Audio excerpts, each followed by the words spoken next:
How's it going? So, we're live. We're live here, there, and everywhere. I only have 2 screens, but you know, it sounds cool, right? Let's see. All right, we should be good. What is that? It looks like there's a... Oh, that's my water bottle. Okay, I was like, why do I see something in the camera, but I don't see it behind me? This is what it was. All right, so we are live on YouTube, Twitter, and Twitch. Awesome. Hopefully everybody's having a great day today. Today is the big one. Well, I mean, it's one of the big ones. Obviously, hopefully there'll be more big ones in the future. But today's the day. Wuthering Waves, special record, City Glory. We are, if you're new or if you're not familiar with what we're doing today, as the title says, we are going to be going over everything Septimont. All right, we're going to be showing you guys things that are in the game that we know about Septimont. We're going to be talking about theories. You can share your own theories as well. I'll probably end up repeating this. We are going to talk about, so like I said, theories, what's in the game about Septimont, what the developers have shared with us concerning Septimont. Let's see. We'll just exit out of that. There we go.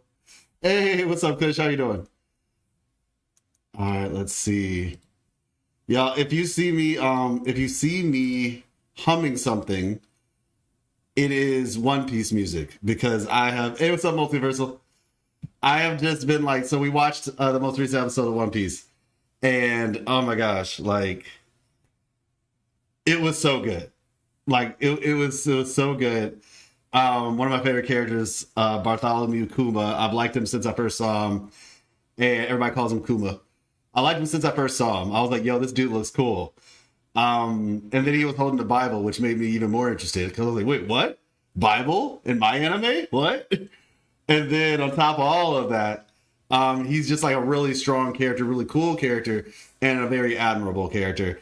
And the most recent opening and ending, it's so good. Specifically the ending. I've been tweeting about it. Like, if you don't follow me on Twitter, if you don't have Twitter, don't download it. It's probably not worth it, honestly.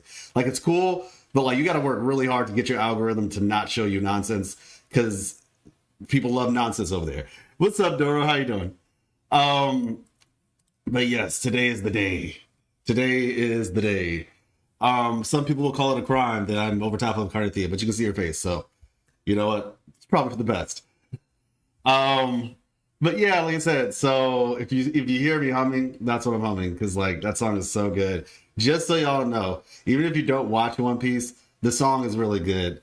It's called The One on you. Let me see. The One, which is funny. One Piece ending 27. Yeah, One Piece Egghead Arc Part 2. Yeah, this song was just really good by Muque. Muque. I don't know how that's properly pronounced, but there you go. So anyway, like I said, that's what we're doing today. In game, what the developers want us to know, as well as I want to look at some of the stuff that we were shown already and kind of maybe highlight some things that you might not have seen, right? So I think to start off, we'll first look at what the stuff is on Twitter, right? Specifically, the Wuthering Waves account. Let me see. The Wuthering Waves account had posted some information. Yeah, see this right here. Oh, Chona Inspiration Trip Septimont. That's cool.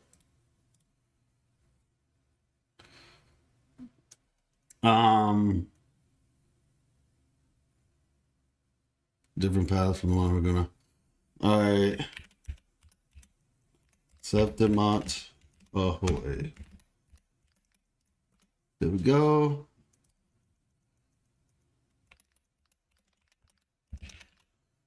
Every day. I'm telling y'all, like, if y'all hear me say every day, it's because of that song.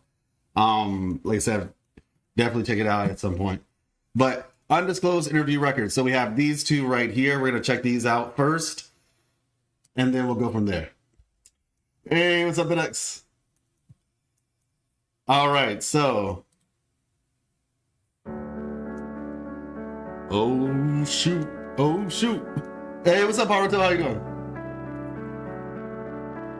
So. Let's get started. Once again, before I read, it's low time indeed. Yeah, before I read, and hopefully the audio is good, if you can hear me well. Hey, what's up, Nakoma? How you doing? Let me know if the audio is too loud, not loud enough, whatever. Make sure you guys can hear me versus the music. I'm actually gonna turn it down just a little bit. And yeah, so like I said, we're going over some of the information that was shared about Septimont. I actually have a lot of information, some information that's not even on the English Twitter, so that's cool. So some of you all might not have even seen this before. Even if you are keeping up with the lore, you might not have seen it unless you're in my Discord server. In which case, exclamation point Discord if you're not. But yeah, all the information that they gave us, some of the stuff they showed us, but there's some details I think some people probably missed, right? Yeah. So that'll be my last introduction, and then we'll get into it. And feel free, by the time this is all said and done, to let me know what your thoughts are. If you have any potential game audio is loud. Okay, thank you. It's loud for me too. I was willing to take the brunt of it in the event that you all could still hear it, but yeah, it's loud for me too. So, all right, I turned it down quite a bit. Hopefully that should help. Because yeah, trust me, it was loud for me too. I was like, maybe it's loud for me, but normal for them, so I didn't want to screw up the things, but that should be better. Once again, let me know, because we don't want to have this being an issue throughout the whole stream. So hopefully that sound is better. So, off we go to Septimont. Before you set off, take a moment to check out, try a bit lower. Okay, sheesh. You know what I'm going to do then, if that's the case? I'll turn this up, but I'll turn this down. Boom. Let's see.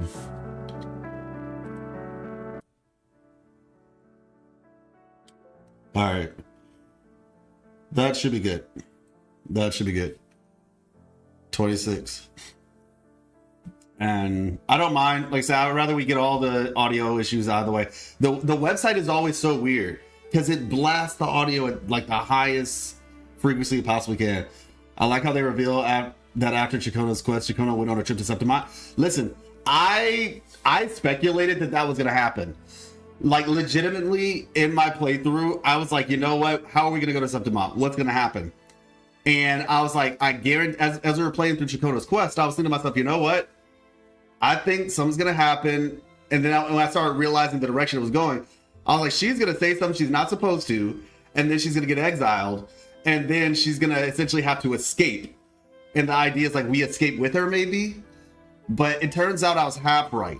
She does escape, but it looks like we're going to Septimont because of cartethiya, not necessarily because of Chona. So I was half right. Well, ain't no way, Aura. All right, so let's read through this first. Like I said, we have a lot to go through, so I did want to kind of give people some time to get in here. So it's been about 10 minutes or so. So I think we should be good. And everybody can go back if they need to. So before you set off, take a moment to check out the interview with the journalist from Raguna for some valuable insights into the local customs and practices of Septimont. What's actually really interesting, everybody, is in game. Matter of fact, I might let me open the game up actually.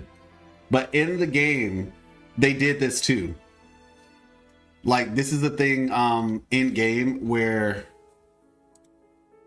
we got like a little bit of information. If you all remember when the story quest for Reena Zani first started, when we went on the boat with Alto, some people may know, some people might not know, but there was a field report that was on the box right beside Alto.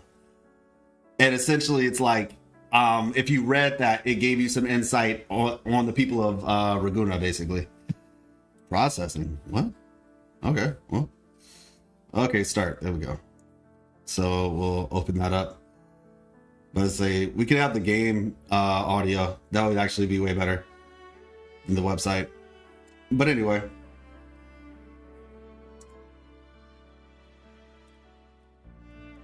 A lot of players skip through that, yeah, and went straight to Raguna. Yeah, exactly. Like it's right there if you want it, and that's the thing. Like they put the lore, they put it there for those who want it. And so this is the thing that I've heard people say before, right? They're like, oh, Wuthering Waves does a bad job of their lore. I don't necessarily think that's the case at all, because the thing is, people had an issue back in 1.0 when they were like trying to explain everything. They said, okay, this time we're going to give you a really interesting story and we'll have the lore there for those who want it. Like if you want it, it's there. If you don't want it, you're not forced to engage with it. I think that's personally the best way you could do it. Obviously you want to allude to things, right? You don't want to make it like completely oblivious, but I do think they allude to things. I think people just don't know how to look for it, if that makes sense. Hold on real quick. Because the reality is, right? You see how low that music is by comparison? It's insane how much of a difference the website is versus this. Let's see. Okay, there we go.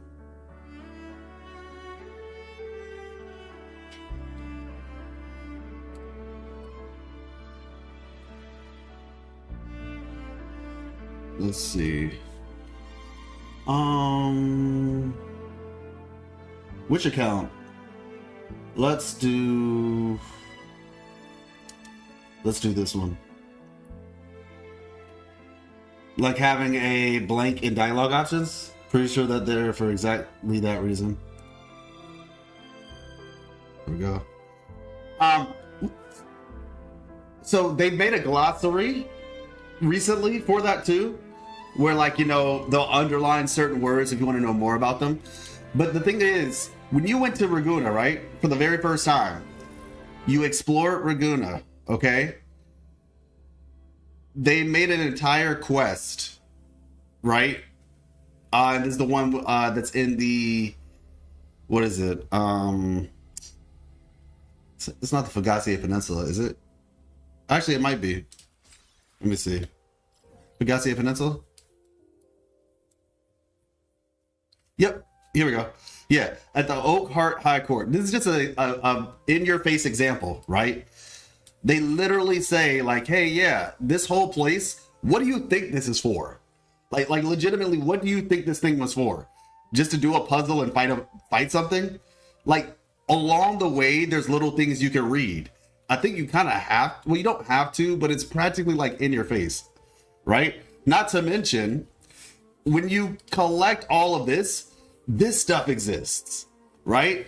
Not to mention, if you're actually doing the side quests, not even saying like you have to read the lore, but even if you're doing the side quests, in Egla Town, there's an NPC from the Mount Firmament quest. Now, I know a lot of people miss that quest. I do understand that because, and mind you, if you skipped, then what do you expect?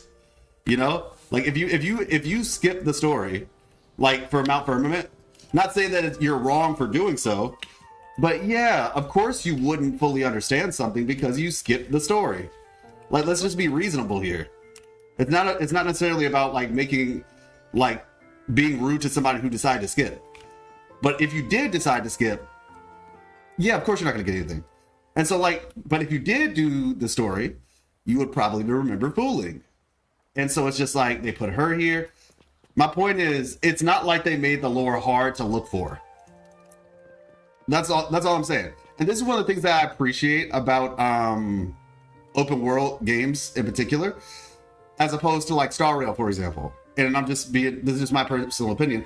I wasn't that engaged with the lore in Star Rail because it didn't reflect as well in the world, right? Most of their lore is like in books, but I don't actually get to see the thing that I'm learning about. Versus with this game, yeah, when we talk about Egla Town and we talk about the knights, well, the knights are the enemies, but then they also literally, hold on. The knights are the enemies, but then we also have the windmills all over this place. 1, 2, 3 windmills, right? Technically, maybe you could call the things on the top of these are windmills as well. So yeah, it's just the banners hanging. Yeah, exactly. That's what I'm saying. It's just, it's not like it's not there. And it's not like they don't like give you the opportunity to like be curious. And then that's the weird thing too. And I'm gonna stop on this point for now because, like I say, I want to get to the other stuff. But the other weird thing about it is just that some people are saying like, oh yeah, you know, they want all the answers right now. Like, what do you want? Do you want there to be like interesting lore, or do you want the devs to just tell you everything off rip? Because I have conversations with people and they'll be like, oh well, you know, what is this and what is that? If the lore is so good, then what is this? And it's like, I can answer the majority of these questions, but even with some of those answers, some of the stuff is intentionally not told to us right now. So earlier today, last night, I tweeted, I was like, do we have an Electro Prism in the game? Because I just realized we don't actually have an Electro Prism, the enemy. The actual enemy Electro Prisms, we don't have it yet. Nice pick. And I was like, oh yeah, we don't. But truth be told, a couple updates ago, we didn't have these, by the way, the prisms. A couple updates ago, we didn't even have the arrow prism. You know what I'm saying? So it's like, like they intentionally are leaving certain things out, is the point that I'm making, right? That's an intentional decision. Because eventually we will get it, it's just not here yet. And the same applies with lore. Eventually we'll know, but right now we just don't, and that's okay. Yeah, exactly. That was added later. Hey, what's up, D? Isolate, how you doing? New to the main story wasn't going to end in 2.4. Too much unnecessary. Exactly. 100%. Lore bits up with exploration. Yeah, see, I think that's perfect. Dialogue got even better due to them adding the glossary. Yep, exactly. How's it going, D? Isolate, nice. By the way, have you seen a post that they theorize one of the houses belongs to cartethiya in Eggtown? That doesn't surprise me. I didn't see it, but that doesn't surprise me at all. I'd be interested to see which one. Like if there's like something on the doorknob, like a little knight or something, that'd be cool. Yeah, Eggtown it's a pretty dope place. I think they did an amazing job with the world. But yeah, there were way too many unanswered questions. I 100% agree. So like I said, for right now, let's get into the juicy stuff. Well, honestly, there's a lot of juicy stuff. There's a lot of juicy stuff. So we'll read this stuff first, though. Hey, what's up, Morzer? One thing weird about the Arrow Prism that they didn't add the Arrow Sonata to it. Yeah, because Furo said she lived in Eggtown. Yeah, for sure. I didn't check if they will add the new arrow to it. Yeah, I don't know. It seems like it's only for the energy one. Yeah, I don't know why that decision was made personally. I think it's a little weird, but yeah, it is what it is. Beside the well, I'm still waiting for your Wuwa 2.2 lore video. When will we upload that? The goal is to upload it before the update. 2.2 video comes out before the update. Beside the well? Shoot. I don't know where the well is. You got me kind of interested now. Directionally, where would that be? Is that like in the town or like on the outskirts of the town?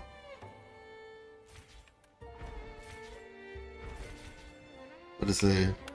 Where is the well?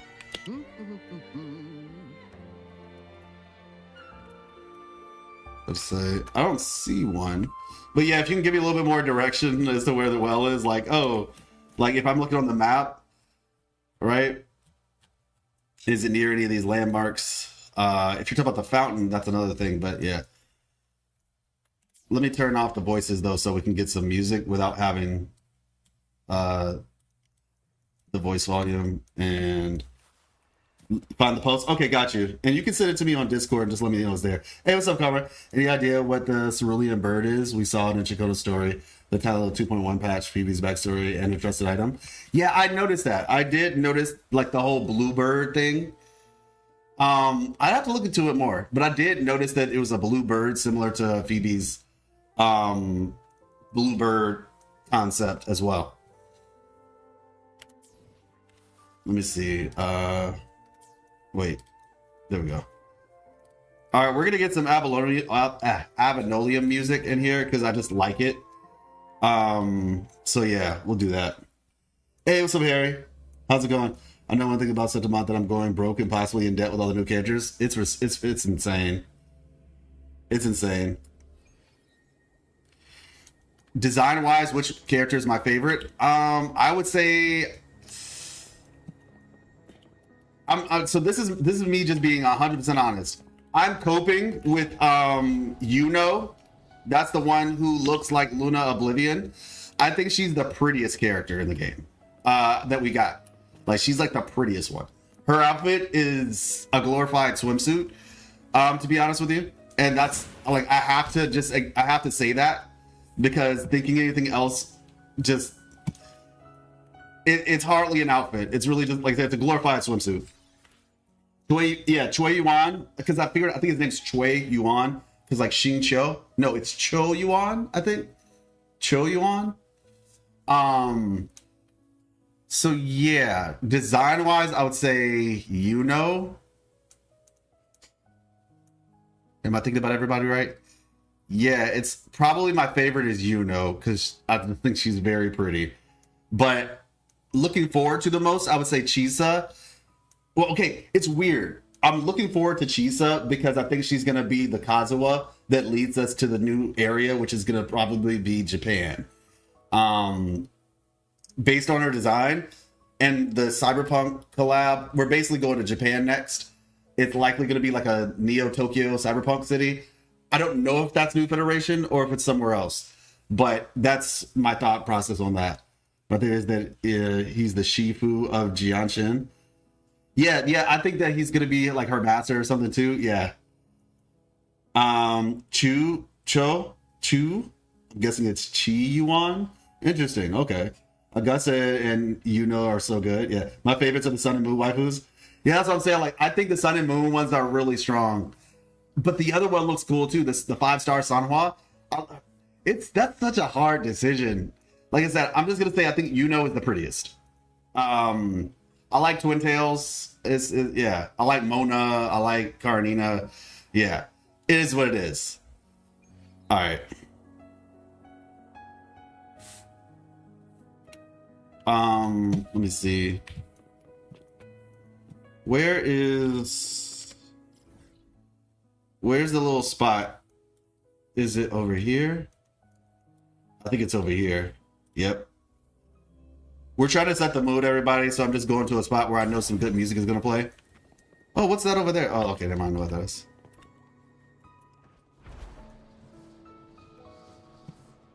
Is it... Okay, it's over there. Let's see.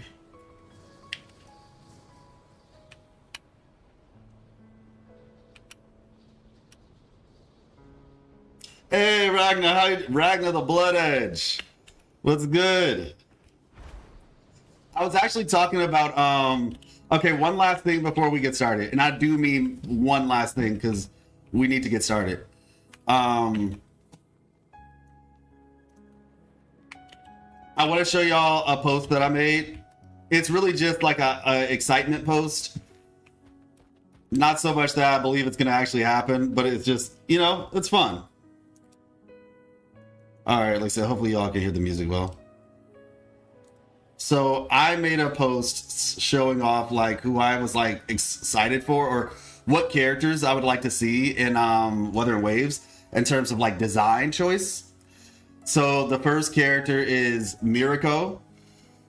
What do you think about the 5th and 6th acts of 2.4 quests being released at different times? I'm guessing because it will be a very long quest, or they just want to maintain hype for the patch. Honestly, B, I think it could be either or. Legitimately, I think it could very well be. I kind of hope it's the first one. If it's the second one, I understand from the business decision. I hope it's the first one though. High Life Football as well. Hey, Knuckle Long! Hey! Congrats on the ZZZ collab, by the way. Funny how you're on a CN means sports club member. That is hilarious. So yeah, Mirao is my first for My Hero Academia. See, a character like her would be really cool, honestly. Like fights with their feet, has the same type of design. That would be awesome. The second one is this character, Yamato from One Piece.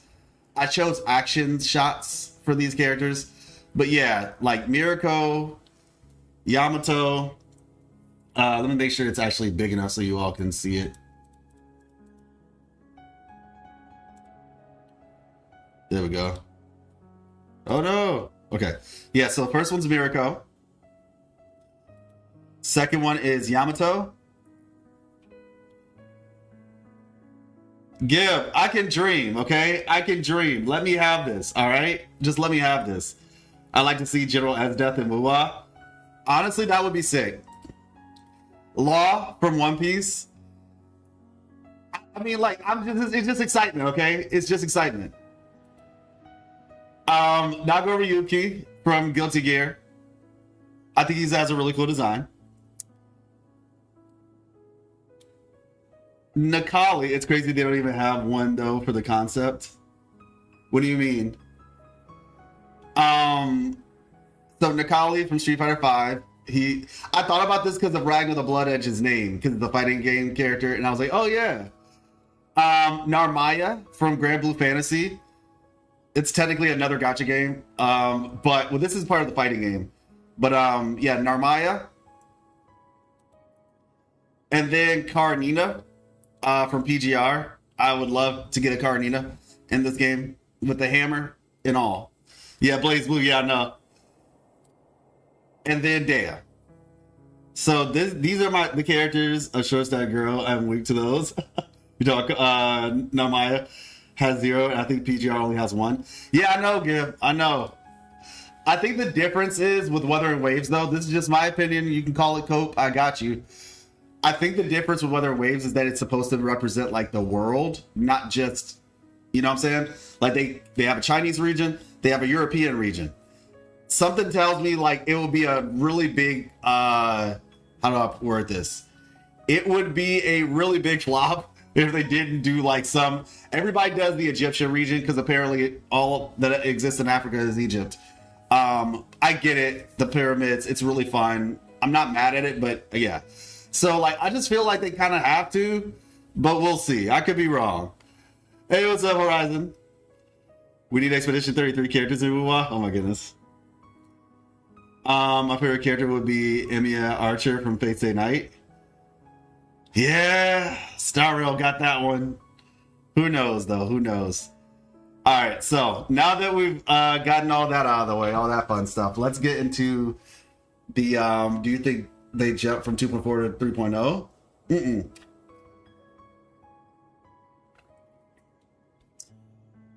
Well, when you say 2.4 to 3.0, the new main story is 2.4. It didn't say new main story. What it said was a big update. Every 6 months, we will get a big update. So Septimont is going to be a update that is similar to the size of 2.0. We'll get a new region every year starting in January. But every, essentially like the summertime, we're going to get a bigger expansion. So should be my first S6. Oh, got you. Yeah. So, all right. Undisclosed interview record. Off we go to Septimont. Once every 4 years. Once every 4 years. The Great Agon has increasingly drawn more people from Raguna to set off for Septimont. It seems we are ready to launch a column about Septimont, starting with some on-site interviews. And we're actually going to learn quite a few things from this. Hello, I'm just a journalist from Raguna. Could you tell me if there are any requirements for tourists visiting Septimont? Well, there are a few prohibitions to keep in mind. This is an interesting design. Acolytes from the Order aiming to preach are not allowed in. You see, this is very similar to Riccioli, actually. It's unfortunate because the Order probably wasn't always perceived that way. I don't think so, because the Order used to be like a positive group. They literally saved Reena Zani from the Dark Tide. You know what I'm saying? Like the Primates literally saved them. Posted it on the Discord. Lord Talk. Okay, thank you, Yamato. I'll check it out in a second. But yeah, the Primates literally saved Reena Zani with the help of the Sentinel. And so it's like, oh, that house. Okay, you know what? That makes sense. That's a well? I thought it was like a tree. There's a tree right across from it. Okay, I can look closer into it though. I'll look into that though. So 2.4 isn't going to be the end. Order isn't allowed in Septimont, and we still have to deal with them. Exactly. Hey, what's up, Alfie? So, like I said, there's a few prohibitions to keep in mind. Acolytes. Now, this is one of the questions that people are asking. Is Septimont atheist? Right? That's one of the things. Is Septimont an atheist city-state? The answer is no. All right? So if you ever see somebody asking, oh, you know, I heard Septimont was atheist or blah, blah, blah, it is not an atheist place at all. It makes no sense under the... It's also not an agnostic place either. Right? Technically, the developers said it very clearly. They said they don't have any faith. And so what that realistically means, they just don't go to church probably. It's kind of similar to, like, Zani is an agnostic to a degree. Zani is agnostic. Zani is basically like, I don't know. That's what agnostics are. They're like, there could be a God. Maybe, I'm not really sure. They're not really negative or positive. They're just in the I don't know category. That's what they claim for themselves, right? They're just like, there could be, maybe, I'm not really sure. Haven't looked into it. That's their position. That would be Zani, okay? The people of Septimont are actually different. They actually do... See, it's weird. They believe in the Sentinel, right? And let me read this first, and then... So, acolytes from the order aiming to preach are not allowed in, but don't worry, people in Septimont simply prefer not to engage in preaching. We have a deep respect for the Sentinel and are eager to welcome tourists of all faiths to our land.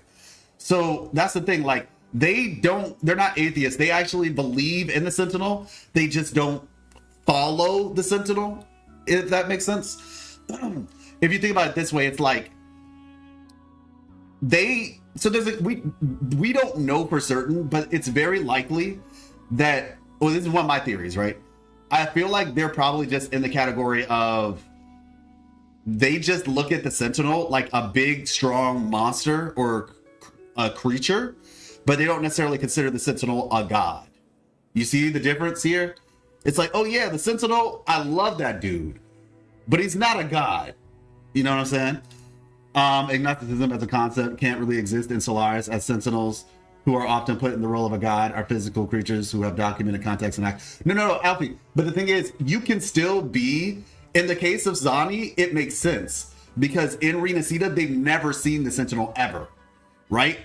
So, if we were to go by that logic, you know what I'm saying? So, like, because the idea is, like, there could be a god, or, to be fair, to even assume, like, to be fair, to assume agnosticism, you'd have to assume that they don't believe in a higher power. And that kind of gets in the weeds. I guess I'm speaking in the strict context of Reena Zani. Because yes, Zani could go to Jinzhou or any other place in the world where the Sentinels are actually active, and she'd be immediately disproven. In theory, right? So yeah, technically, yeah. I see what you're saying. Oh yeah, for Raguna is very... Yeah, but since they've never seen the Sentinel, if we're sticking within the strict context of Reena Zani, Zani, and once again, agnosticism is a personal decision. It doesn't like stand against logic in the sense of what you call it, Solaris 3. But yeah, the closest thing you'll get to it would be that, because they're like, we don't even know. And considering they've grown up their entire lives hearing about this thing that they've never seen, I understand. Right? So yeah, we'll just leave it at that for now. By the way, everybody, if I do miss a comment, you can just tag me, and I'll read it. Like lessons, you know this, if you go to Reena Zani interest, there's 2 NPCs that talk about Septimont, nothing but... Oh no, we're gonna go to that. We're gonna go to everything that's in the game. We're gonna go to the things that they posted officially, and I'm gonna show you all some things that you might have missed in the special record. Like I said, we got a lot to go over today. But I just wanted to get that out of the way. Deep respect for the Sentinel, eager welcome, and if I miss something, just tag at Life Lessons, and I'll make sure I read it. They probably believe in the Sentinel as their guide, like parent, but nothing to worship for. Exactly. That's my opinion as well. I actually mentioned in the comment too, I think their perspective on Sentinels isn't about divinity, more about seeing them as ancient beasts. Exactly. That's my perspective as well. They have more respect than beliefs and faith. Yeah, that's kind of how the Septimont people look at it. Every season visitor from all over Reena Zani, even from Hong Long, gathered to witness the electrifying gladiatorial matches. Is truly a sight to behold. So welcome to Septimont, my friend. Septimont really comes alive during the match season. Honestly, I respect these people a lot, right? Like in general, even if I met somebody like this in real life, like the fact that they still have respect for people and they welcome people of all faiths, that's honestly a huge W. Huge W. I often go to Septimont once every 4 years. Honestly, I think Wuthering Waves as a Chinese game from Chinese developers, and we talk real here, okay? Y'all, if you know anything about China, they are not necessarily the most open to other beliefs and faiths and stuff like that. Mind you, if you don't put it out in the poster, but for the people who actually live there, for them to be able to practice what they want freely, that's not the most, how do I put it? Not the most lighthearted conversation. And so for the fact that this game, I think they're doing a really good job. Mind you, there's a very big difference between the Chinese people and their government. Just like there's a very big difference between the American people and their government, or any group of people and the government. There's a huge difference. And so I'm not speaking for the people who live there. I'm speaking about the government. And so but like I said, point being, I really do appreciate how Wuthering Waves has approached this conversation of faith. I think it's something that a lot of developers will probably be afraid to do, which in part gives me hope that we will at least get like maybe 1 or 2 characters with varying skin shades for some diversity. Because I think it, like I said, as I say all the time, I think that it helps shape the world, like in terms of balance. I think just like with men, like I said, I would like more male characters because I think it helps tell a balanced story. And for me personally, it's that sense of like, you can only suspend your disbelief so much, you know what I'm saying? And so there are certain things that are required to help ground you. Now, if they never go to somewhere near Africa, then I don't expect anybody like that to show up. Well, I'm not gonna say I don't expect. It's not like people don't travel, but I get it. But if we do go somewhere in Africa, yeah. So, or even the Middle East, mind you. It's the Middle East, Brazil, there's a lot of places, even the Philippines, to be honest with you. But yeah. Can't wait for Augusta to go to Super Saiyan. Exactly. Hey, what's up, Dodgen? We're going over the lore for Septimont. Depends on the theme for the last 3 unknown country regions. Yeah, exactly. Let's see. I'm from India. It's pretty much the same here. Yeah. That's what I'm saying. So it'll be interesting. But like I said, I do applaud them for actually even approaching this conversation. You mean I do this? Yeah, and that's how you read it. Well, just in case I miss it. Like if I miss something you typed, then that would help me to, like if it was like something directly to me, like a specific question, versus if it's just a comment that anybody can read, well then don't tag me. But if it's a specific question, then that. Journalists from Raguna also visiting from Raguna, mind share your experience. Absolutely, this is my first trip to Septimont. The Great Agon is undoubtedly the biggest gladiatorial competition here. The word sensation doesn't quite capture the thrill. And beyond the arena, the entire atmosphere of Septimont buzzes with competition. Hotels, baths, pubs, everywhere you go. You can chat about the matches with fellow spectators. It's fantastic. This is truly one of Septimont's cornerstone industries. Now, you know what's interesting to me? Let me think. This is reaching a little bit forward, but if we do get a Japanese region, and it's like a Neo-Tokyo region, I'm curious what the outskirts would be like.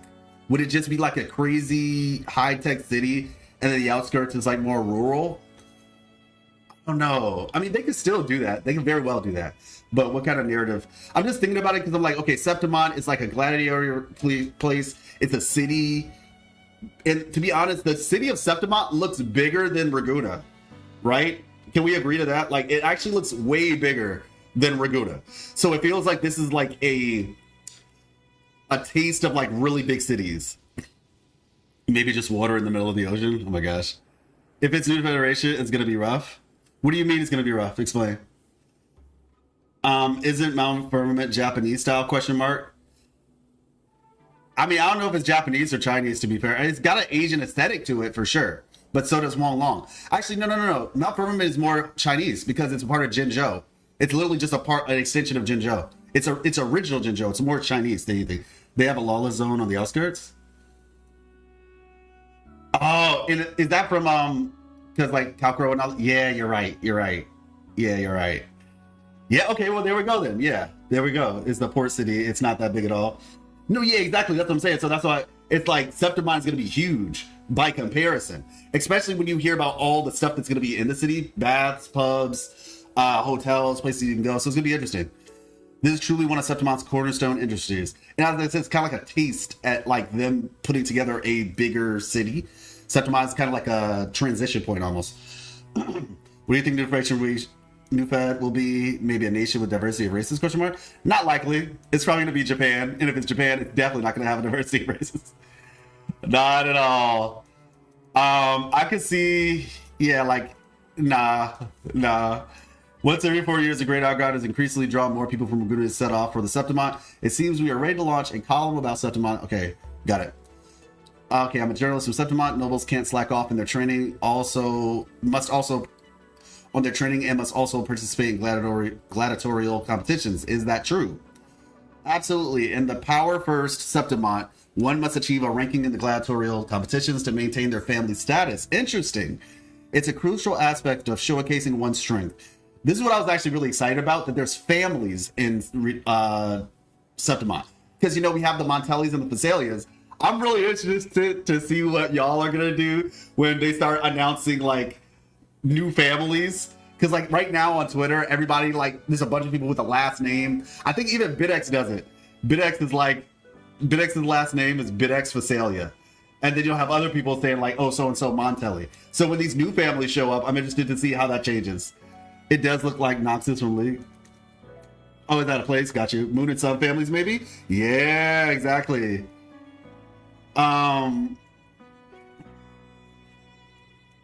There's two people who think BitX says not necessarily, not the comparison he would make, but yeah. What if New Fed is JP and the one part is Neo Tokyo while the other part is ancient Japan themed? I was actually thinking that isolate. I was thinking the same thing. They'll probably have Neo Tokyo, but then on the outskirts we'll have more like ancient ruins or something like that, which would be amazing. I love Japanese designed places. Now let's get to 300 push-ups. No interruptions allowed. Okay, what? 300? I'm impressed. Is that supposed to be like a reference to the movie? I don't know. Let me make sure I didn't miss anything. It's a crucial aspect of showcasing one's strength. Okay, cool. Hello, I'm a journalist. There are numerous interesting echoes here. Which do you favor most? It has to be Arsenosa. Arsenosa. Yeah. The Guardian Echo of Septimont, gaining recognition from Arsenosa is a rare honor. Let's train hard, ready for a fight. Thrilled. Okay. I'm fond of Tada. It cheers on the contestants and even dances. So its name is Tada. Miss Life did not like this thing at all. She thought it was cute at first until she saw its eyes. And then she was like, nah. She was like, it's like a weird arachnoid hamster, gerbil, squirrel thing. The eyes, she couldn't do it. She could not do it. Septimont looks like a city hub in an MMO. Kinda, yeah, I can see that. And don't forget Breen the screen. Like, she liked Tub Pup. She liked the dragons, like doing the little dance, but she was like, nah, this thing scares me. Trypophobia trigger, legitimately. I think it's cute too, but it's the eyes for her. I'm okay with it. I can get past it. But yeah, she could not deal with the eyes. It was not her forte. He broadcast the game footage so we can catch all the action wherever we are. Okay, cool. Excuse me, could I ask you what's happening here? Bystander? It's an old Solus rule. Whoever loses picks up the tab. Are you new to Septimont? No need to worry. This is just a demonstration of the locals' enthusiasm. Can you guess who will win? Isn't that a bit too intense? The winner? Wait, please. No fighting. Or just do it outside. If this keeps up, the door is going to end up in pieces. All right, cool. That was fun. Got a little... I think the biggest takeaways from this were that noble families are a thing and they actually have to compete to keep their status. Right, so that's gonna be interesting as we see that with the characters. They're just faithless, like we were saying in the beginning. Septimont is a faithless country. They believe in they know the Sentinel exists, but they don't necessarily treat it like a god. Now, what does that mean about the entirety of Solaris, right? Because the reality is, when we say like, oh yeah, you know, we just don't believe, like they just don't believe in the Sentinel as a god. But what does that mean for this then? Where is it? What does that mean for this? You know? Like, it, you know, maybe they're like, oh yeah, we don't believe in the Sentinel's a god because we actually believe in this lady right here as the full god. Can we share links here, like a Twitter link question mark? I don't think so, Ragna. I'm not sure. I don't think so, though. Do you think the Fraxidus will slip into government with the promise of power to keep the weaker nobles with their power? Oh, so basically, like, they'll be like, hey, I see you guys are on the back foot right now. Let me help you out, type stuff. Interesting. She's only believed in by the CSC, no? Well, no, yeah, I agree with you, but I'm just saying it's possible that there are other people who probably believe in her, is my point. Like, officially, yes, CSC only. But it's possible, and it doesn't even have to be Septimont. I'm just saying in general, we might come in contact with some people who were like, yeah, we know about that lady too. Because I'm just saying in the broader context of the game, Sentinels don't always have to be considered gods. They can just be what they are. But the thing is, maybe she might be considered the true one or something. It's just it's a thought to think about in the future, to be fair. But it's just something I was bringing up. Yeah, exactly. Especially considering how much advertising such profit they can make, like with Lupa. Yeah, Lupa is like the LeBron James of the Gladiator arena at this point. Still expanding now with the new adoption of Septimont. So Happy Pete, hello there. Been lurking for a while. Well, when the game first launched, we can assume that every new continent, such as Huanglong and Reena, all other continents were released. New Federation will be as huge as Huanglong at the beginning. Then, like they always do, releasing other mini areas per se, such as Mount Firmament. I remember said, oh, okay, got you. Yeah. Yep. Let me see. So next on the docket is this was my for those who are just getting here, these were my characters that I would like to see in Wuthering Waves. Mirko, my hero, Yamato, One Piece. Law, Nagaryuki from Guilty Gear, Nakali from Street Fighter V, Narmmaya from Grand Blue Fantasy, Karnina from PNGR, and Dave from Gitchin. Just designs that I'd like to see. But yeah, let's reset this. Or I'll just put it to 100. There we go. All right, Wuthering Waves. Now, was there anything else? I think was there one other thing? Or am I tripping? Oh yeah, this was right here. Okay, so as Gladiator Agon is set, this is something that Chona wrote. As Gladiators, Agon is set to commence. People from all corners of the world gather in anticipation. The city-state, driven by the relentless pursuit of strength and glory, exudes vibrant energy at every turn. In this place, I witness a distinctly unique perspective on the bond between humans and echoes. It's interesting she says that, considering that we already felt that way when we got to Reena with Raguna. So what's so different from Septimont and Raguna and how they treat echoes? As the wind gently weaves through the towering stone pillar, I hear an imposing melody. Once upon a time, Septimont fell victim to the dark tide, and people here chose a different path from the one that Raguna trod on. Perhaps within this place we can uncover deeper secrets tied to the Sentinel and the mysteries of the past. I sure hope so, Chona. I sure hope so. Honestly, y'all, Chona is a broken character. Enslave echoes and make them fight. Oh my gosh. Nintendo molded. Hey, what's up, Kaiser? Is 1.0 important for lore, or is it okay to skip over?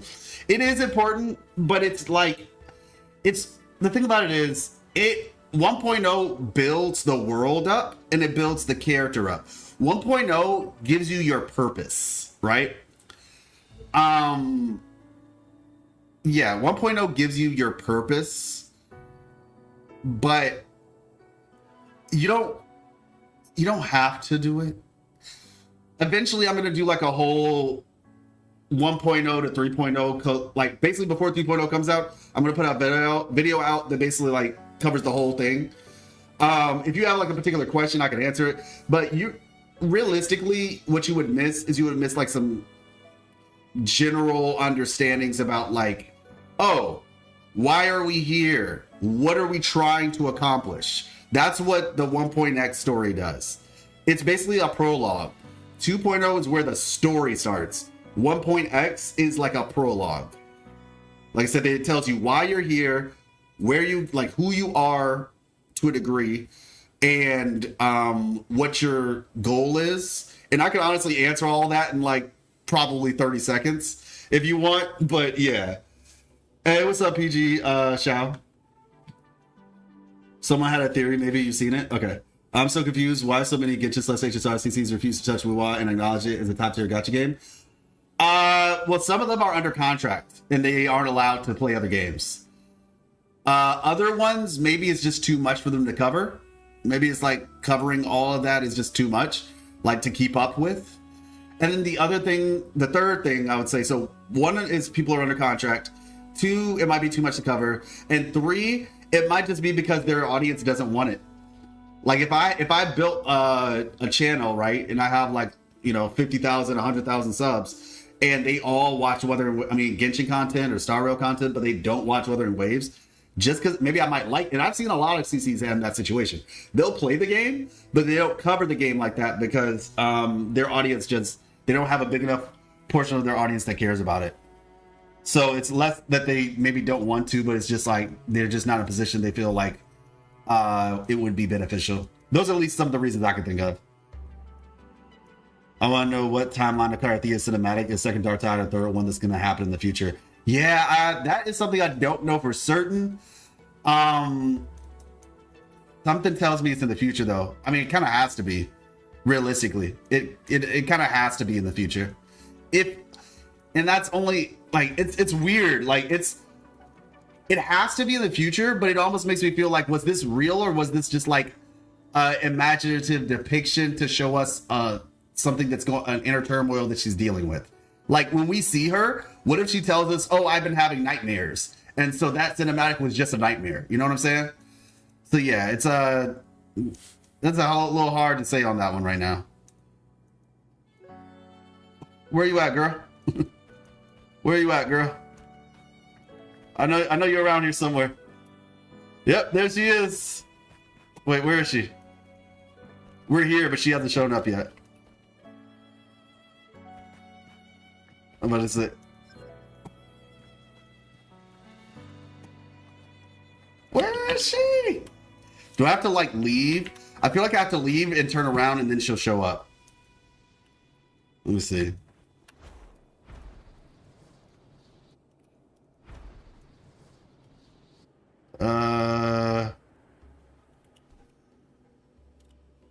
Let's see. This has happened before. It could be your nightmares too. That doesn't really have to be a canon to the timeline. Makes sense. Yeah, that's where I'm pulling for cartethiya when she drops. That Hecate plus Luna connection is cool. I didn't catch that. That time to 0-0 question mark? Yeah, maybe the time isn't there yet. Let me see.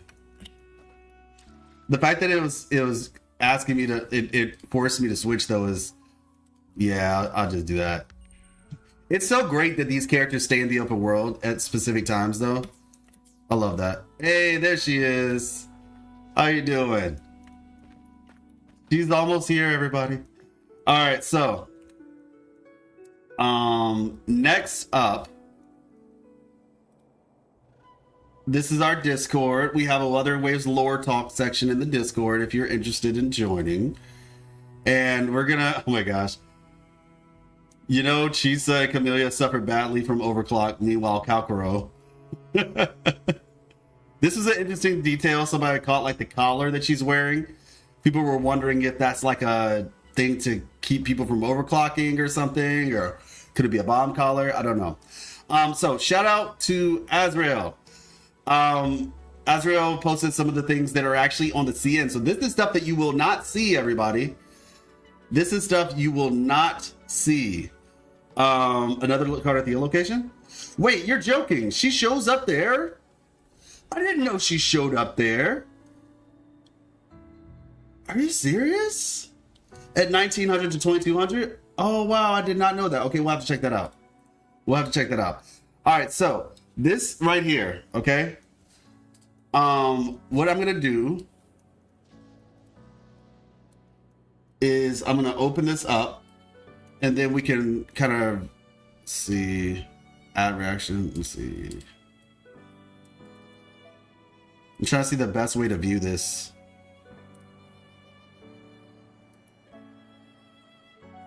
Copy, search with Google, open link. Okay, here we go. So we'll make this big so you all can see this, and then I'll read what this means. Crow asked me if I knew she appeared there on 2.2 survey. Oh, really? Okay. I just exposed myself. On the Center Tower under the lift. Bro, I have Zani and Carlotta tried for Ginshi and got the Dollar Tree calculator. Oh my gosh. I have 50-50. I can get guaranteed 5 stars. Should I get Chona or Ginshi, or should I wait for cartethiya? I'd wait for cartethiya. If you're getting Chona, you're probably getting her for cartethiya anyway. Yeah, I would just get cartethiya, honestly. I think, realistically speaking, unless you just like really want Ginshi, I would get cartethiya for sure. Hey, one time in the shop. People think she's from New Fed, but isn't the New Fed based on US, not Japan? That's the thing. A lot of people were saying that. I tried to join the Discord, but I got rejected. A bit. I have no idea why. I really don't. I'm sorry to hear that. I have no idea why though. So this is the Coliseum. It reads. Let me see. Oh, okay, cool. I can do that. Is there ability to do that over here too? Nope, just that. Got it. So, Megalith Plains. That's what this is right here, everybody. Megalith Plains. So,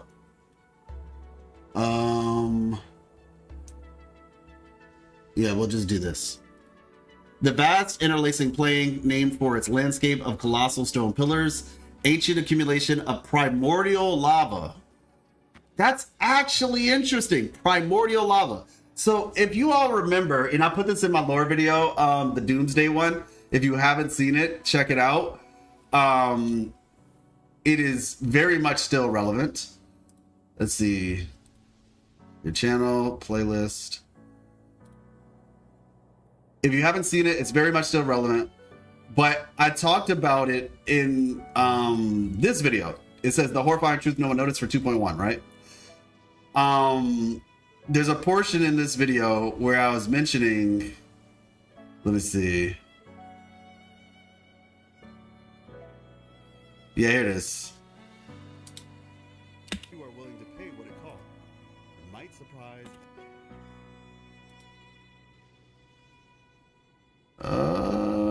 Where is it?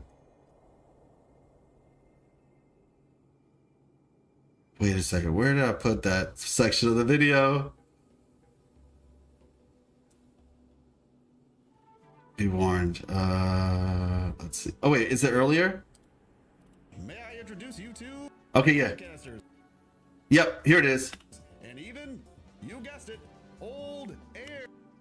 Yeah, so right here, old air. Zani said this is air collected before the lament. Okay. Interestingly enough, they've been introducing quite a few things that happened before the lament. Now primordial, at least to me, when I read primordial, I think this happened a long time ago. So the vault has stuff that happened before the lament. Also, we learned in one of the pieces of information we got about Zani that Zani is reminiscent of a creature that existed on Solaris 3. Her mutation before the lament. So it's interesting, like we're just getting a lot of information about pre-lament as things. Don't we have those texts in English on the start page for 2.4? Is it? Maybe I'm wrong. We're not so much wrong, but maybe Wuthering Waves.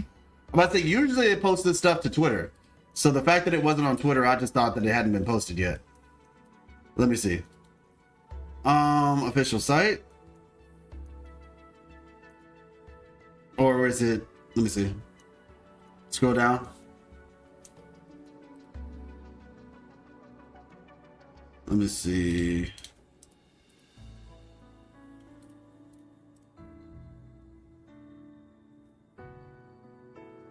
In the region.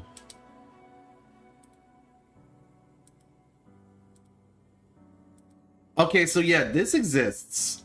This exists, but I think the other one has different information.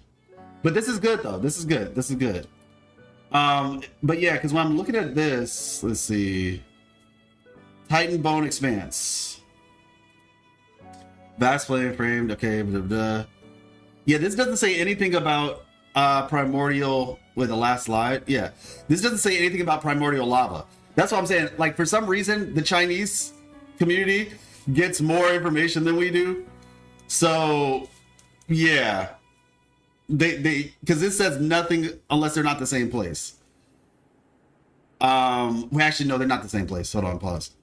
What? I don't see this place though. I don't see the megalith. I don't see the megalith thing. Waterfall Canyon, Titan Boat Expanse. Yeah, it looks like there's some different stuff here. So we'll look at both of them. Thank you though. That's good. Didn't know that. So we'll look at both of them. Centuries ago, the civilization of Septimont took root and flourished here. Not only a few... Wait. Pause.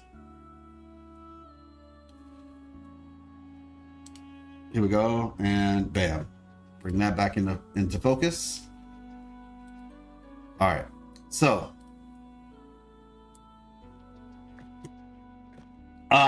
they took root and flourished here. Now only a few villages remain, offering travels, respite, and passage. So there'll be little villages out in the open, world, which is nice. The plains often mark the starting point for outsiders journeying into the highlights of Septimont. So I guess this is what we'll see when we first get here. And I actually think if you're walking in this way, Septimont City is on the other side. Kind of think about it like when you're first getting, you go through that little cave when the whole open world expands in Reena. It's going to be kind of like that again, except we'll see that and then we'll see the city on the other side. So that'll actually be pretty cool. All right, so next area is this place called Azure Coast. Let's see, open link. Azure Coast, okay. So, Septimont possesses an extensive coastline. The Sapphire Coast, located within the Megalith Plains, was once home to a transoceanic bridge and a major port linking Raguna. Oh! So they used to be... Hey, what's up, Eric? Forgive you for you have sinned. God forgives. But I don't. I'm just playing. It seems BitX wants to share something with the chat. There you go, everybody. Nah, but so yeah, Azure Coast. That's this place. Possesses an extensive coastline. So yeah, it seems like they used to be linked. Transoceanic bridge. Maybe we'll help build it back. Then Cliffport, primary harbor of Septimont for external trade, bustling with merchant ships, fishing vessels during the peace times. When the Agon is held, foreign gladiators and travelers flood its docks to enter the tournament. Okay. Ruins of Pharaoh's Broken Bridge. Interesting. Open link. Oh, yeah! This is the bridge. This is the bridge right outside of the Alvarado Vault. Okay. So, so that was the bridge originally.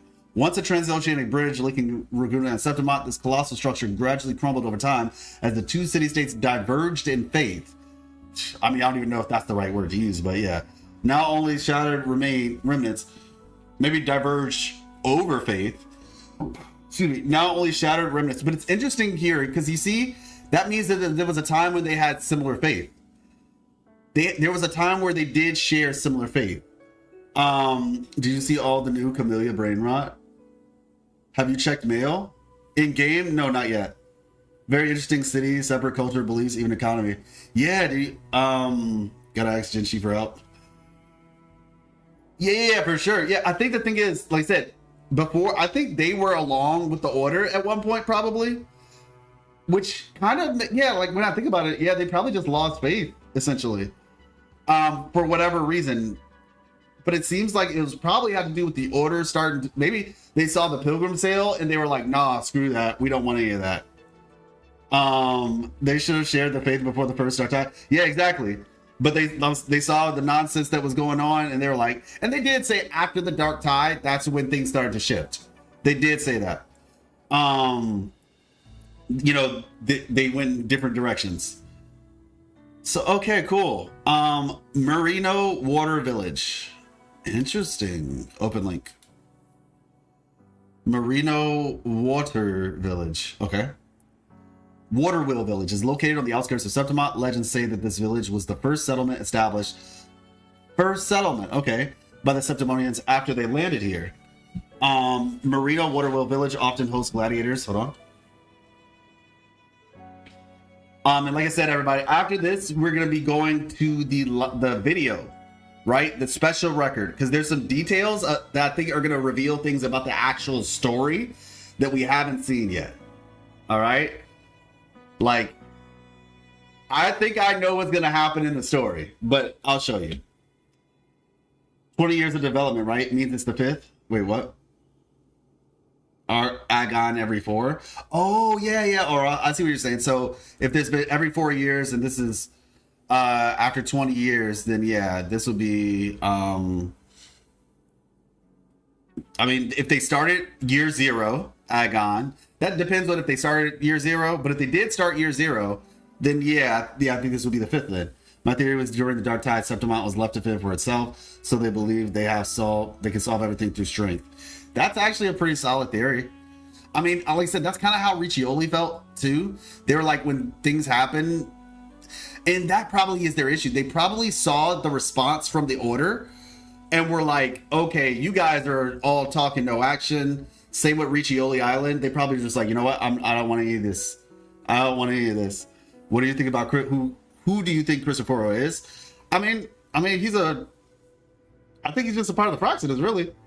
I mean, obviously there could be more, but I think it's less about who he is and more about who he's connected with, in my opinion, personally. Like, I believe it's more about who he's connected with than who he actually is. But we'll get to that. Muaz Eisen, that would be interesting. 5th since second Dark Tide, but it didn't happen due to cartethiya, so these games appeared since first Dark Tide, which was hundreds of years ago by my estimations. Okay, so you think that they were doing this for a long time? Interesting. Hey, what's up, Kawaku? Is that Garrett? Is that like understood knowledge, or is that what you're just assuming that they've always done things this way, Alfie? So, Marino Water Village often hosts gladiators and tourists who come to participate in the gladiatorial games, providing them with inns for rest. There's also a small square in the village where people can watch live broadcasts of the matches. All right, Path of Ancient Heroes, open link. So, the ancient path stretches from the Azure Coast to the foothills of Mount Capitoline, serving as a vital route of transportation for Septimont. Path of Ancient Heroes are filled with various emotional frequencies. Interesting. Various emotional frequencies. So you see right here, everybody. I'm gonna blow this up real quick. Yeah, let me make this bigger. This is something that is pretty interesting. You see these stone statues right here? These are those like kind of like shrouded figures that we saw in the live stream. They were highlighted in blue. Very interested to see what these guys are in relation to.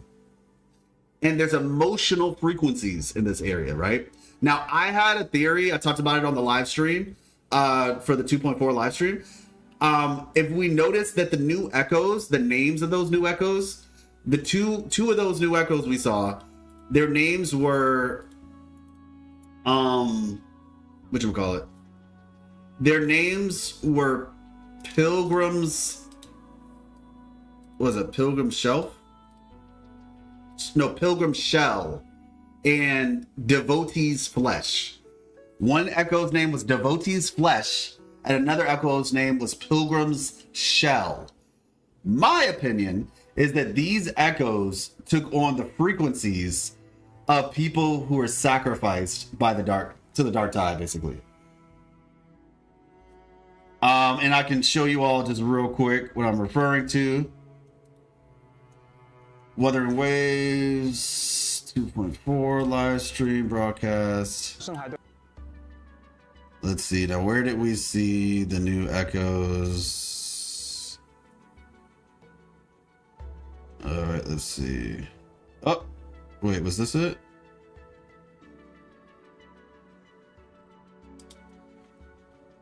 Okay, that's the new enemy.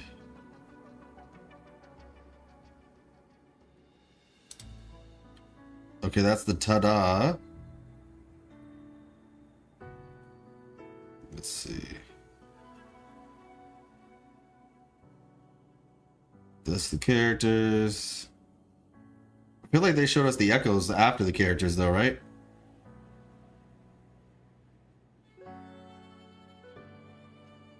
I wish there was like a little thing that wait.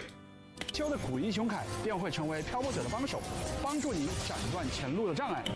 After Chona? Okay. 子平吗？仔细看，有一个带鱼模样的深海。 Yep, here it is. This is right. So Fusion Drake. 小鱼龙湮灭。看起来 Havoc 小 Drake. 龙已经凑齐6种属性的。 Thank you. Triple Tempest Memphis. I know that the Nightmare Kelp. The Nightmare what? What is it called? The Nightmare Kelpie. Okay. Shout out to those who saw the 2.0 one. I'm just gonna mute the sound because it's overlapping. Apart from these familiar faces, we have several brand new echoes. Okay, Devotee's Flesh, obviously devotee, devotion. You know, this concept of like kind of like the religious aspect of it all. So Devotee's Flesh, that's the name of it. Also, this underwater aesthetic that it has, right? And then we have Pilgrim's Shell. So yeah, you know, it'll be interesting to learn about what those got, what frequencies those echoes have been eaten on. How are you doing? Hey, what's up, Manangarg? I'm doing well. Thank you very much. Probably died of pilgrimage. Oh, yeah. Kelby was from Contral's Quest, for those who don't know. Yep, yeah, we fought it in, yeah, because some people might not have done the quest. Yeah, that's correct. Yep, we saw it there. The echo information is on Wuwa's site. I need to look in the site more, man, because I guess I just rely too much on Twitter. Because I presumed that they would just post it on Twitter, because when the game first came out, they posted everything on Twitter. Now it looks like I need to start looking at the thing. But yeah, so basically, various emotional frequencies, which are remnants left behind by gladiators who went to the Colosseum of Olympus from ancient times to the present. These lingering frequencies now guide travelers. Thank you, Morzar. Thank you so much. I think you just sent it. Isn't it better to look at the Echo article on the website? Yep. Thank you so much. I got it. I'll click on that after we look at this. So these lingering frequencies now guide travelers from afar. Let's see. Open link. This is the last one, it looks like. Yeah, this is the last one. On here, then we'll go to the site. One of the essential means of daily transportation for the Septimonians, this mountain-spanning aerial road. Oh, we got it! Let's go! Okay, I'm actually excited about this, y'all. This is cool. We have like a rail car, like a rail, you know, like a rail car. I think that's what they're called, rail cars, something like that. A lift, essentially. Yeah, a lift. So, mountain-spanning aerial ropeway carries cabins that resemble ordinary cable cars. Cable cars, that's it. However, they are in fact echo serving a transportation role. Gondolas? Oh yeah. Is building Aero Rover worth, or without him is it okay? It's worth it. If you're getting cartethiya, it's worth it. It's probably worth it for more than cartethiya too. But if you're getting cartethiya, it's definitely worth it. We got a ski lift? Exactly. Hey, what's up, Max? And the echoes attack leave a dark, oily kind of texture, very similar to the oily residue of the water around the island of the pilgrims. Ah, okay. I didn't see that. I didn't see that detail. Thank you, Max. You got your color today? Hey, nice. Well, yeah, you know, yeah. The team, I believe, is Aero Rover, Chona, and cartethiya.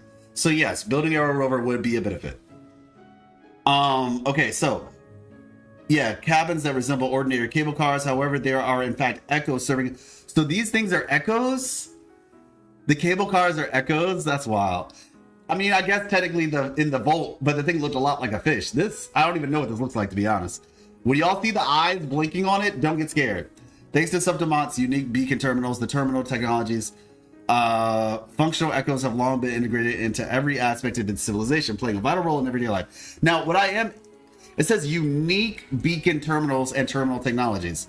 So Septimont has something different than Raguna. Like, honestly, this place sounds like a totally different place. Like, they have similarities, but it really feels like they separated themselves a lot.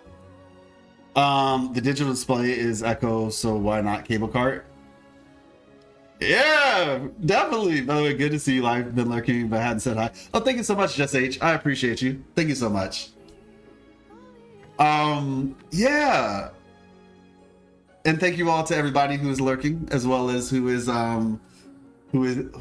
chatting. Okay, so cool. I love this song, by the way, y'all. This song is so good. Titan Bone Expanse. Now, there's something very interesting here, everybody. Somebody in the comments pointed this out to me. This thing right here kind of looks reminiscent of the spot, and this is what I was talking about. Somebody asked, like, should I play 1.0 for lore? I would play it. Like, you can skip if you want to do Reena, but I would definitely go back and play the 1.0 story and the 1.1 story in Black Shores and all that. I really would. So, like, this right here, this ring, okay? This ring is the exact same ring, or not the exact same, but it looks very similar to the ring in Mount Firmament, which essentially was like a pathway for Jue to come to Soul 3. Black Shows and Mount Firmament are good. Yeah, exactly. That's the same ring for Mount. Yeah, that's what I'm saying. For Mount Firmament, it looks very similar. And so the idea is maybe this is how Imperator got to Reena to begin with. Maybe Imperator landed on Septimont. And when you look, right? Where is it? When you look at what we were reading earlier, right? Perhaps within this place, we can uncover deeper secrets tied to the Sentinel and the mysteries of the past. All right. She believes that we'll get deeper secrets, uncover deeper secrets tied to the Sentinel specifically. Why would Septimont, of all places, have that? Well, this is another thing. Hey, what's up? How's it going, JJ? Good to see you. Maybe Septimont has Imperator's return pod, like Minglung Chamber. Exactly. And the thing about it is, right? So it says we can uncover deeper secrets tied to the Sentinel and mysteries of the past. It was probably to the benefit of everybody who has an inkling of desire. I hope we see Phoebe in Septimont. I would love to see Phoebe in Septimont. I don't know, because the thing about it is she wants to look for the truth.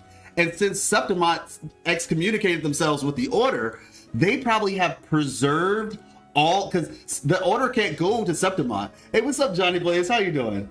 The color scheme reminds me of Leeway. It does, but it also reminds me of whatchamacallit? I'm about to be like the worst fan ever. What's my girl's name? What's her name, y'all? Y'all know who I'm talking about, especially if y'all watch me. Y'all know who I'm talking about. No, in Wuthering Waves. Her name is escaping me right now, but y'all know who I'm talking about.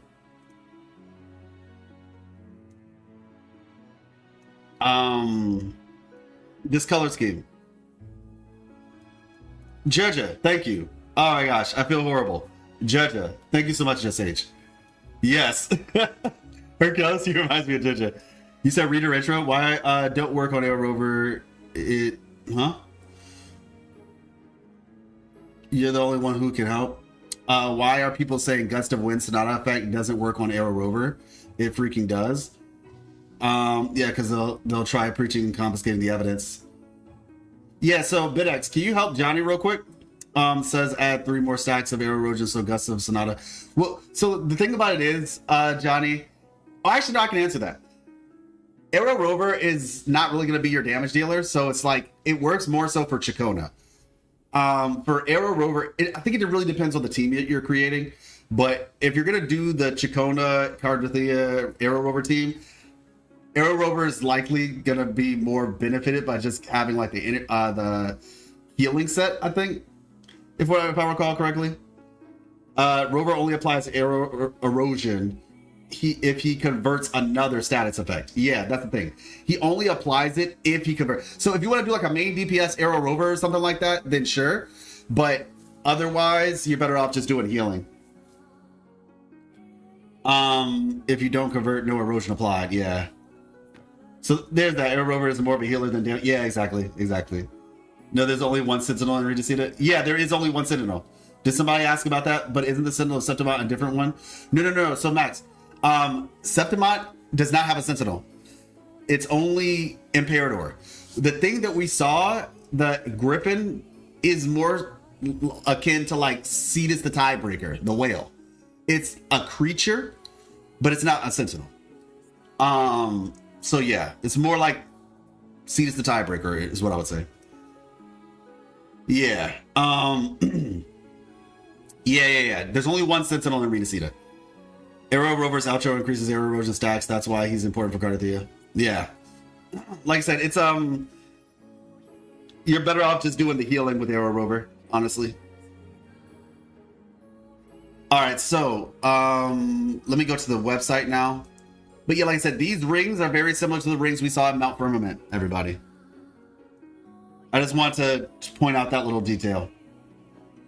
Arrow Rover's outro increases arrow erosion stacks. That's why he's yeah. The max cap to 6. I mean, So, like, you can put that set on Arrow Rover if you want to, but it's not like the most, you know, it's not the most beneficial from a team building perspective. So, Titan Bone Expanse, a vast plane frame. We're so close, everybody. Are we excited? Because I'm excited. Are you all excited? Because I'm excited. Like, as I'm reading this, I'm like, man, we're so close. We are so close. I can taste it. Hope cartethiya Chona is not a Zani Phoebe situation. I don't believe it is. Bidex did the calculations, and I believe he was just saying, like, it's obviously is going to help, but it's not going to be like Bidex said clueless to me or them. I'm about to say, Bidex, why don't you break it down? Can you give people your definitive, well, it's not your pre-definitive statement? Will cartethiya require Chona, or will it be fine if she doesn't have Chona? It's so close to the city. Yeah, it is. I mean, to be fair, they built the city afterward, right? Because apparently we just learned that there was a region that was like the first area, like I think it's called the Water Wheel Village.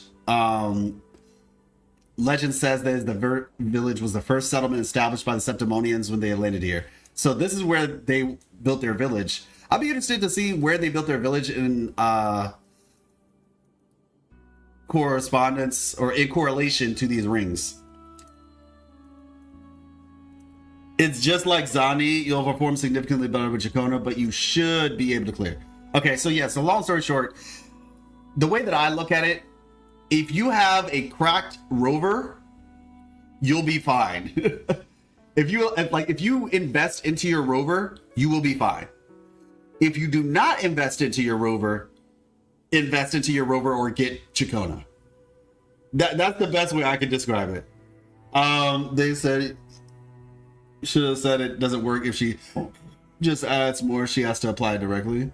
Oh, okay, got you. Yeah, not too happy with that. But yeah, so that's what I would say. Like, if you have an invested rover, like you have really good, stuff on your rover, right? You should be fine. Like I said, in real reality, it just comes down to investment, and not even just rover, but just like whoever is on that team. If they're like properly invested, like you have like some really good ratios, you'll be fine. To be honest, you don't even have to have good ratios. I'm pretty sure you could probably get by with, as Bidex said, you should be fine, because they're not going to make it where it's impossible. But obviously it's called a premium option for a reason. Like, you can definitely clear with just rover, Zani, what have you, but you're going to make sure your cartethiya is like invested in. Now, let's say maybe you're going to get like a copy or two of cartethiya. Yeah, you won't need Chona at all probably at that point. So just make sure that your cartethiya is invested in, your rover or whoever else that third option is going to be. Bidex, Kuro, just make some budget erosion 4-star characters, please. I know, I want that too. So who would be the team, Bidex? Would it just be like Shorekeeper or Verena plus Arrow Rover plus cartethiya, I guess? In which case you would probably make Arrow Rover have the Gust of Welkin set then, if you're using Arrow Rover instead of Chona. But you said it has to be applied for Arrow Rover to actually do anything with it. I don't know, maybe Phoebe then? Not Verena, most of her buffs are wasted. So what would it be, like Phoebe? If you have Phoebe? Yeah, how does that work? Arrow Rover, Sanwa. No. I'm talking about if you get cartethiya, but you don't have Chona.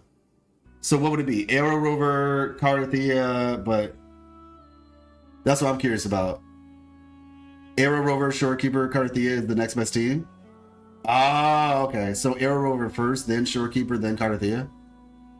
And you just go that way. 2 out of them. For Lova mentioned this night that Lupa is an important figure of the Dark Tide. Did we talk about this?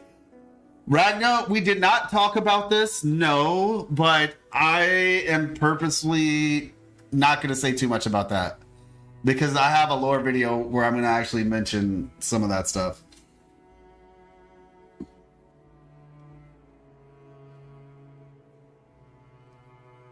Arrow Rover will get significantly better with S6 R5 if we get R5. Okay. Well, that's the other thing too, everybody. We have to get the copies of Arrow Rover, in which case he will get significantly better. So that is 100% true. We have to remember that. Hey, the damage difference in premium teams and the others will probably be big. But if cartethiya applies erosion, Arrow Rover will be at more stacks and Gust of Welkin should activate. Yeah, I'm about to say, it might just be a little early. It might just be... My biggest advice to everybody is to just farm the fantasy of 1,000 gateways thing or whatever, so that way you can just convert your pieces, save up your stuff so you can convert your echoes to just have a good set. That's what I would say is probably the best advice I can give anybody. Save up your the boxes and stuff like that from the fantasy 1,000 gateways event, and prepare that for when the character comes out, because that's when we'll have like probably the most optimal amount of information. And obviously, like, you know, people who are doing calcs and stuff.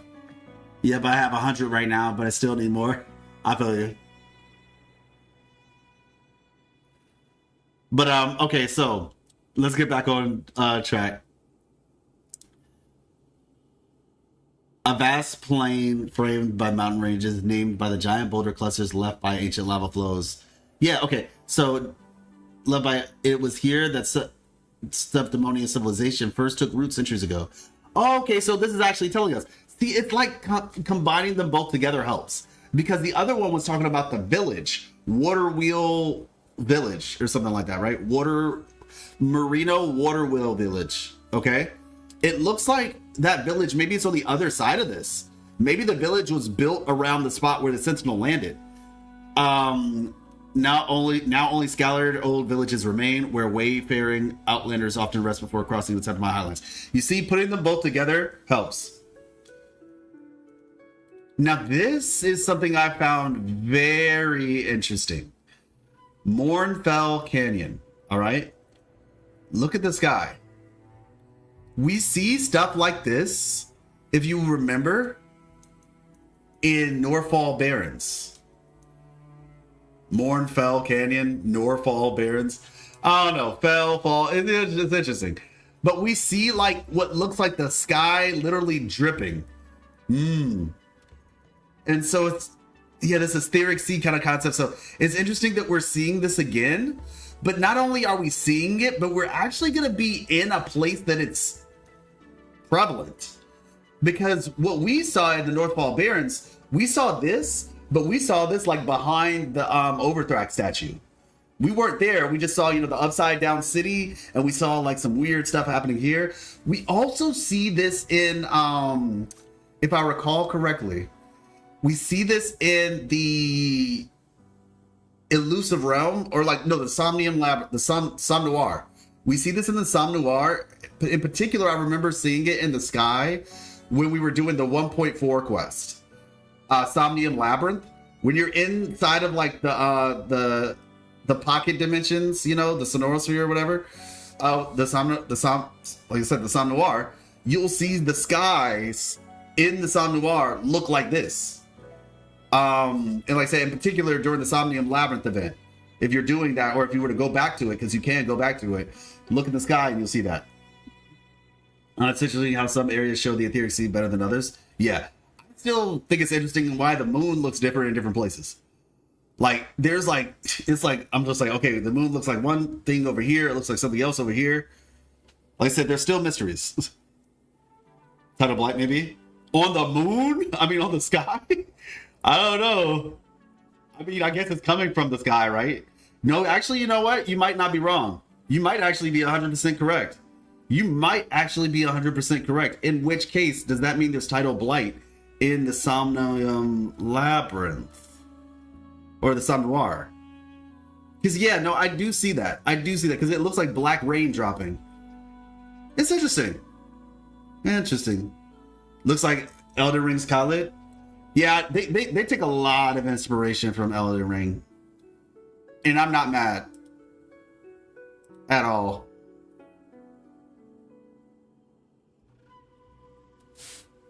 Can I go left and right here, though?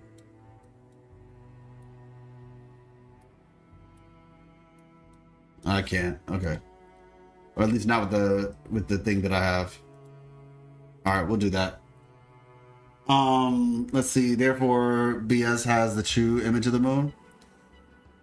Wait, I believe moon image is affected by local laments. Oh, an etheric sea, except for Black Shores, which doesn't get covered due to its being a big tacitite rock. Therefore, Black Shores has the true image of the moon. Oh, interesting. Thank you, Alfie. Interesting. That is actually, yeah, that checks out. The remains of a coast eroded by the dark tide. Temples and sacred statues once erected by the Ragunesi acolytes now lie in ruin. But yeah, what I was saying, I don't know what happened when I got shifted. But yeah, basically I think I was saying earlier that it's really good that in a way, it's in a lot of ways, it's good that the order was essentially kicked out of Septimont in an official sense, because that means that a lot of the old stuff is preserved here. So this legitimately is where we're going to get the truth. And I have a feeling that what's going to happen is we're going to mix the truth that we find in Septimont with the lies that we find in Raguna, put it together, and then we'll have a full image of this is what happened, this is what they screwed up, and this is why they screwed up, so forth, so on. So, yeah. Interesting. Silent halls devoid of worshippers are spread across the canyon floor, transformed into haunted dwellings of tacit discords. This is about to be crazy. See, this is why I was telling you all, like, I've been saying this for a while now. For those of y'all who listened, thank you. Wuthering Waves, and in particular, Reena Zani. In essence, did I mention that? No, that's in a script that I haven't actually made the video for. But Reena Zani, this whole thing was like a mask. It's like the mask shows like, oh yeah, everything's all right, you know? And then you take off the mask and it's like, no, this is what's actually going down.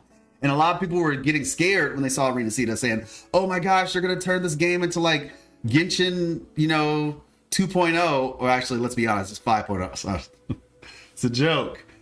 But like a lot of people probably were thinking that. And lightly we tossed the crown. Yeah. And so the point is, like, as you can see, where's the happiness, y'all? Where's the happiness? I don't see it. Like, even right here, you see stuff getting broken. Like, yes, remember, this is a post-apocalyptic game, okay? It is not apocalypse. It's post-apocalypse. Meaning the apocalypse happened, and now this is after that. So, yes, there are going to be people trying to move on with their life. There's going to be civilizations saying, hey, yeah, like, we need to, like, we can't just sit here. You know what I'm saying? And to be fair, with as bad as this is, right? With as bad, well, actually, with as good as this looks, but also as bad as this is the good place. You have to remember this. This place is one of the better looking places in Solaris 3. And it looks like this. Because Reena Zani is the place that hasn't dealt with an active Therunodian threat, quote unquote. Meaning they haven't been, it's not like Jinzhou where it's like, oh yeah, there's a war here and it's been constant war and constant problems. Reena Zani is one of the more well preserved areas. You know what I'm saying? So it's just like, if this place looks like this, imagine what the future is going to look like.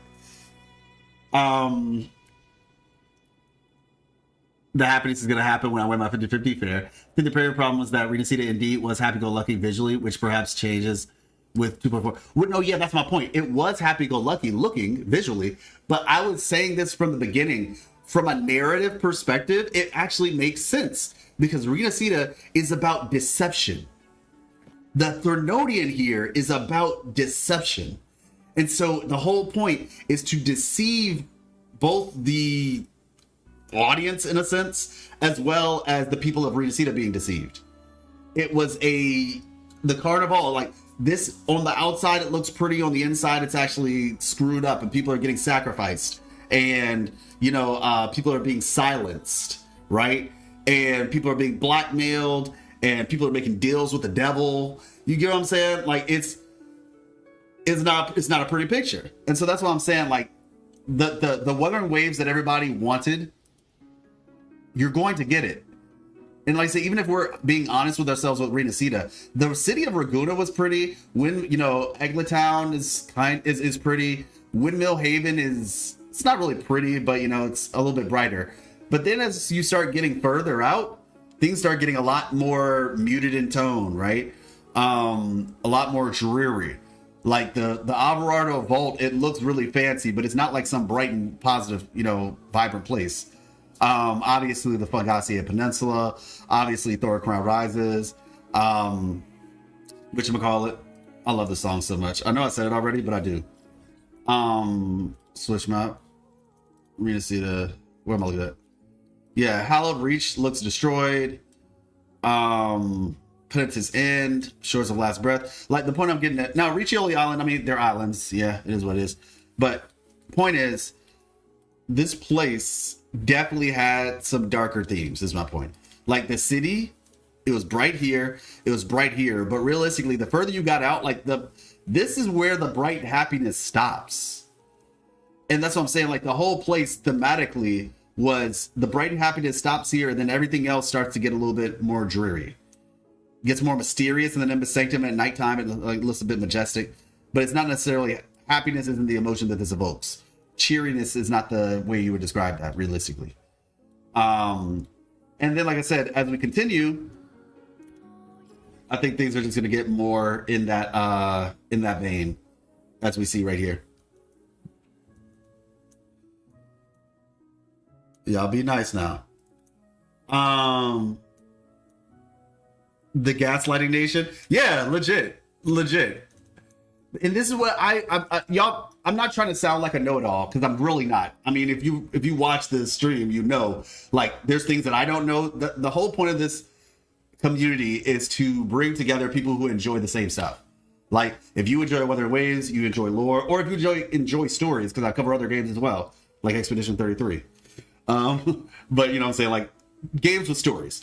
Like the whole point is to bring people together to enjoy the same thing, so we can collaborate, discuss ideas, and grow in that way.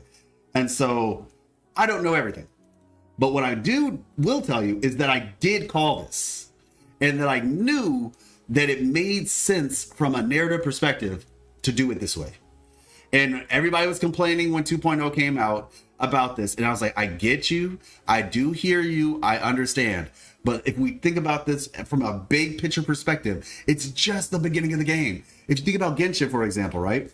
Mondstadt, right? There was Mondstadt. Now, that's probably not the best example, to be fair. It might not be the best example. But I guess I'm just saying, like, it started, like, if you think about it, at least for the first three regions, right? First three regions, you have Mondstadt. Oh, yeah. Then you got Leeway, which is, like, a direct opposition to Mondstadt, where you have, like, the color and tone is my point. Like, rocks to dust. You know what I'm saying? Like, this is kind of what you had, right? And then you go to Inazuma, which was like a totally different change from what they had. And my point is, it's like over time things change, right? You start off any anime, if you ever watched an anime, or like any JRPG journey, you usually start in the starting town, and the starting town is usually kind of bright, kind of cheery. I know Jinzhou is really the starting town, which it was not bright or cheery. But in terms of the beginning of your story, the beginning of every story, most of the times, doesn't start off as bad. It becomes bad. The moon looks similar in the Black Shores. Now, the thing about it is, Alfie, I don't think that this is the moon. I thought that this was just like I think, didn't cartethiya tell us that this was a collection of all the frequencies from everybody who died during the Dark Tide, who was in the Avenolium? I'll believe this is actually the moon. Not to mention, this is not like in this we're upside down right now, meaning we're looking at the ground. The ground is above us. Ground is above us, sky is beneath us. Yeah. I mean, I thought that's what that was. Grounded the sky, yeah. Final Fantasy 16 start was dark. Well, yeah. No, I'm just saying it's a common theme that people do in stories. But yeah, I thought cartethiya said that this was just a collective of frequencies from the people who passed away. I have to look back at it, but I thought that's what she said. Last 2 rolls of skill, damage, and flat attack. Oh, okay. People who are able to read have an advantage in life. Oh, yeah. Okay, yeah, like I said, I thought I think that she said that was just a collection of frequencies, if I recall correctly. Maybe all the frequencies went to the moon, lol. Fair. It could be one and the same, that is true. Just because that is the case doesn't mean it's not. In which case, what does that say about other things? Spelling Avenolium is a bit difficult. Oh, Avenolium. Yeah, it's Avenolium. N-O-E, I believe. Oh, no. There we go. Avenolium. Yeah, Eum. Avenolium. There we go. All right, so back to, let's see. Okay, so yeah, so we got that. I'm excited. I can't wait to go this place. Border Mountains, the precious mountain range that marks the border of Septimont, the craggy peaks from the natural barrier. Like I said, we're about to head to the video now to show you all some of the things that you might have missed about it. A precipitous mountain range that marks the border of Septimont. The craggy peaks form a natural barrier between Septimont and outside world. I see you all posting some stuff though. We're going to check that out. Border of Septimont. The craggy peaks form a natural barrier between Septimont and the outside world. During the first outbreak of the Dark Tide, the border mountains bore the brunt, leaving them forever scarred by ashen traces and tidal blight calcification. Now, one note about that, right? The calcification, I made a tweet about this. If you all recall, and all right, cartethiya, we're gonna go. I appreciate you, but we're gonna head out. We'll probably come back though. All right, so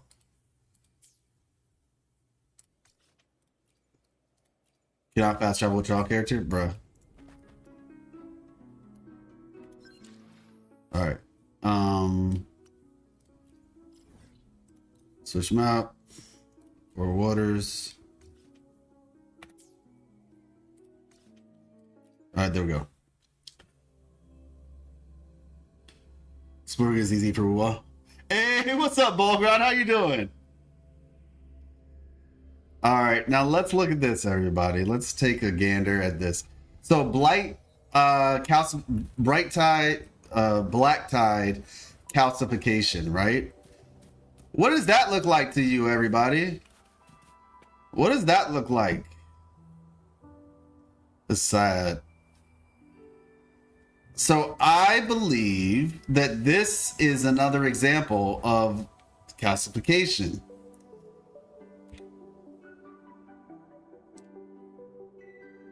Ooh.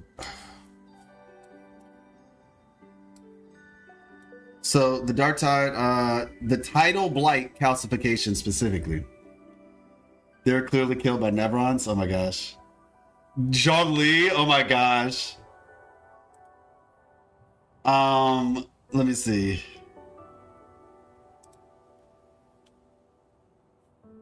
Wait, let me see. Where is the, here we go. Bam. So in the video that they posted,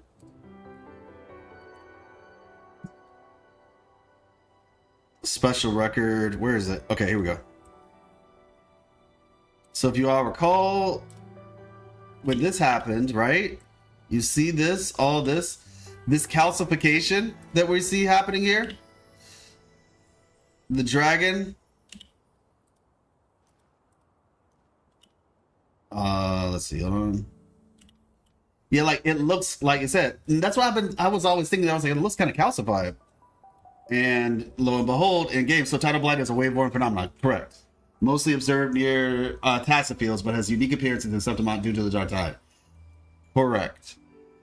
And we say unique, but it could just be that every place looks different. I mean, it is. Is that unique or is that just the norm? You know what I mean? But yeah, exactly. It's a wave-borne phenomenon, basically. So all those things that we were seeing, yeah. Calcified humans. Lovely. So tidal blight is a wave-borne. Oh yeah. Yeah, no, yeah, 100%. 100%. All right, was that the last one? Okay, let me see. Next. So, Capitoline Foothills. Did I miss anything? During the first outbreak of the Dark Tide, the border mountains bore the brunt, leaving them forever scarred by ashen traces and tidal blight calcification. Got it. All right. Capitoline Foothills. An area at the base of Capitoline Hill near the border fort. Herds graze in peace throughout the lush pastures, and scattered villages nestle among ancient ruins. Yet even in tranquility, small arenas remain a vital part of life. Now, what's interesting about this, it says this detail of the pastures, right? Herds graze in peace throughout lush pastures.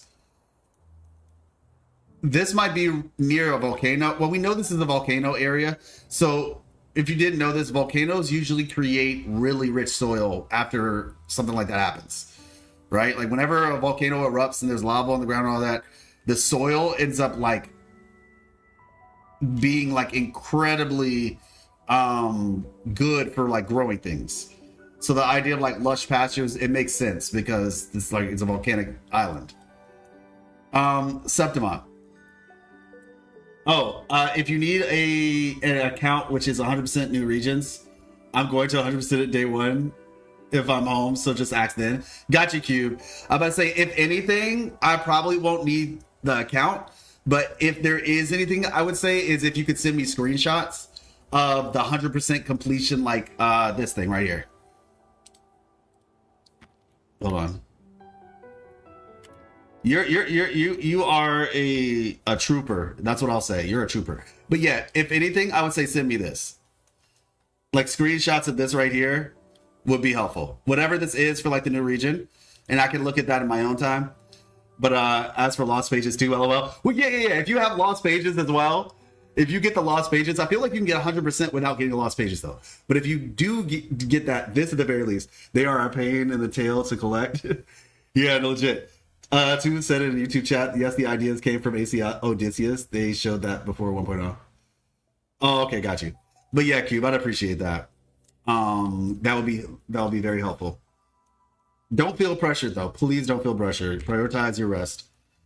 All right, so Septimont, all for glory, fear, no death. Like Raguna, Septimont is a city state of Renacida, though its people revere not divinity. But heroes of flesh and blood, famed for its gladiators, the City of Glory is hosting the Great Agon, the Grand Championship, held once every 4 years. Okay? Wait, what? Oh, you can wait. Is that like the Got it. I love the horns. All right, capital city, Capitoline Hill City. Once the Renacida city states. Ooh, this is interesting. Perched atop Capitoline Hill, it boasts towering stone structures that form the Grand Griffin's Fortress. After fleeing the threat of the Dark Tide, the bold, battle-loving Septimonians have devoted their lives to chasing the heights of glory. With travelers from distant seas, they gather in the City of Glory built upon the legends of heroes. Okay, I don't know if it's just me, but part of me feels like the Griffin's dead. Like, we haven't seen the Griffin at all. Now, it could be that, like, they're holding on to it, but part of me feels like the Griffin's dead. You know?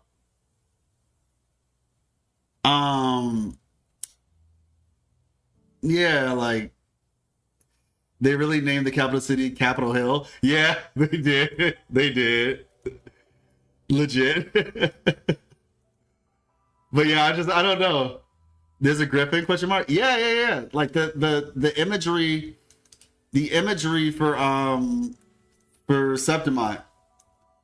Not even just the imagery, but the symbols representing the characters. So like if I go Lupa, Wuthering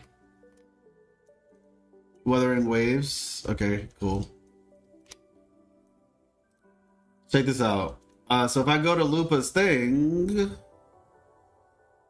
okay, you know what? Let me go to just images. Yeah, is it right here? Oh shoot, it's not right there. Where is it? It's somewhere around here. Like on her whenever when they showed the character, you'll see like a little symbol, like like the little dragon for Huang Long, and the second image. Oh, thank you. Open image in new tab. Here we go. I didn't ask for all that. Open image in new tab. Where is it? Why is it doing this? Fine. Whatever. Okay.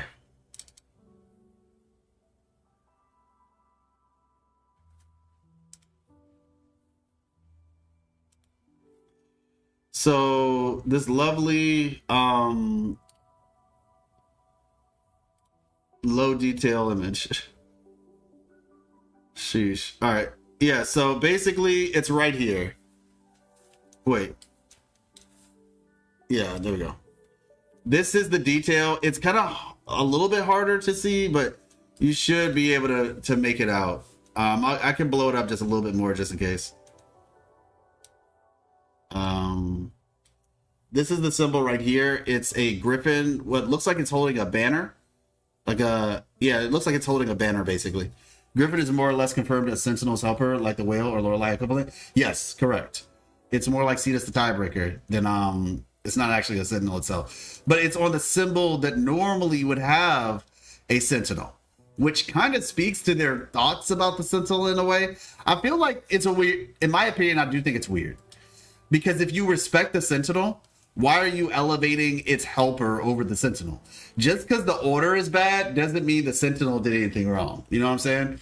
I do think that's a little bit odd, but you know, is there, they can do whatever they want. Feels like the same authority of Shorekeeper.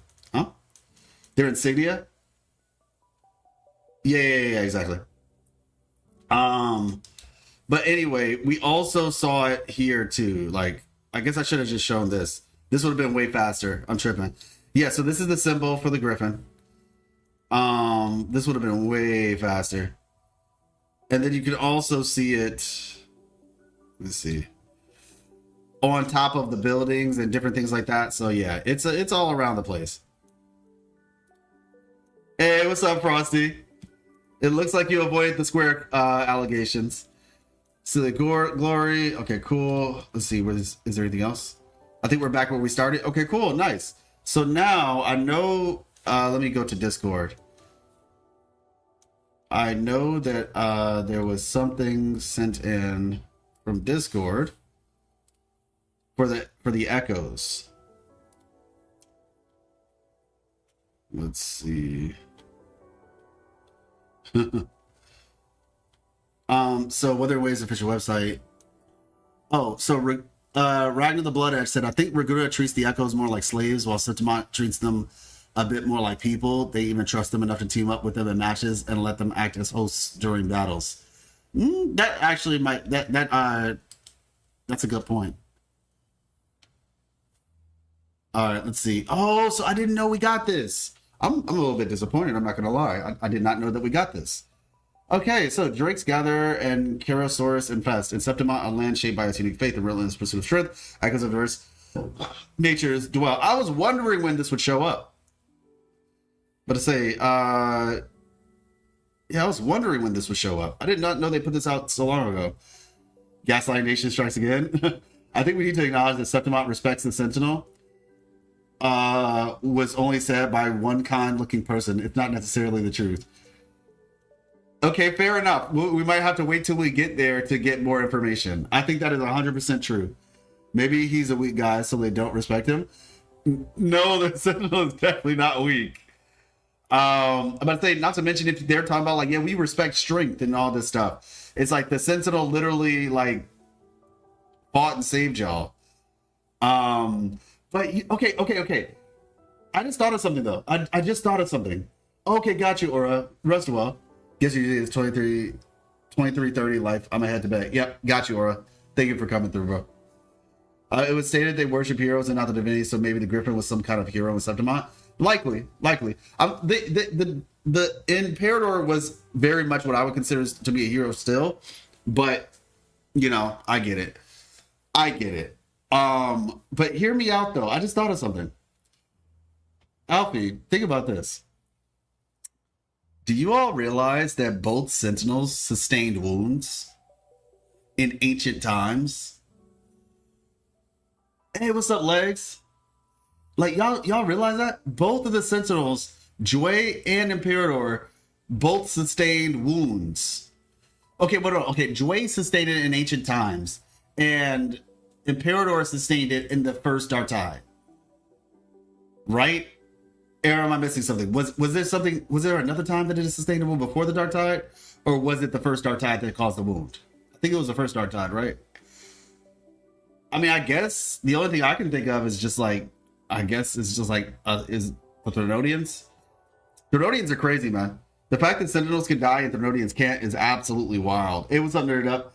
It being injured board the first time, I believe. Yeah, exactly. Yeah, so it was just like, it had to be Threnodian. But it's just like, it's crazy. Like, once again, the story theoretically should get worse and worse. When I say not worse, but like get more dismal because we're losing Threnodians. Like, I mean, we're losing Sentinels and the Threnodians can't die. So our fusion Drake, TD that mimics the Drake Cub, flaming blazing with K, small size, fiercely territorial, always ready to drive off invaders with breath and claws. Okay, cool. Not gonna read these because it's literally the exact same thing. Dark torrent spiraling between his claws. Got it. Flame blazing between his claws. Got it. Light pulsating between his claws. Got it. Spectral Drake. Now this is what I was interested in. With coral and bones. With coral as bones, seaweed as flesh, and blind faith as the catalyst. I knew it. It was started, they worship. Oh, yeah, got you. Where only Threnodians are left. Since Threnodians can't die, I can't stop imagining that there might be a time that there's only Threnodians left. I mean, to be honest, Max, either one of those would have worked. Are you talking about power levels? If so, yeah, Sentinels are weaker than Threnodians 1-to-1. Rover is the heavy hitter of the order side. Well, technically, yeah, Bulgrat. I think the reason why is because Threnodians feed off of humans. And so technically they have like a endless source of power. Like, Sentinels are really strong. But it seems like because Threnodians have like an unlimited source of power, they seem to win out. We did lose 2 Sentinels. Joy is kind of useless until they heal up. But we also see humanity getting Resonators with Second Awakening fighting for them. Yeah, exactly. That's what I'm saying. It's like this idea of there's this increasing idea seeming to be where they're relying less on the ancient beasts and more on themselves, essentially. Which is like kind of a trend happening right now in the story. Yes, gods, yes. Orthax was Crone, Leviathan is Chaos Gods. Is that what it's a very interesting, yeah, exactly. What is Bulgar? What is that? What is that? Is that like Greek or something? Or is that like Gnosticism or Ars Goetia? Is that what is that? Yep, let people say themselves. Yeah, exactly. This is kind of what Cartethiya talked about at the end of the first act as well. All right, so with Coral Bones, but yeah, I kind of figured. They are the devotees forsaken bodies of void and husks switched from wreckages. Obscure whispers and chants echo within their hollow shells as they pilgrim tirelessly to seek the dark tide's mercy and guidance. Interesting. So it's almost like the opposite. It's like they absorbed the, like I said, this is my opinion. I think they absorbed the frequencies of the pilgrims who went on the pilgrim sale. And now, however, because they're echoes, their pilgrimage is to the dark tide. Because if you recall in 2.2, when Cartethiya was going crazy, I'm going to show y'all just in case y'all forgot, because I didn't forget and it creeped me out. I did not forget and it creeped me out tremendously. Let's see. Where 2.2 live stream. Let's see. Yeah. I got creeped out so much when this happened. Let me see.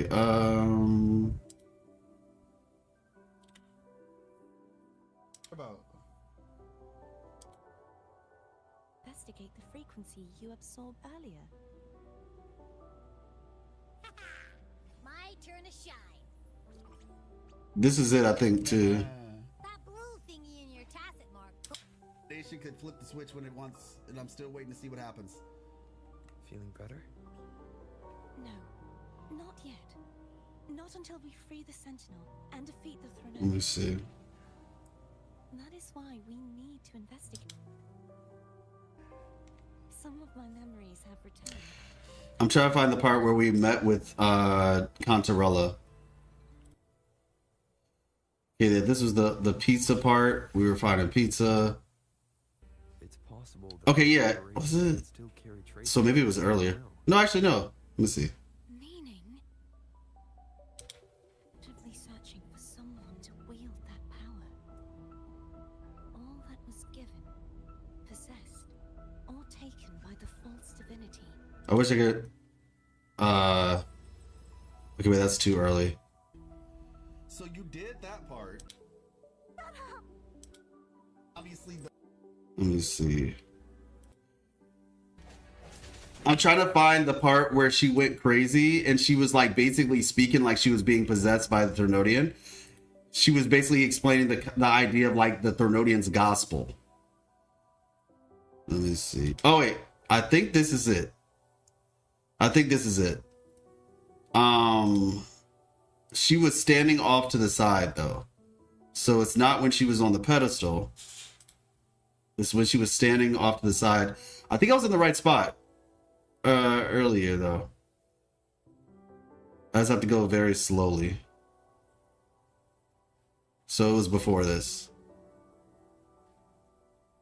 Okay, let's see.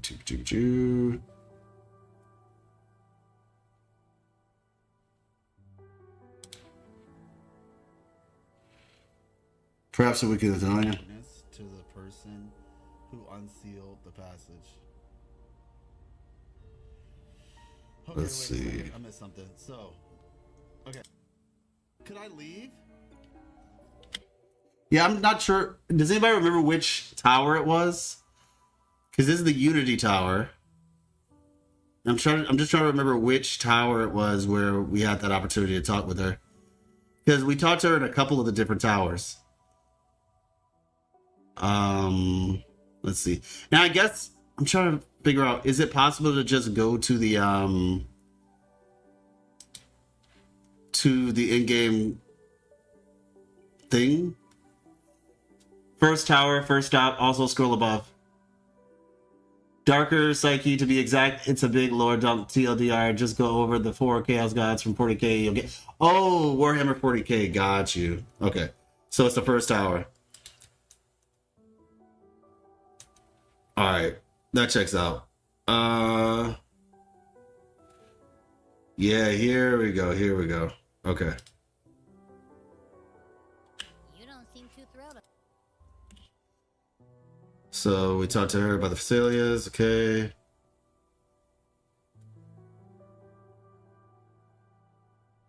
Here we go. Yep, found it. Thank you all so much. Okay. It's at 40, 50, 49, 36. All right. I do find it interesting. I know it's just a design choice, but her anklet is like the same as the crown she's wearing. And she has like a wrist. They decked her out. They gave her bracelets and the anklet and the crown. Do you think Fenrico is doing shady stuff for the greater good or just to keep his power? I think it's to keep his power. I think that Fenrico made a deal with the devil and now he doesn't really have much of a choice. Yeah. So we're gonna let her talk. Is there anything else you'd like to ask? I'll share with you all that I can remember. Oh shoot, we can learn from her too? Sick. Okay, music, I get it. Actually, let me mute the game.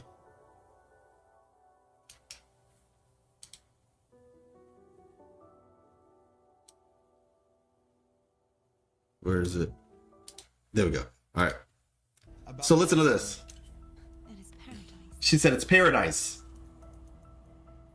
I take it you don't mean that in a good way.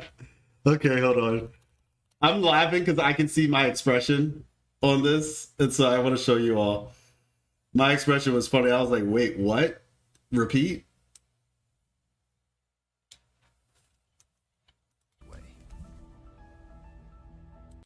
They gave her bracelets and the anklet and the crown. Drip. They gave her bracelets. Let's see. 49. and the crown. Drip on fleek. All right. My expression when she said this, I was like, what? I'll share with you all that I can remember. Oh, Como se dice what? too sick. Okay, music, I get it. About the dark tide. It is paradise. I take it you don't mean that in a good way.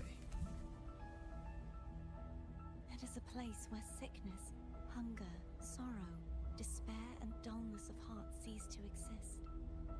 There, deacons sing eternal hymns. Bro! No way! She's on the dark side! Yo! That quick? We lost her! Mayday! Ship? Oh my gosh! Yo, she's not her anymore. It's over. She's gone. She has succumbed to the dark side. She just said the dark side is paradise. Oh my gosh. From a literal standpoint, this line describes the dark tide perfectly. Nah, bro, I don't care. Nah. We talk about some literal standpoint. What do you mean? In the beginning, the dark tide would claim only the areas it touched, assimilating all life as its vanguard to clear the way for its spread.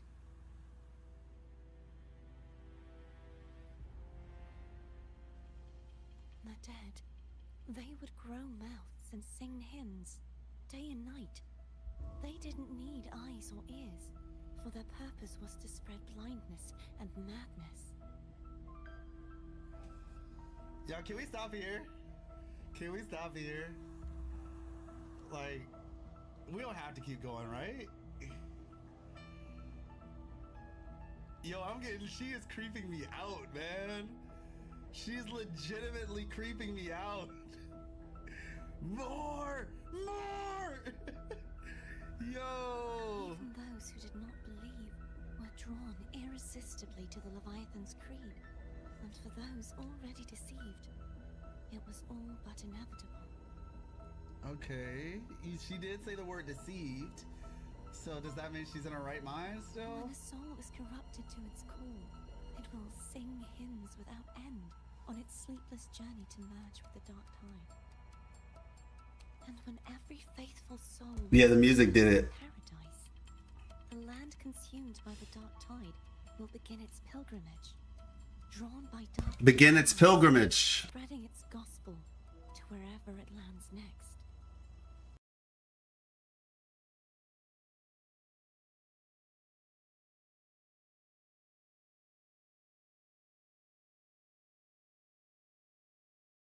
The final act of the dark tide is the journeying paradise.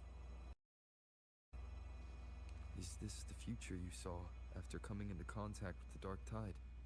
Yes.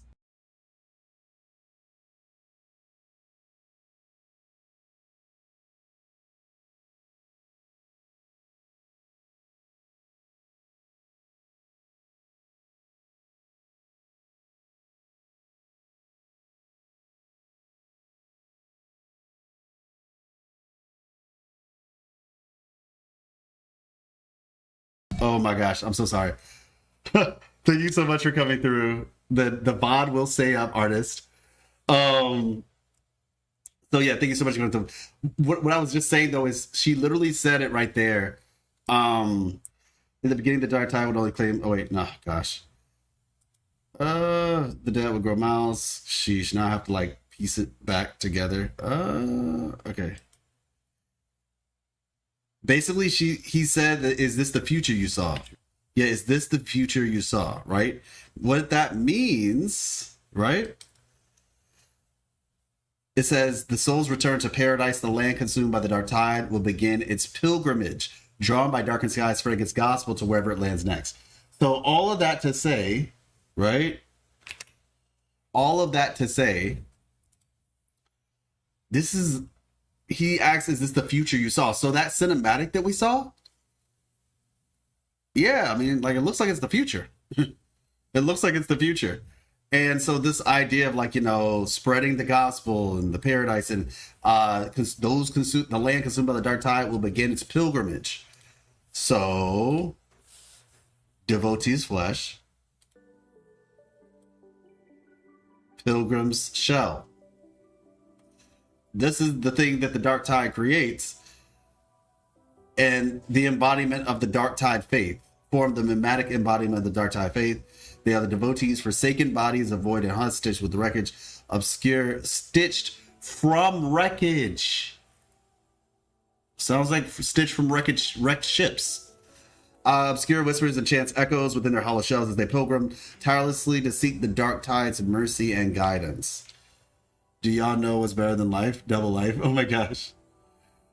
So yeah, my bad. Yeah, this part of the story was so creepy. Oh yes, you might get it. Thank you. Sorry about that. With coral as bone, seaweed as flesh, the blind faith it's the catalyst. They collectively form the mimetic. Okay. Their hunched carapaces hoard nothing but ossified corals with their bones and lost relics in the sea. Once the most devout preachers, they now wander as shamans who chant the will of the dark tide. See, this is proving it. These are the guys who went on the pilgrim sale. In particular, the earlier pilgrim sales. They now wander as shamans who chant the will of the dark tide, their voices murmuring the names of those who shall return to the abyss's embrace. Yeah, it's all, but it's basically guaranteed at this point. Charosaurs are fierce, amphibious tacit discords. Mimicking Saurosuchus. I don't even know what these are. We just met you. Who's a Saurosuchus? I'm pretty sure I'm not saying it right. Saurosuchus. They gain their name from the spiky scales covering their bodies. Charosaurs are not indigenous to Septimont. Not indigenous to Septimont. They were introduced as gladiatorial opponents in matches for their distinct appearance and aggressive behavior. Their pronounced territorial instincts also make them the ideal echoes to serve in the city's defense force once tamed. Well, that's interesting. Now I'm curious where they came from. You know, we might, and this might be pointing to something else, because I know this was a question that was considered. Will we get an underwater region in Wuthering Waves? A lot of these things look like they came from underneath the water, right? So maybe this thing is indigenous to a nation that is underneath the water, basically, an underwater nation. The process culminates in the aggregation of corrupted souls, which are drawn toward a central convergence known as the Journey in Paradise. Yes, correct. I expect a total shift overall, more serious looking TDs, more open conflict. Leviathan had cuddle waddles. Raguna.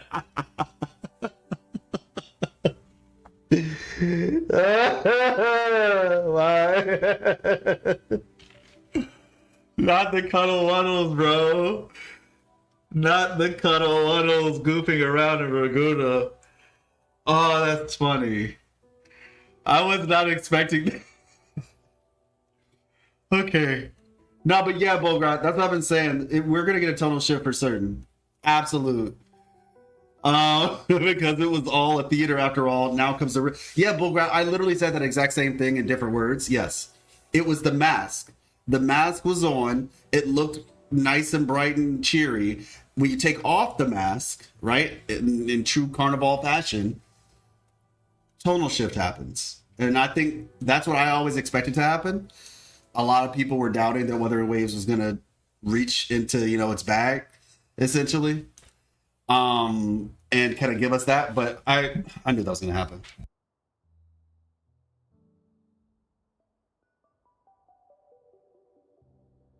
All right, is this the last one? Cool.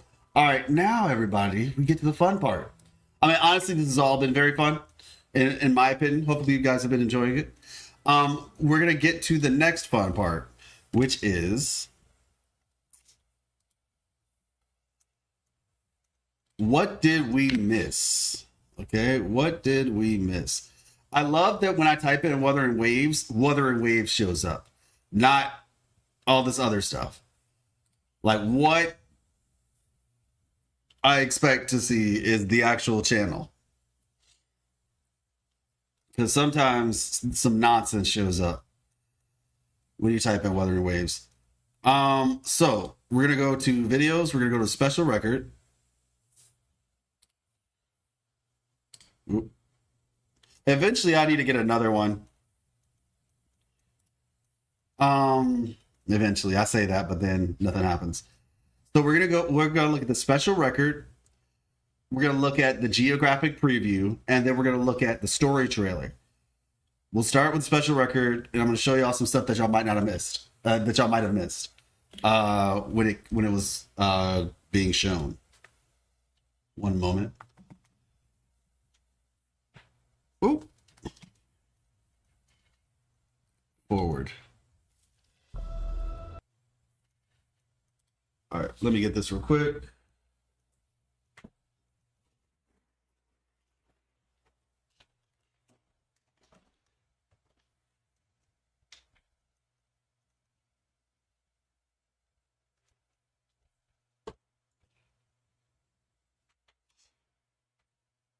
All right.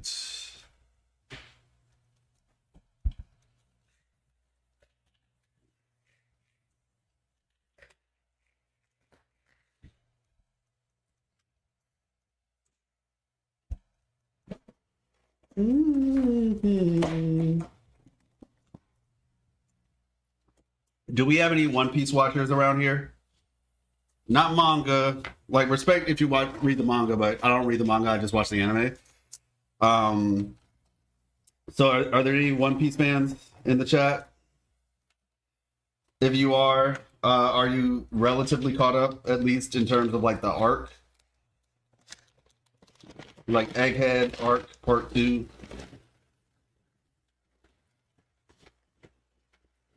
Because the ending song for the arc has literally been in my head rent free.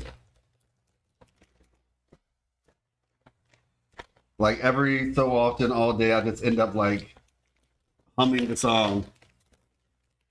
You're a sane person? Oh my gosh. Y'all don't understand, man. One Piece is so good. Listen, okay, just hear me out. The reason why I feel like it's not fair to view like, oh, it's a long anime. It's like that means you will just like theoretically you won't get bored for a very long time, or like not so much bored, but like you have a lot of entertainment for a long time. You know what I'm saying? It's like, when you watch anime, you're like, man, I gotta wait for the next episode. With One Piece, you can just keep watching. That looks like the Kerosaurus in Genshin Impact. Kerosaurus? What?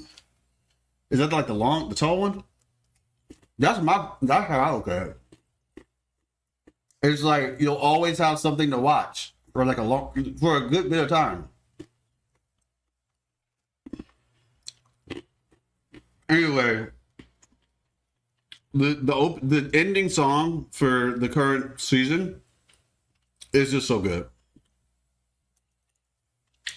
I'm on like 170 and I'm having fun still. A ways to go though. Oh yeah, for sure. But take your time. It'll be there. It just keeps getting good though. It just gets better and better. You will not gaslight me into thinking filler is good. Listen, the filler in One Piece is actually not even that bad. Like legitimately, the filler in One Piece is not that bad. And there's not a lot of it, to be honest. The further out we go, there's actually less of it too. But you can skip the filler if you want. But it's really not that bad.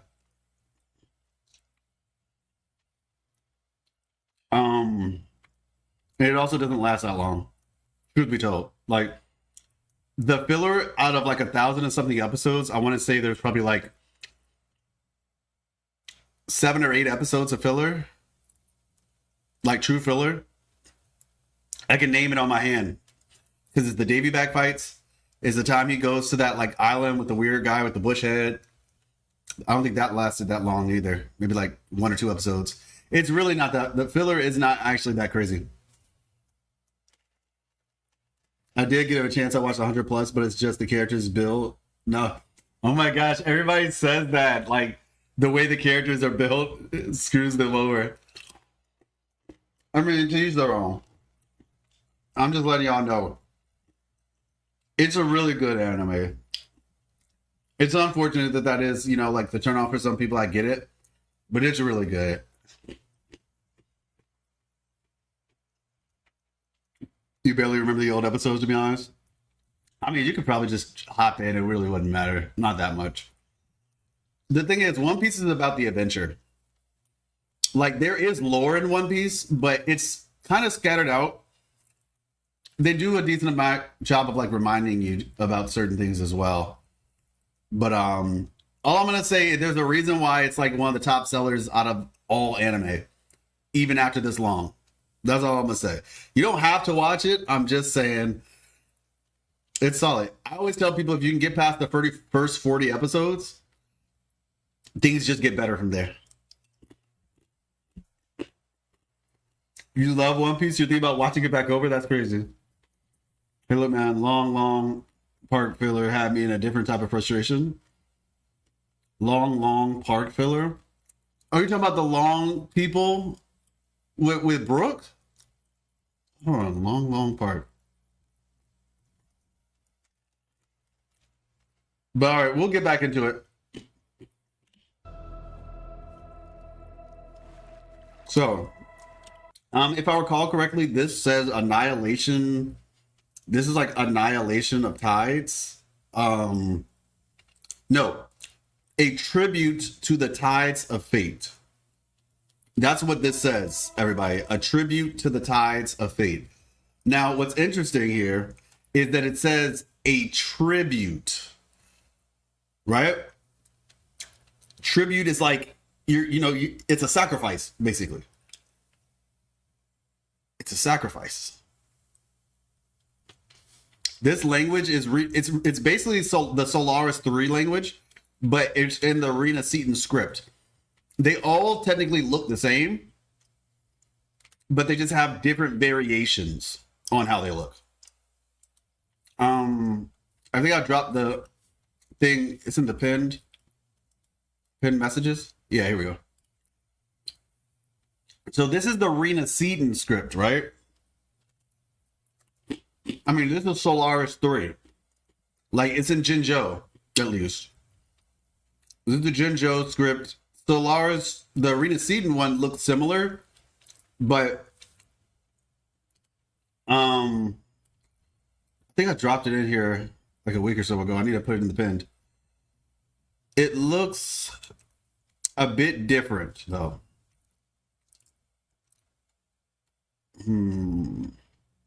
Oh yeah, this one right here, pin. Let's see. Where's the pin option? Edit, reply for pin message. There we go. Yeah, this is what the Reena Zani one looks like. And that's how we figured it out. So if you go to the Discord, Wuthering Waves, Lore Talk, and then click on pins, you'll have, this is Jinjo, or just Soul 3. I don't know if this one is 100% correct. I think this one is probably definitely correct, though. But yeah. Yep, tribute is a gift given by a submission to appease, but yeah. I mean, it's a sacrifice. Like, someone is sacrificing something to someone else or something else. Universal, yeah. I only say that because we only have 2 places. So maybe it's Universal, or maybe Jinjo's is actually just Jinjo's, you know? If we go somewhere else and it looks different, then it becomes like, maybe it's just that was Jinjo's. Yeah, Christopher mentioned it as well. Bidex, what in the world is this cat?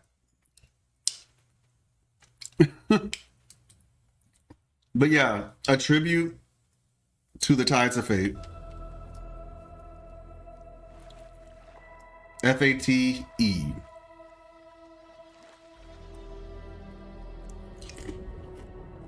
So that's gonna be interesting. Who's doing the sacrificing, though? That's the question. Is the Thronodian gonna sacrifice everybody unto itself? Now, you see this right here? This fin?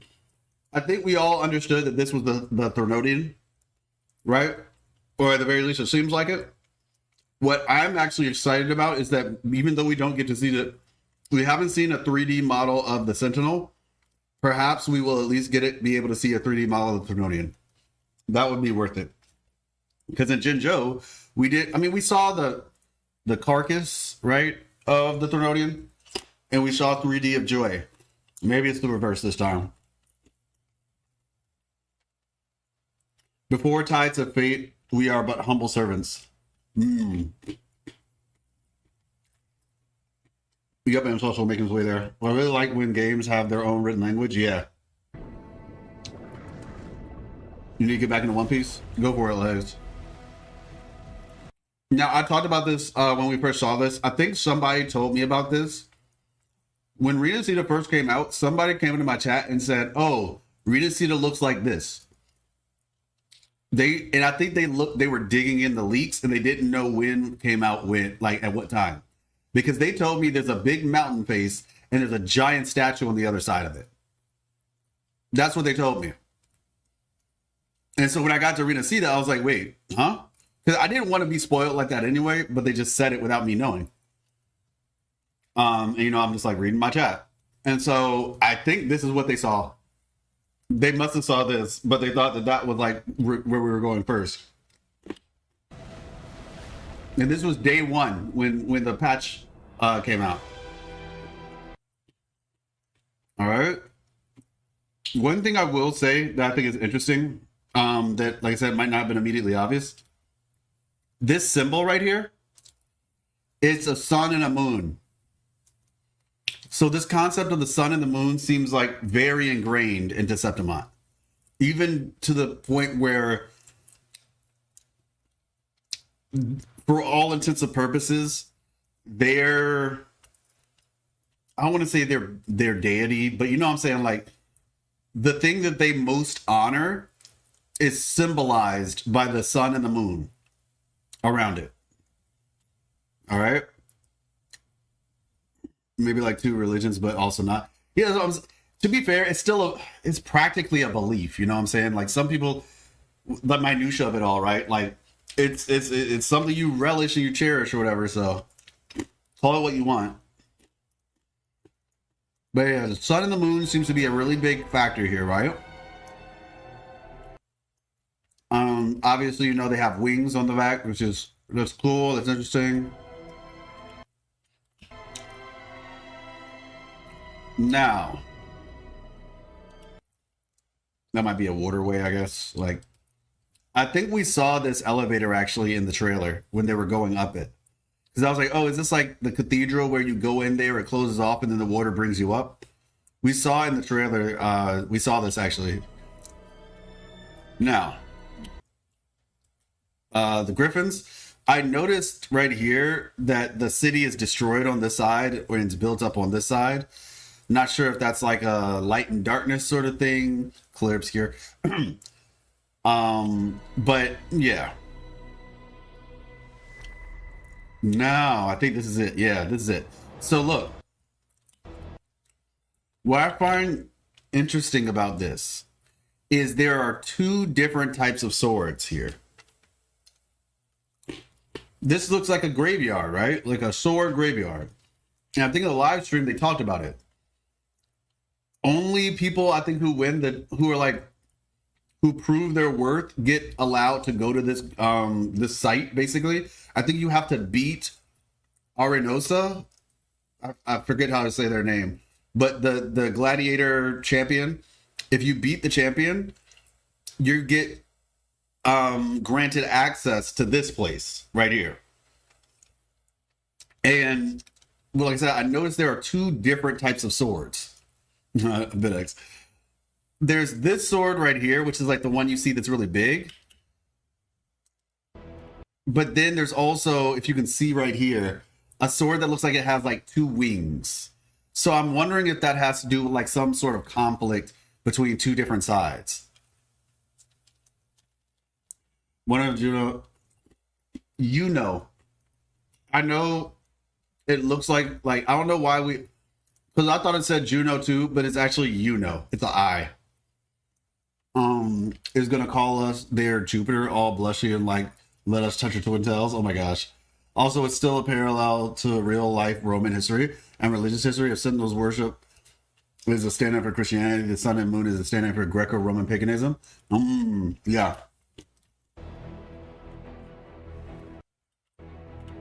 But yeah, I think there's two different swords we see here, and so I think that might have something to do with the potential conflict that happened.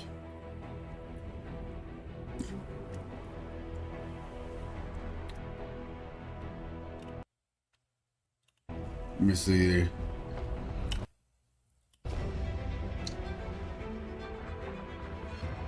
Now, one of the things that was interesting that I was talking to a buddy of mine, Alpha, you know, Noel, N-O-L, Noel Lifu.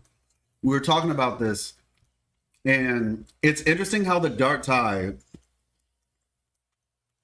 I thought it's an L. Yeah, at first I was like, is it Luno or something, or Lonu? Wait, you know. Yeah, I was like, is it Luno or Juno? Because it was cut off at the bottom. So, yeah, but apparently it is. So I think the original pronunciation is Juno.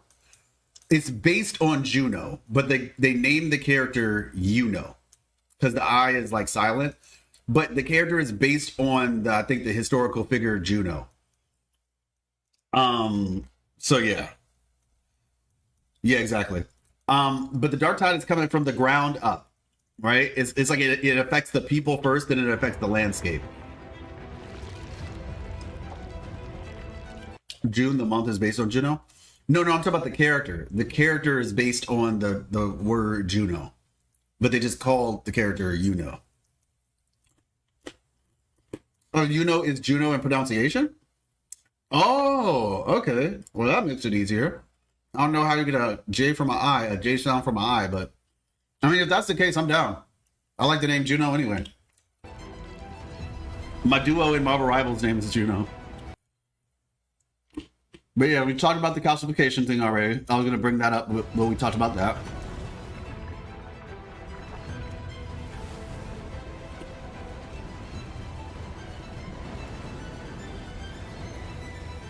Now, here's the interesting thing, y'all. This right here, right?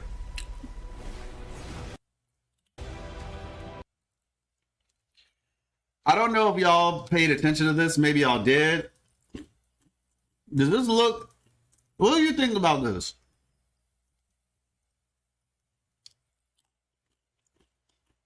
What does this say to you?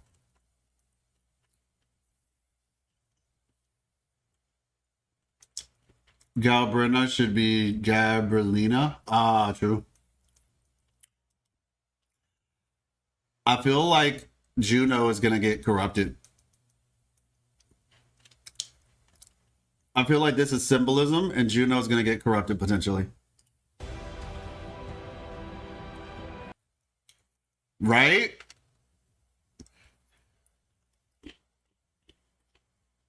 Now, what I would be really interested is if Lupa comes from Juno's family line. Like the moon, you know, the moon family or whatever. Like if Lupa comes from this family line, because I don't know if this is saying that Juno is going to get corrupted, or maybe her like the corruption is going to come from her family line or something. But yeah, and a lot of people were saying, yeah, like she looked at Augusta kind of interestingly. So that's my theory on that.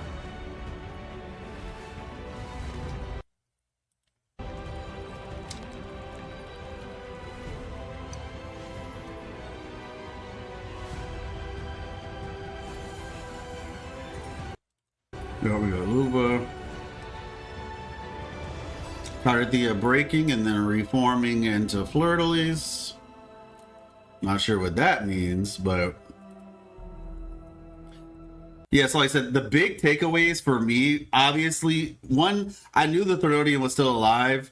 I'm going to talk about that in the lore video. That was going to be one of my revelations that I, unfortunately, because of the move, for those of y'all who may have noticed or know, I moved, and so things have been busy. But because of that, I wasn't able to put the video out on time, but I'm going to have it out before 2.4 hits. The Therodian being alive was going to be one of the things, because I knew it was going to be alive, because we literally Imperator told us they don't die.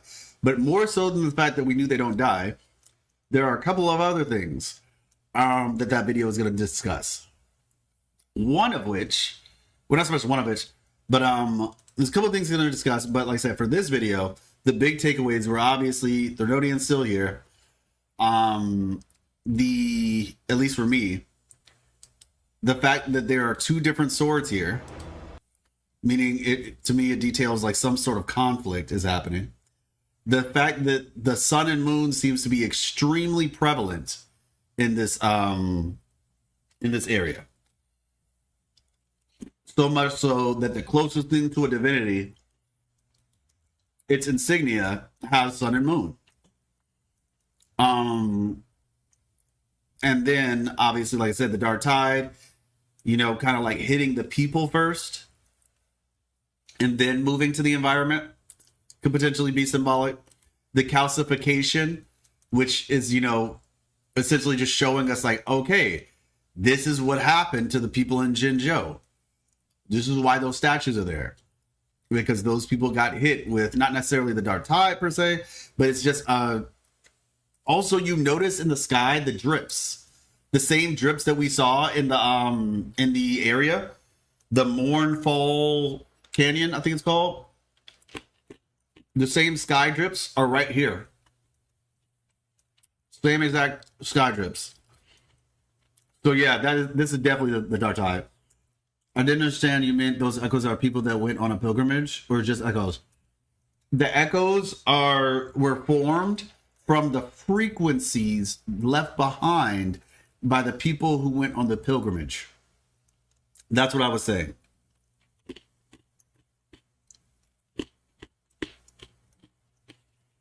Sun part of the symbol is pretty close to Apollo's. I'm very excited for Chu Yuan. Yeah, same here. Same here. He looks really cool. I love his design. Looks like Jianshin's brother. Yeah, I love Jianshin's design. I think her design is like peak design. I love the black and white kind of yin yang concept of hers, and he looks very similar. Frequency as in soul, right? I mean, it's kind of hard to describe. Frequencies in this game,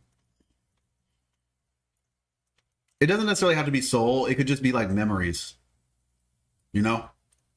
It doesn't necessarily have to be their soul. It could be just their memories. More so. Combination of both. Him and Chisa are cool. Yeah, I agree. Like, it's not to say they can't be a part of that, but more than likely it's like their memories. I think the soul, I don't think we've seen something that displays that it has a human soul. It's just that they're mimicking what they hear and what they experience. Okay, you know what? I lied. There is one that is a little bit iffy, and I would say it's the Inferno Rider. I would say if we were to go as far as a soul, it would probably need to be like a level 4 echo, like a 4-cost echo. A 4-cost echo might actually have some semblance of a human soul, or like the frequencies from their soul, because we see with the way they describe the Inferno Rider, it literally sounds like it's like that person from the port city of Guishu. On that topic, nothing dies in Solaris, even people. You can say that remaining frequencies are souls of people, and we know from Geon's quest, people who die still fight as remnants. That is correct. Not even just that. Wasn't it also the case with the Black Shores part, where we went inside of the Necrostar thing or whatever with like the port city of Guishu? Those people with Hoda, yeah, exactly. So exactly, fair, very fair. But specifically in terms of becoming tacit discords and all that, no. I think at the very least it would have to be like a, Calamity class or higher. Wait, Calamity is not Calamity class. What is it called? Because I know, I think Bellboard is Calamity. What are they called? Legendary or something?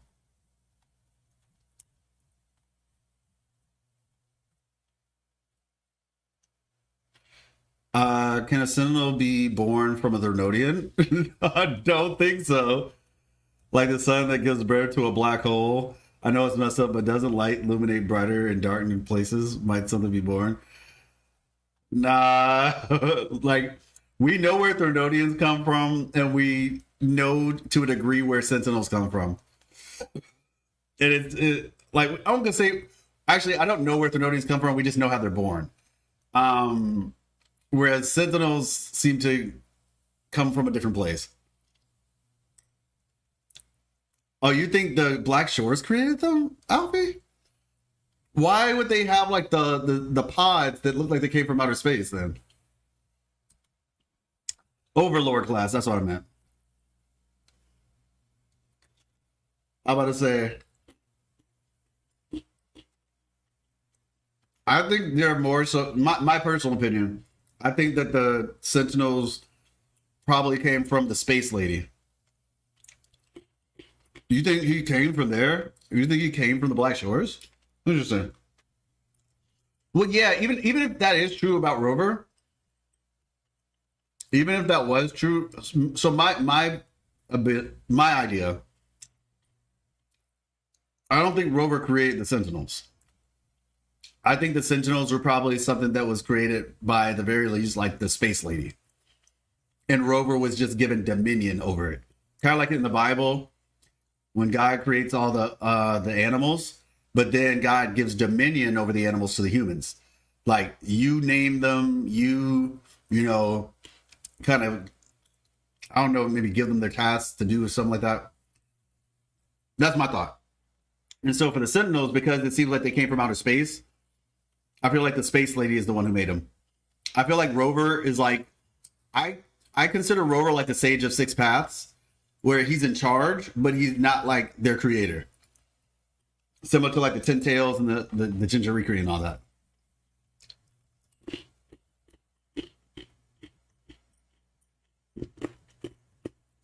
Oh, you think Rover is just like the top dog.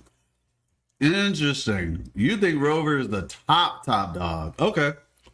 And I'm not saying that I don't know, like that's not possible. But yeah. The translation of the Tethys code where it says that Rover is the highest level instance, ? I can send it in Discord. Yeah, it's in that for sure. Dang. But yeah, Overlord class at the very least, I would say, could probably have like a human soul in it, or even just like a soul in general. Because like the Morning Ike seems to have like a soul, like the holds on to the soul perhaps of what it was beforehand, right? Same with I mean, to be honest, Crownless, in a sense as well, seems to have they seem to have like more purpose to them versus just being like wild animals or wild creatures. And so that's my thought process. Even the Dragon of Dirge seems to have like more sentience, if you get what I'm saying. Not just a memory, like it's not just mimicking something. If you shout out to the mimics, right? Like this one, Whiff Waff, Sim Stop, Zigzag, type things, Tic Tac. But like when they have a little bit more sentience in a way, it's like maybe they are holding on to the soul of what they were before they passed. The biggest question: what is the moon we saw when Baisha checked us out? Do they come from there?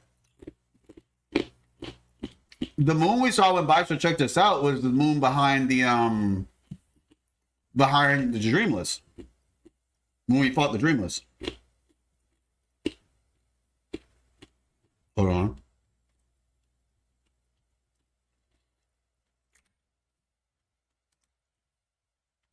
This cat is so funny.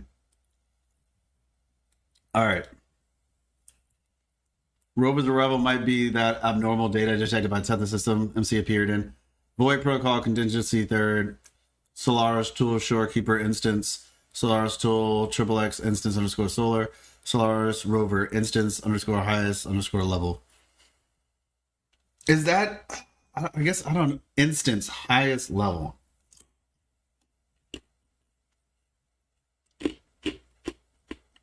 I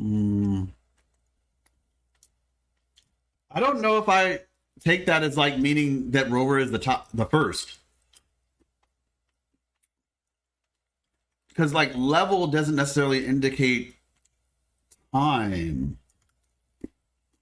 Wouldn't it just mean like, okay, Rover, well, hold on. Let me think before I speak. We're not talking about time, we're talking about level of importance. Okay, the only thing I will say is this. This almost sounds like I'm answering my own question, but does it have the Space Lady in here? Does the Space Lady exist in here? Or is that supposed to be solar? Is the Space Lady solar? Because if you're saying if Space Lady exists within the system, and then Rover is still considered highest level, I'm on board. Not the Dreamless Moon. One sec. No, because the moon, I know what you're talking about. Let me go to it. Wuthering Waves 1.0. Story. In Huanglong, most of the Sentinels. Okay. People working at the academy. I suppose you already had an idea about what it.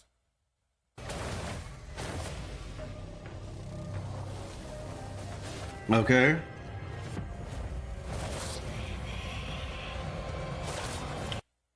Is it missing?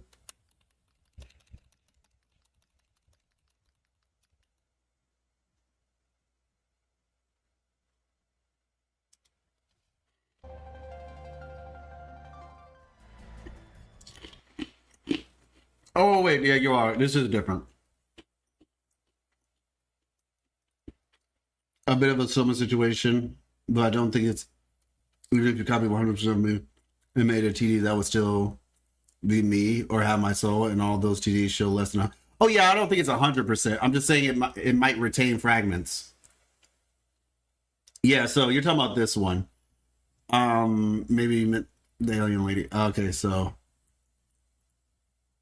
Is it possible to form that a rover is driving the Therodians, which would be why it doesn't remember anything? A form of a rover is driving the Therodians? I don't know if I understand that fully. Like, what do you mean? I mean, to say what is this moon would be the same as saying what are all the moons.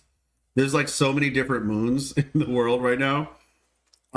So we see this moon, And then we end up seeing it's right here.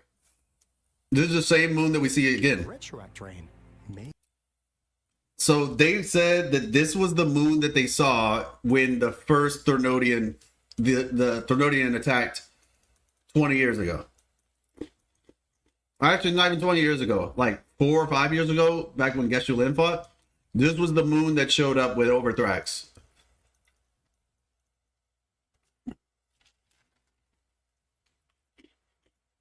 You know, I got another theory. I think the new character like Chisa Gabrona and the monk dude traveled there for the tournament, and maybe there's a tease for the future regions.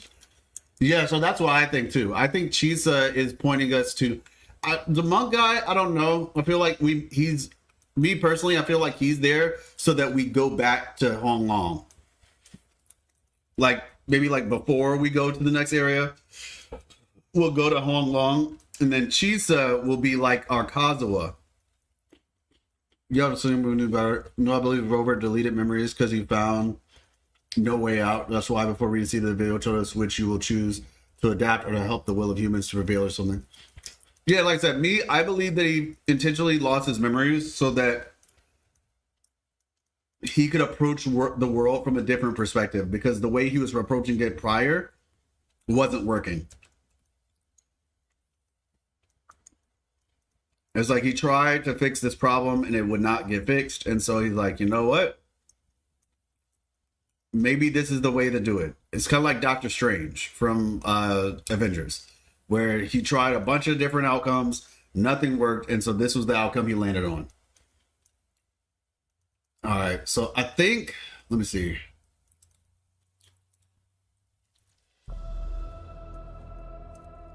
I dropped stuff on the topic of the instance, though it can be lacking, as I prefer to work only with information we have.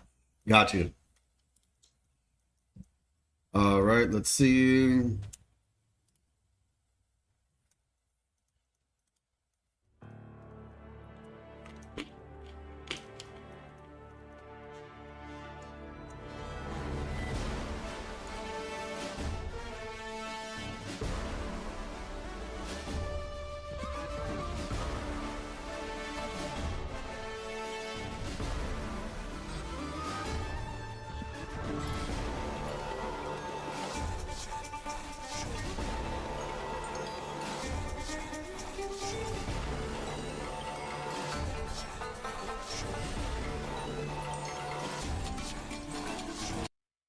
Oh, so right here, you notice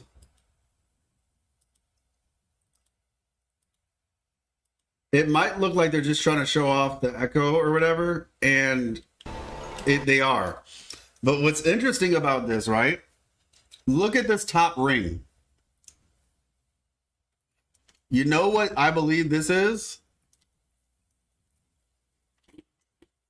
It's showing the different factions, specifically the noble families, specifically the winners of the tournament, how many times those people won. 26, which is whatever this is right here, right? 20 wins. 13 wins. Now, I haven't actually gone through to see what the words say underneath all of them. And then at the top, 27 wins, which is Lupa. So keep an eye out for like this like boat symbol. I don't know what this is supposed to be. Like, I don't know what that one is supposed to be. It looks like a prism or something, but and then the first one, which looks like, I don't know if those are like a bunch of swords or if those are like scratch marks. I'm not sure. Maybe this is what the group Lupa used to be a part of, and then she left. I don't know. Now she's on her own, because we did learn that. So yeah, I believe that is what those are. Maybe spheres. Yeah, possibly.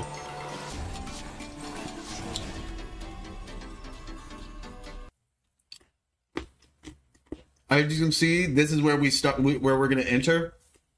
This is the Avenolium Seminary, and This is the way that we're gonna kind of come in, and then right across from it will be the city. It looks like, is this the water wheel area? The village? I'm looking forward to going to this spot.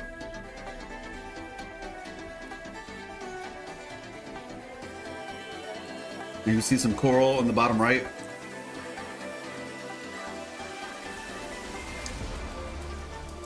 Which might lead to where this is. Which, I'm curious. Like, these are some giant weapons. So in my mind, I'm wondering, like, was what Chona said, like, fake? Or was it actually real? Was it symbolic? Or were there actually giants in Septimont?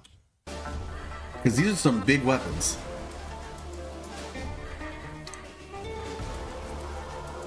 Yeah, nerded up. Exactly. That's what I'm saying. The one with the swords in the graveyard. That's literally what I was getting at. It's just like, maybe she wasn't joking. I mean, she's read a lot of forbidden knowledge, you know, so maybe she knows about it.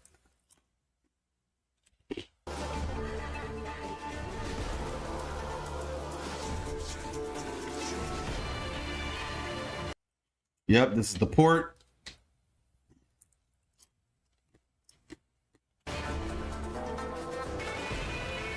Once again, we have an interesting looking sky.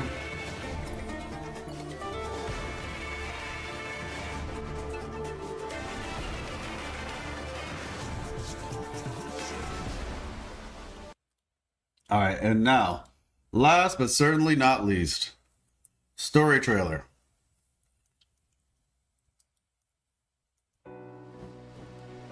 The man, the myth, the please let him be playable, but he probably won't be. But I'm willing to cope anyway, because he looks amazing. And I'm gonna look at that, Alfie. I will definitely look at what you sent me. To share with you a tale of struggle by a people born of and fated to perish in the sea. In the land of glory, where every soul pines for lasting victory. Opium. One truth lies forgotten. All right, my bad. A tale of struggle by a people born of... Y'all, listen. All I'm going to say is, if you have not watched my 2.1 lore theory video, watch it. And then what he says right here, a tale of struggle by people born of and fated to perish in the sea. And tell me if I called it. In the land of glory, where every soul pines for lasting victory. One truth lies forgotten. The brighter the flame of glory burns, the deeper their shadows grow. So the brighter the flame of glory burns, the deeper their shadows grow. I'm not sure what's going on with her, but I don't know. It feels like, honestly, I'm just like, was there a sacrifice that had to be made or something?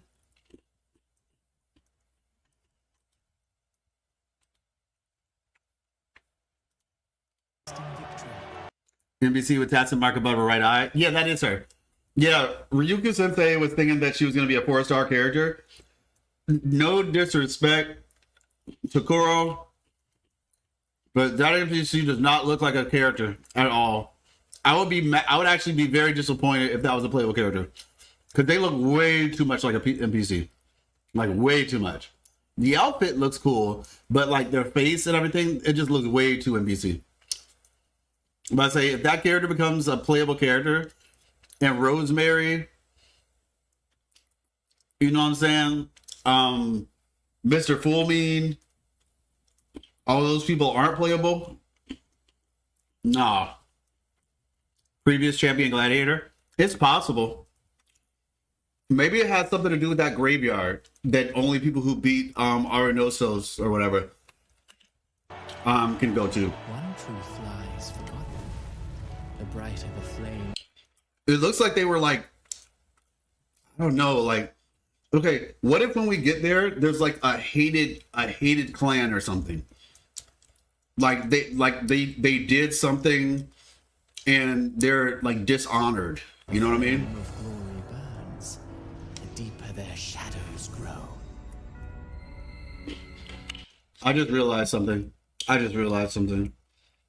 And I think I might be in pretty bad shape for it.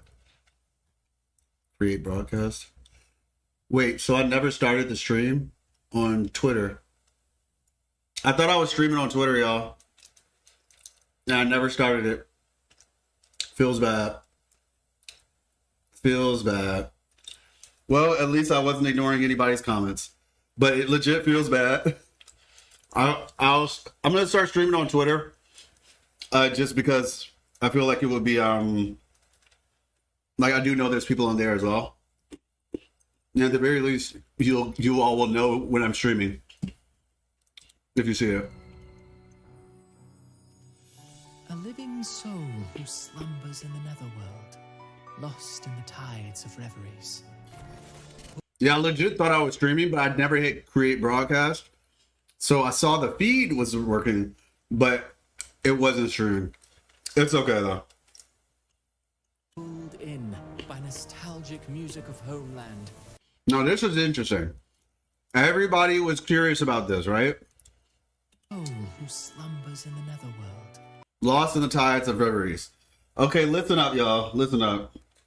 I will let you all in on this little secret. Some of you might know it already, some of you might not. But there exists in the Greco-Roman world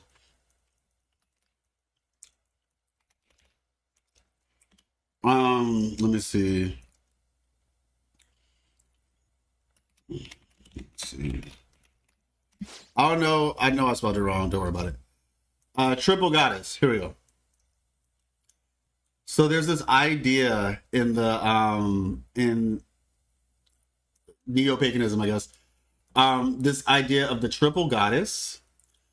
And the triple goddess is symbolized by some concepts based on the sun, the moon, and which technically it's the three phases of the moon, but it's more so the names. Now, I want to say this might not be the right one because there's a couple of different descriptions of it. Let me see the triple goddess. So, there we go. In Greek mythology specifically. So the triple goddess is usually depicted, I want to say it's Hera, who is, I think, the sun, Luna, which is the moon, and then the third one shows up in two different ways. One, I can't remember what her name is, but the second one is Hecate. Mention of reverie reminds me that for Lova, Hecate said the same thing to Fenrico, yet you remain clear-headed amongst his reverie. Mm-hmm. Exactly. Was she talking to Fenrico there, or was she talking to us? Thinking about the gods, isn't Abby the solution to the Sentinel extinction problem? I believe Abby makes Rover stronger the more he eats. Oh, yeah, I mean, in part, yeah. 100%. We're basically like getting our strength back. Specifically from the Thornodians, but yeah. But yeah, basically, like I said, Hecate is a prominent figure in ancient Greek mythology, often depicted as a triple goddess associated with witchcraft, magic, crossroads, and the moon. Which in part might be why I was saying it looked like in the trailer, the moon aspect was corrupted. Because Hecate in particular is associated with the moon. In the symbolism.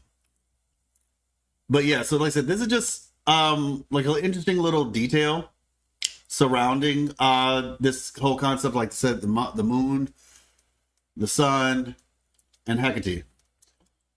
Like I said, I think her name was Hera. Hera and Hecate relationship, yeah. Three-faced Hecate. Yeah, so Hecate's relationship with Hera, the goddess of marriage, is complex and varies across different accounts. And obviously there's like a bunch of different versions of the story. But you get where I'm coming from. So it's just kind of it's a little bit of an interesting detail. Lost in the tides of reveries.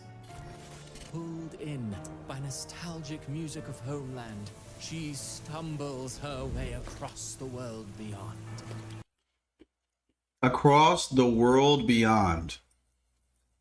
It almost makes me think that they're not talking about like traveling like a distance per se, but more so because it says a living soul who slumbers in the netherworld, right? So after reading way too much about him last night and today at work, you know the crows disappear when you shoot at them, and the owl doesn't get hit. What are you referring to, Nerded Up? Where? Like, at what part? It was 3 prophecies made by her? Mm-hmm. Like, it almost makes me think, like, it says a living soul who slumbers in the netherworld. I mean, who knows? Maybe in this story, the netherworld is actually not a bad place. I don't know.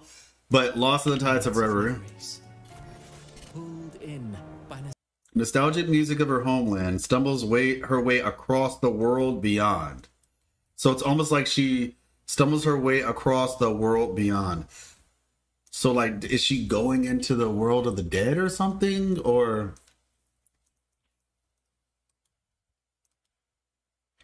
like she was living normally, but then the world beyond called her back? Also, look at her arm. Her arm here is actually like bruised and broken. You can see like blood marks and stuff on her shoulder. And then in the reflection, she actually looks crazy. Like, we've never seen this much expression on her face before.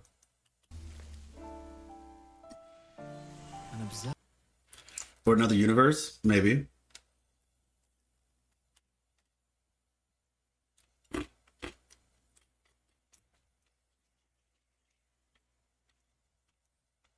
Is that in this trailer? Crows disappear. So you're saying after reading last night, today, you know the crows disappear. To share with you a tale of struggle by a people born of and fate. Yeah, I guess I'm trying to figure out what owl were you referring to. Is that like in a cutscene or something? All right, so then. An observer of the future and the Lord. Oh, wow. I wonder if this is intentional. I'm telling y'all, look at this. You see how this is shaped? You see how, like, there's a moon right here and a moon right here, and then she's in the middle? Well.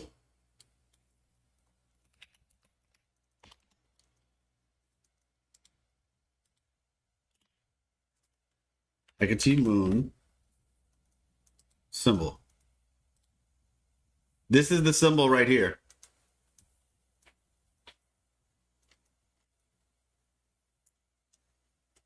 Okay, thank you, Mary.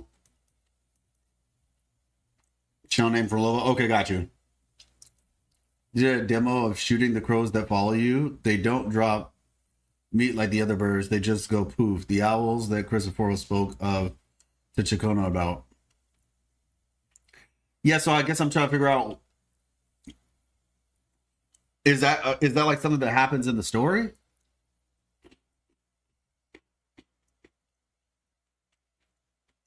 That's what I was asking Nerd Up. Like, is that something that happens in the story? Because I don't recall like a part where you could be like interactive. I believe the Overthrax, my man, I have to go. I believe the Overthrax scene hides some secrets that now are better hidden because they write the story better. Maybe the secret is in 1.0 onward story, especially the Corsavante. Well, I mean, yeah, there are definitely things that are callbacks for sure. I actually went back through the story just to kind of see if there were any things that I could like pick up. But yeah, but I'd say, is there a part where we can get like interactive? Because I don't recall a part where you can like where you see Cristoforo in 3D, but there's like crows around. But yeah, so this symbol right here, it's got the Hecate symbol basically.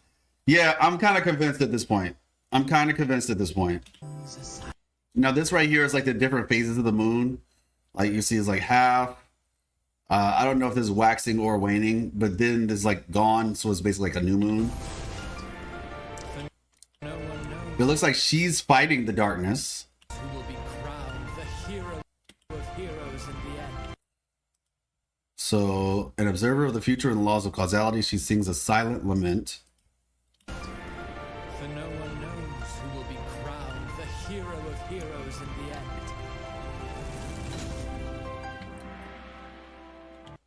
And then you see that thing that falls in there. I don't know. It feels like that thing is like that crystal drop that she dropped right here.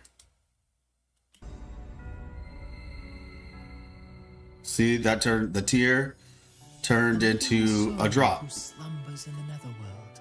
And that drop, I guess, went to the netherworld. So is it like the girl is dead? I'm back after 50 years. Hey! What's up, Win? I'm about to say, nerd, maybe I just need to finish this trailer to see what you were talking about. How's it going? Good to see you. But yeah, it looks like the drop that she, dropped. This also, the sky looks like it's tearing up, but it almost... Is this supposed to be like a parallel world? Over in a sea. An outlander returns whence they came. Slowly, they join the crowd pilgriming toward the kingdom rising in the dark waves. And you're curious as to how it all ends. Of that I have no knowledge. All I know is this. Those blessed by the sea. Almost finished my college degree. Hey, congratulations. And then obviously we have the shadow of Leviathan right here. Are ever doomed to bear its curse. Those blessed by the sea are ever doomed to bear its curse. Which actually reminds me of what Frolova was talking about with the prophecies. Where she was basically telling Fenrico, pleasure born of violence will end in violence. And she was also telling Fenrico, why do you hesitate? You basically already bloodied your hands. Why hesitate now? The background when she appears kind of reminds me of Black Shores. True. Yeah, that's what I said. There's a lot of details in here that a lot of people would miss. It's very much possible. Well, so I'm happy that I was able to put some of my inputs that might be helpful. Obviously, like I said, some of the stuff from the other people as well. Yeah, but say nerd it up. I think you might need to send me like a link to that, what you're referring to. I see Isolate in there getting busy in the chat. But yeah, like there's a lot to go through. I guess in certain areas in Raguna when just running around. If you come, oh, so you're saying like there's okay. Let me see.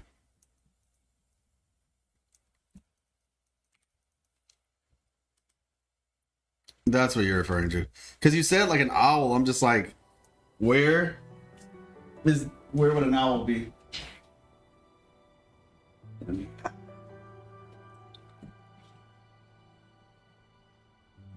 All right.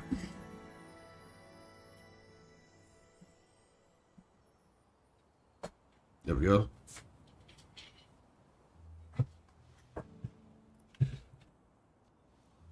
Alto.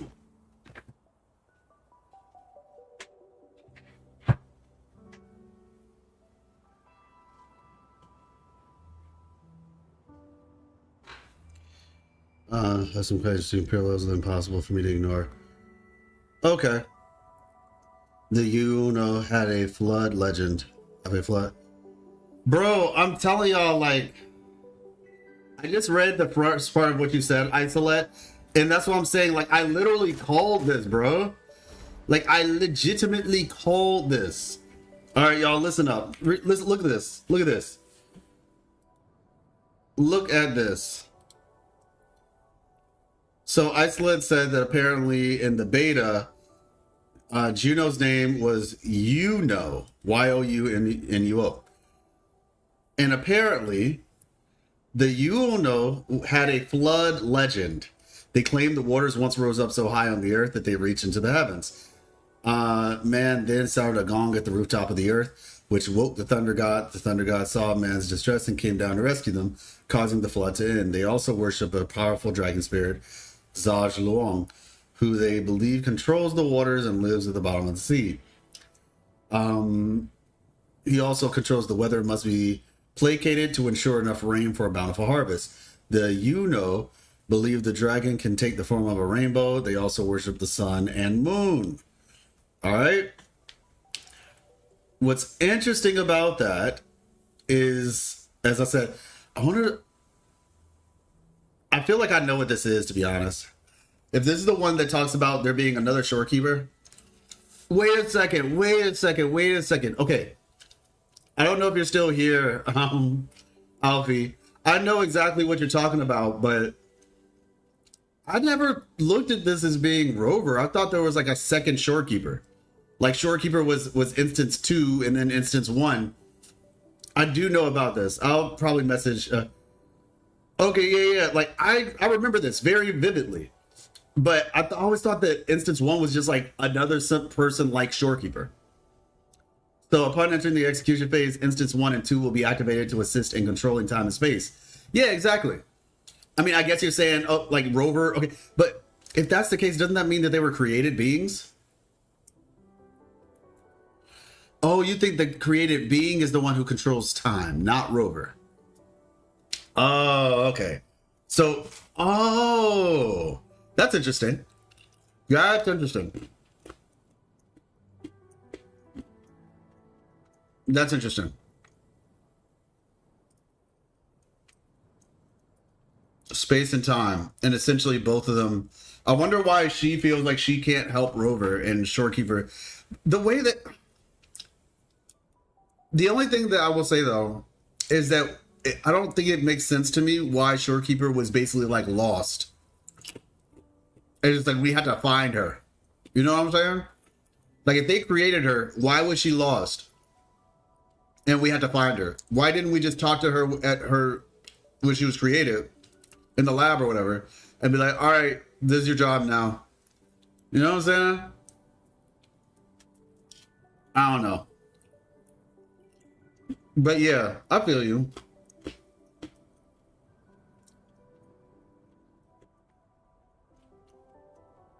Well, in Shorekeeper's trailer, it looks like she was just like out in the world without a purpose. She's seeing all this crazy stuff happening and not knowing what to do with it. And she's super empathetic. So all the stuff that was happening basically like started to cause her to crack because she didn't know what to do.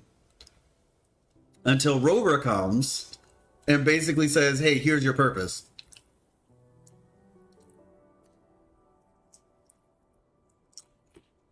So you're saying that they were created by Black Shores, or the let's be honest, it's actually the other people. And I think you know who I'm talking about. Because if Rover established the Black Shores, it technically was probably created by the other people, not the Black Shores. Yeah, you don't know about that trailer, LOL? Yeah, that's what I'm saying. That's why I'm like, it's kind of weird.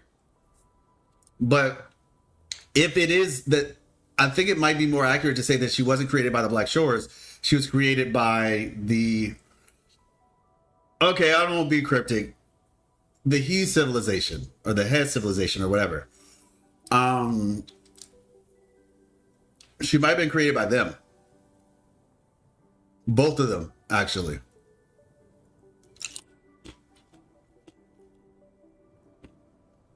She was created by Tethys Institute. Yeah, the He civilization. Yeah, exactly. So it was the He civilization creates the both of them. Then Rover shows up afterward. Because Rover established the Black Shores, but the Tethys system, I think, was already there. And I can accept that. I guess what I'm not so sure about still is, well, actually, no, I mean, if that's the case, Rover is put in charge of them, though. I gotta think about that. I gotta think about that.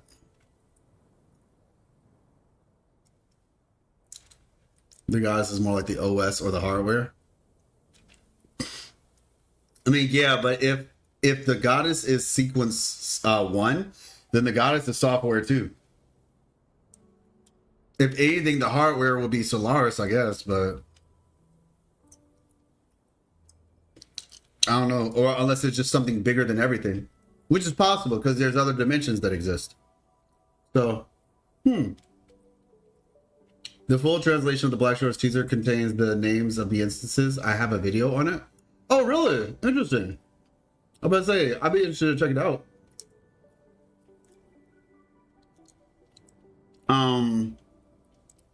You sent the TL. Upon entering the execution phase, instances 1 and 2 will be activated to assist in controlling time and space, respectively. Instances 2 developed for the research of the Sonoros theory is particularly optimized for spatial control. No emotions are necessary. Okay, yep. You said you sent the TL.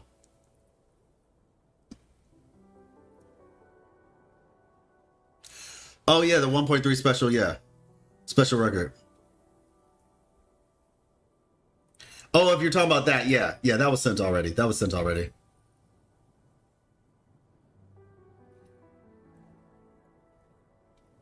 I'm gonna say, I don't want to get too far off, but if you're free to send it in the Discord if you would like, Conton. Exclamation point Discord, and you can drop it in the Wuwa Lore Talk section or the media section, but maybe Lore Talk will make more sense. Okay, yeah, this is something I have to think about now. That's something I have to think a little bit more about. That's interesting. I always thought that there was like an unknown entity, but if we're calling Oh Girl Sequence 1, I'm not completely against that idea.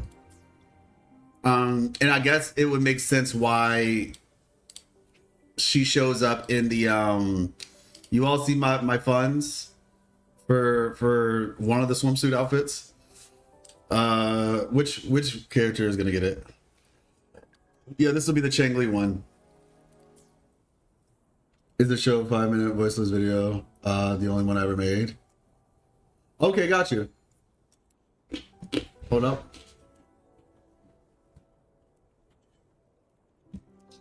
Somebody rang the doorbell.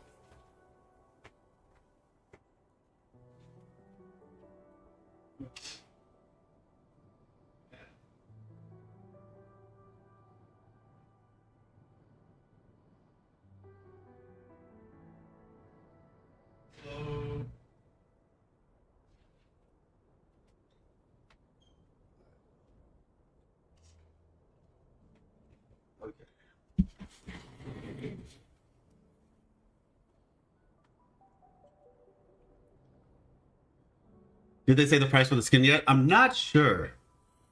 I am not sure if they said the price for the skin.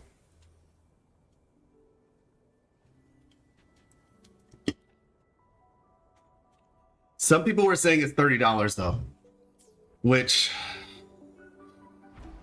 I'm not like the most excited about, to be fair. If it in fact is $30. So I don't know. We'll see. We shall see. Let me see. Daily. Oh wow, we're over here. It's most likely the same price as Sanwa's. That's what I figured because it had no fee of exchanges. I'm a little bit disappointed by that. I really wanted a water gun. Like, I really wanted a water gun. But it is what it is, you know?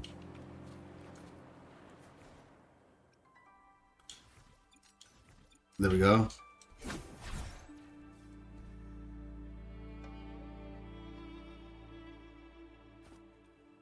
Lord getting too deep.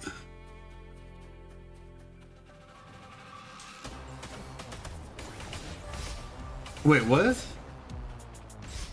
Did YouTube censor your statement?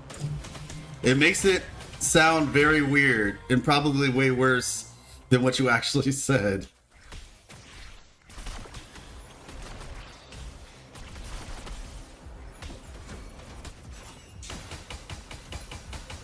There we go.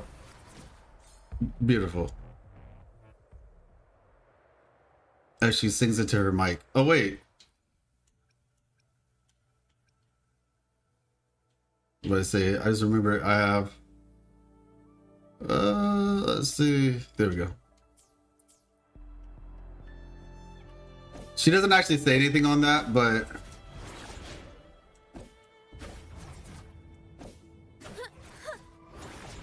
Ta-da! A grand overture.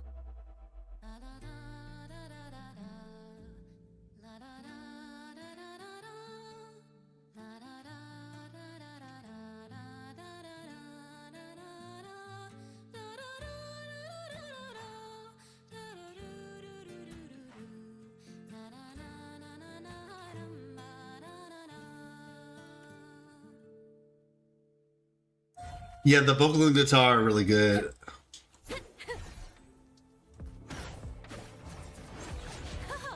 Solo time.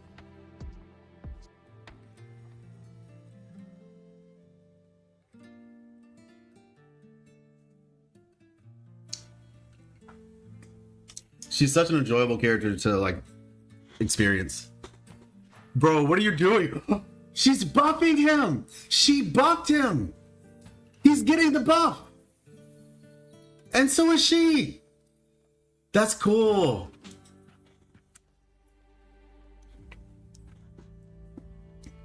That is so cool when she's gonna hit us with the mixtape. Facts. Pulling cartethiya? Yes, I will be pulling for cartethiya. I will be pulling for cartethiya. Nice. I'm gonna be honest with y'all. I keep saying this. It's better to ask me which sequence am I getting, because I'm pulling for everybody. I'm getting every single character in this game, as long as I play it. If there's a point at which I end up not playing it, then yeah. But if I'm playing it, then I'm getting every character. The real question, yeah, I know she buffs well. If you haven't yet, I did. We went to the actually, you know what? Let me check. Let me check over here. Because when we went to the, what is it called? Nimbus Sanctum. In the spot where you finish the Forbidden Archive quest, there's like a couple animals around the, what are those things called? The things that sing or whatever. Like you walk up to it and you can get it to play music. There were some animals around it. And we saw the buff was on them as well. Now, I haven't tried it on any other animals. So it doesn't count. I guess you did say wildlife, right? Yeah, I don't know if it's any other wildlife though. Or like where are some wildlife that I can do this around that they won't run away? Because the only one that I could find was this one. Let me see. Nimbus Sanctum. I did all that and it didn't go there. Nimbus Sanctum, there we go. Right below the bridge in this spot right here. I still think it's funny. Are you free to play or do you spend? Oh, Clouds. I am honorary up to P. Yep. Sixer? Nah, I'm only gonna get 2 copies of cartethiya. Oh. I shall get, oh shoot, 8-bit Wuthering Waves. Yeah, I'm only gonna get 2 copies of cartethiya. Normally I just get 1 copy. Like in a normal scenario, I get 1 copy of every character. There were special situations. Nice pick. You won't regret Special situations where I got 6. The first character I got 6 on is Zani. This would be my next character who I plan to S6. But yeah, Zani is currently S6 and Roshia is S5. Low accurate bar building soldiers morale. Exactly. Time to upgrade PC. Ah, yeah, true. I mean, I know I prefer to upgrade my PC at some point, but yeah, as you can see, yep, they got the buff, you know? We're gonna have an entire army of wildlife going against the Therodian. Oh yeah, Arya Murmur. That's what they're called.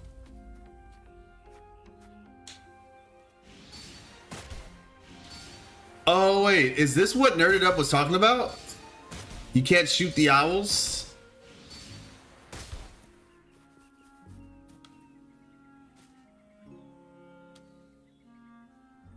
Nerded Up, is that what you were talking about? I hope to win my 50-50 because I am really dry and astrite. I feel you on that. Not so much that I'm dry and astrite, which I'm not that high in astrite to be fair. Just don't want to spend money. I have 15k. But like, I think that's probably like enough to get me to max pity. There's no guarantee. Let me see. So I 100% feel you. I will say, everybody, we are going to be doing a giveaway for cartethiya though. I'm still trying to decide how much I'm going to do a giveaway for though. Because I want to do it for the community that actually like engages with my content. I've done it in the past where I've been like, oh, hey, on YouTube, on Twitter, like, hey, we're doing a giveaway. And then a bunch of people show up for the giveaway and they don't come back. And I don't want to do that because it's just rewarding. It's not rewarding the right people. You know what I'm saying? So we will be doing a cartethiya giveaway. But yeah. Not that high. 15k? I don't think 15k is a lot. And I know you're saying not that high, but you have to understand 15k isn't a lot if you don't have guarantee, right? Because 15k, I remember the first giveaway with the other CC collab. Yeah, Faker. Yep. Let me see. Yeah, see, I don't have guarantee. I'm six pity right now, right? 6 pity, 15k, right? So let's do the numbers real fast. Would it be legit amazing in the area the music expanded? No, that's the thing. I wish it was expanded too. I wish the music area affected the area. So like if I activate it in the city, I can hear it all around the city. But when I leave the city, I don't hear it anymore. You know what I'm saying? That's what I wish. Like basically let it be for the area. So like if I activate the Arya Murmur in Raguna City, everywhere I would normally hear Raguna City music, keep it playing. But then when I leave Raguna City, let's say I go to the cathedral, right? Technically a different track plays when you get to the cathedral. So at that point, yeah, you can switch it. But let it be fully for that. All right, so 15k, let's see, 1600, that's a 10 pull, times 5, 8,000. Okay. So truth be told, 15k, let's see, 1.5. Let's just say 1600, because I'll have 1600 by the time the next patch comes out. 16,000. 16,000 divided by 1600 equals 10. So basically, this is 10 pulls. So it's 100 pulls. But the thing is, 100 pulls, I guess plus 8. So truth be told, I have a little bit over 1600. But my point is, plus, if I'm going to 80, and I'm only at 6 pity right now, if I lose my 50-50, I won't have any more pulls. That's why I'm saying, like, it's not like a lot. It's enough to get me to max. And hopefully I win the 50-50. Or I lose the 50-50 very early, and then there's a chance later. Yeah, that's why I was saying 15k isn't necessarily a lot. Okay, got you, Polgrout. Thank you for coming through. I'm on 35 pity and not guaranteed. We should just hope for the best. Yeah, Zani took me 120 pulls. Sheesh. Well, you don't want to know about my Zani pulls, because Zani likes me. Zani likes me a lot. That's too Zani. True. Yeah, my Zani pulls were for all 7 Zanis, right? For all 7 Zanis, because you know I got the first copy, then the next 6. I lost 1 50-50. for all of my pulls on Zani. It was insane. Like, it was legitimately a generational run that I do not anticipate will be replicated. There we go. Let's see. And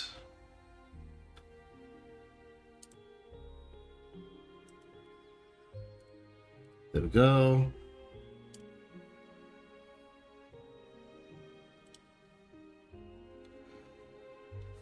That streamer look for you. I'm telling you, it was crazy. But even the thing is, though, with Roshia, right? With Roshia, her S5, I got Chona, right? I got her. And then, you know, I won my 50-50 for Chona. Chona was not guaranteed. And so that was nice. Wait, was Chona guaranteed? Actually, I don't remember. So I won't even say anything. I don't remember if Chona was guaranteed. But what I do know is after getting Chona, I was like, okay, we're going to commit 30 pulls to Roshia's banner. No more, no less. And as the situation would have it, I got her in like 23 pulls. We won the 50-50 for Roshia. So, yeah, I mean, you know, hopefully Cartethiya. I literally did an interview with the Cartethiya's voice actor, you know? If you guys haven't seen it, it's on my channel. Amanda Rishel, she's a really cool person. We had a great conversation, both on and off stream. Very nice person. And I hope to be able to speak with her again. Maybe after Cartethiya's, we get to play Cartethiya's quest and everything. Maybe we'll get an opportunity to speak with her again. But hopefully Cartethiya is as nice to my pools as Cartethiya's voice actor was to me as a person. So, you know, do you have a plan? Do you have a plan to for viewer polls in this update? Honestly, that sounds like a good idea. Since we're doing a giveaway anyway, I think viewer polls would actually be appropriate. Yeah, we could do that for sure. You don't have the event wing cosmetic question mark? I do. I just took it off of Alto because I felt like these looked better. I'm an aesthetic person, so it was just like, this matches Alto more, Star Rail. Whereas this one, not so, like, we don't really have one for her, and as colorful as she is, it's just like, yeah, it's fine. So yeah, it really just depends for me. I wish we had those other wings. I'll put those on her. But I know we're getting some wings in the update. So I'm probably gonna get those the wings that go for Cartethiya and do it that way. She's just Cartethiya in the flesh. Yeah, honestly, I'm not gonna lie, Amanda Rishel, you know how like with Robert Downey Jr., people will be like, no, he is Iron Man, you know? Like, you literally brought this character to life. I feel that way about Amanda Rishel. I think she really brought Cartethiya to life. And it's crazy because I've seen people online saying like they started playing in English because of how like incredible of a job that Amanda did. They're like, they listen to it and be like, yo, why is she actually sound? And listen, I'm not trying to promote tribalism. I'm not trying to promote like, oh, you know, hate certain voice actors, blah, blah, blah, blah. I'm just saying people preferred her voice to the Japanese voice, y'all. I was legit seeing people saying like, no, actually, she hit that. Like, the amount of emotion and, you know, kind of like maturity, it was like, nah, she did that. And so, yeah, man, I think she really brought Cartethiya to life. I really feel the same. Yeah, it's like she legit. I have to give her props. I absolutely have to. And to be fair, all together, Wuthering Waves, the English, I play in English all the time anyway, because if I'm playing the game, like, I want to hear what people are saying, and if I'm fighting, I want to hear, like, when there's a fight, I want to hear the cutscene dialogue and stuff like that. And so I just prefer to play, you know, with English dub. But I'm very happy that I don't feel disappointed. In fact, I feel like blessed in a way, you know, because it's so good. Let me see, 203. I guess I go here. Yeah, I guess we go here. We're farming this right now. Oh wait, there's a title thing anyway, so I guess I should be farming this. I don't even know what to get. I need everything. Listen, y'all, I'm getting 3 characters back to back on this account, and I'm not looking forward to it. Like, I have 2 accounts intentionally so I can like split it up, but I'm getting Lupa on this. I'm getting Cartethiya on this S2 because I have this right here. Yeah, because we have 875 of these. So I'm gonna get her one time, then I'll get the other 2 copies in the shop. I'm a mega JP Glazer, but I would agree. I felt like she did it justice in most out of all of them. Yeah, because people listen to the Chinese, the Japanese, Korean, English, and people are just like, okay, I hear you. All language VAs. I mean, yeah, exactly. No, the thing about it is too, though. Like I said, if you haven't seen our interview, definitely check it out. You can check it out after the stream. But she's a professional. She's been doing this for a long time. And what I thought was very interesting about her is that she did different types. And she also credited that to her performance as well. She did different types of acting, voice acting specifically. But not even just voice acting in terms of like speaking underneath the cover of a character. She did theater as well. So like she was on the screen. She also did acting in terms of like, I think she said like she's been in like some movies or something like that. In like, I guess, you know, where she's from. So yeah, it all in all, that helped shape the character a lot. So like I said, just that's our Amanda Ritual glaze session is over. It's so weird using that word. I feel like it's safe to use the word now. I feel like originally it meant something weird, but now I think it's just turned into like you're just hyping somebody up. But I like her Fleur-de-Lis's voice, but I prefer JP Cartethiya voice. Okay, I got you. And yeah, like I said, it's fine that everybody has their opinion. I think it's just impressive, especially because, you know, the English voice actors haven't had the best reputation. Like there were certain like, you know, standout performances, right? We've always had those. There were definitely some people who were like, okay, no, like these guys are like really good. But then there were other ones where people were like, oh, okay, yeah, nah, this is exactly why I'm only playing in Japanese. Now people actually have the option to do both, which well, not so much the option, but people feel comfortable doing both, which I think is the good part. Well, I will also say this too. I was pretty impressed at how mature she was, Cartethiya. And I'm not even just talking about in the voice acting. The voice acting helped, but even just her words and her delivery, I really liked that. Same with Phoebe, actually. I didn't know what to expect from Phoebe when I first saw her. And to be honest, I'm really excited about Chisa. Because like when I first saw Phoebe, I didn't know what to expect. But then I played, I was like, I mean, we saw her in the story, and it was just like, yo, this character is like really mature. Even to this day, I think Phoebe is probably my favorite character. Well, it's between her and Cantarella, honestly. In terms of like personality, because I do really like. I feel like probably Phoebe might still come out on top for me personally. Cartethiya is, I mean, Cantarella is very high up there though. Because I like characters that are mature, specifically like mentally mature. This is why I like Zhongli a lot. In Genshin. Now presenting a poem of finale. Tuning in. Count me in. Here, There we go. bullets fly.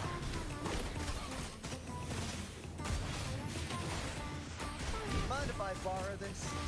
Nope. Cutting it close.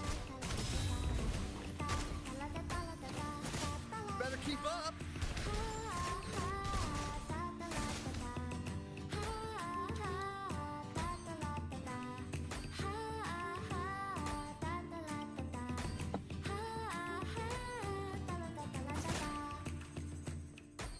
Welcome to the show. That's what his thing is saying, by the way. All right, there we go. Okay, we can exit now. I love how Phoebe became the community's little sister. Same here. Same here.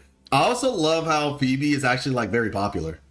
Like, it gives me hope in humanity. It's like, oh yeah, we can actually appreciate all forms of characters, not just the mommy characters, but we can appreciate, you know, like I said, like characters like Phoebe, so forth and so on. I was very pleasantly surprised with how much people actually liked her as a character. Once again, as I said in the beginning, I was honestly like taken aback a little bit when Kuro decided to like approach kind of like these, I mean, let's just be honest, like the Christian themes, right? I was like, oh wow, okay.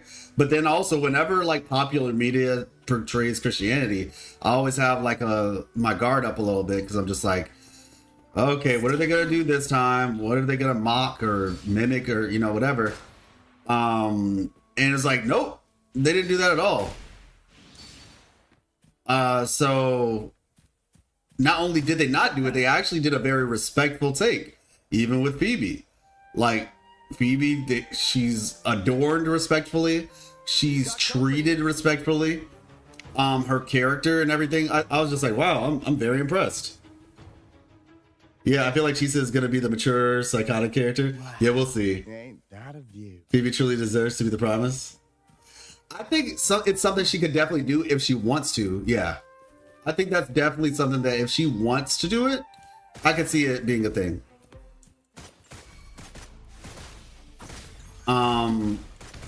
Even lore-wise, Kuro quoted New Testament for one of the books. I was very impressed. Yeah, same here. Same here. I was like, yo, this is legit word for word. John describing the throne room of heaven. I was like, okay, that's like, I was legit. Like I said, it wasn't like they didn't. It's not literally word for word, but it's like their interpretation of it to commit to the world building. Like I said, I personally believe it was done very respectfully. About as respectful as you could get.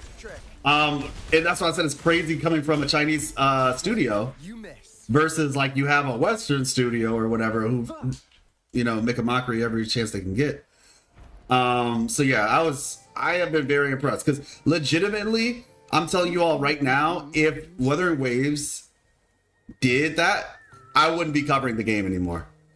Like if they did something like that, like making a mockery of it, I would not be covering the game anymore. That's why like sometimes I'm just, oh my gosh, that was a mistake. I'm just like, you know what, just don't cover it because I don't want this to get bad. I'd rather you not cover it at all. But like I said, yeah, honestly, we don't use her gun enough.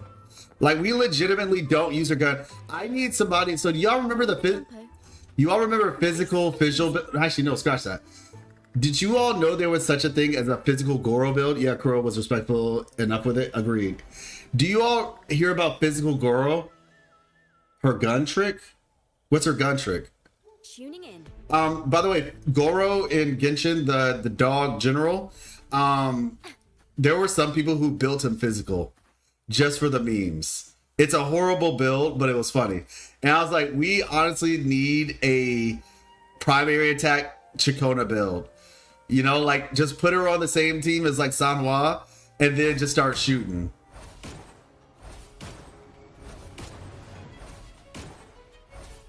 Her gun spawn shots?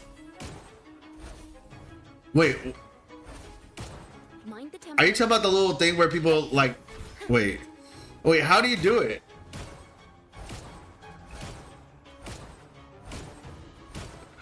Physical visual, yeah, I was one of them. She was my favorite first main because my first 5-star was Chi-Chi.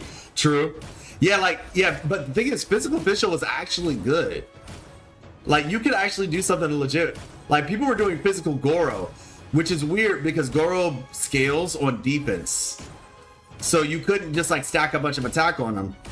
It was very strange. Aim cancel? Oh gosh, I didn't mean to do that. Oh, that's interesting. I don't know how to aim cancel then, I guess. Tuning in. I'm about to say, I am not sure how to aim cancel. Let's see.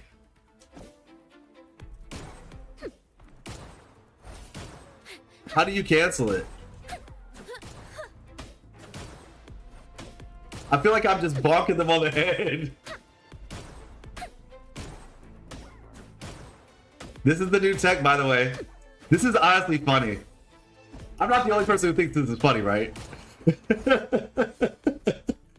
It's a macro, you can't do it normally. Oh, okay. I was about to say, because I'm like, with Alto, so a friend of mine, GB, or Timebreaker God is his name now, but he does like combo videos for Wuthering Waves. And he figured out, he was telling me like there's a way like to, you like shoot, jump, cancel, shoot. Like, technically I'm doing it, but I think they're too low. Basically, you do this like really fast. If you could do it, like you get an insane amount of bullets out. I'm not good at it, so don't trust me. But imagine I was doing this, but then I'm also shooting on the first shot. So it's like shot, jump shot, shot, jump shot. But he figured out a way to do it like really thick. It was like, I was like, oh, that's so sick. Mind if I borrow this? Like, as a fighting game player, it's not like I'm not necessarily always the person who's gonna like go crazy on like learning the tech. In Wuthering Waves particularly. But I do try to do certain things like that with fighting games from time to time. And so that stuff just interests me. You could do it on mobile, but almost as fast as the macro. Oh, okay, got you. All right, let's see. Oh, okay. Nope. Oh, bro ran after me. That's crazy. I'm about to say, I'm gonna do. I think we'll do Tower of Adversity real quick then. There we go. Thanks for watching. The thing about it is, Chona actually does a lot of damage though. Like, I feel like a lot of people kind of just said like, oh yeah, she's a support, but oh girl legitimately does like a solid amount of damage. I was personally very impressed with how much she was getting out. Let's see. There we go. You need the shadow for it? Oh, got you. The only thing I do on mobile is commissions. I like to stick to PC for everything else. I actually do. I don't really play the game on PC like that unless I'm streaming. If I'm not streaming, I play it on console. Or if I wanted to connect my console to my TV. But like I said, usually I would just. I have the PlayStation connected to the PS5. I just have that connected to the TV, so I usually just play it on the TV most times. Can imagine fighting the holograms on mobile. I've seen it. I've seen it done. There are people on mobile who play better than me by a mile, by by a legitimate mile, and they're playing it on mobile. And I'm just like, I've seen no-hit runs on mobile. It's crazy. Human ingenuity. I play full mobile. It's pretty nice, except for tricks while flying. Can't be precise. Ah, true. Now, I would say if you could... Yeah, you can connect a controller to mobile, though. That's true. Yeah. You can connect the Dodge mains. Dodge mains are crazy, man. Dodge mains are very impressive, honestly. I guess I could use my... You know, it's funny, but, like... Camellia is technically my budget unit now. Isn't that wild? Camellia is my budget unit for Havoc. Would you like a fun game? Let me see. Between the two of us? Yeah, we keep this. When you have S5 Roshia, S0 Camellia becomes your budget.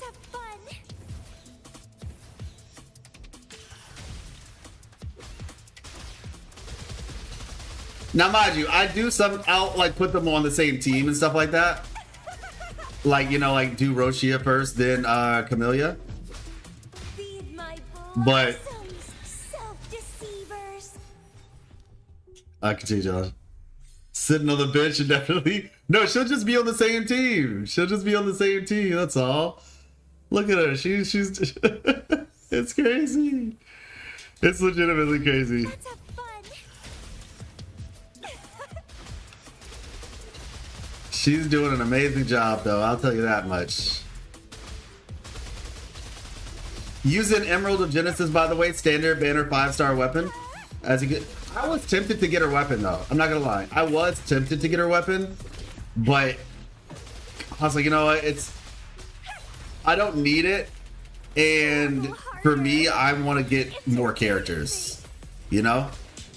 Please, please. Okay, phew. I was about to say that was close. Lovely. All right. I wonder if this will work. Why do you use a sub DPS for Roshia? Oh, Mortify. Mortify. Heavy attack. Yep. Heavy attack. Let's have fun. Because I'm about to say, since Roshia scales off of heavy attack, that's what I use. Don't run. Keep the dance going. There we go. It's getting fun. Keep dancing. Crimson. Boom. Awesome.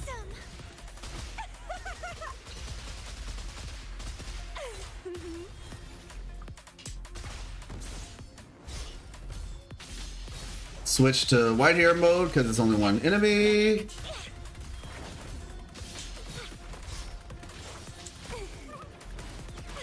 Oh shoot! I thought okay. Vitality sour. All right.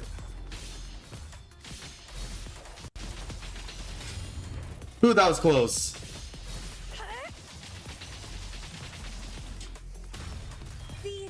That was close. If you don't die, Withering. oh my gosh. Challenge again. I was so close. They say Roshi is bad, but my Roshi takes out everything before coming to his turn. Yep. Whoever's like, I have no idea who was saying Roshi is bad. That's crazy. Don't run.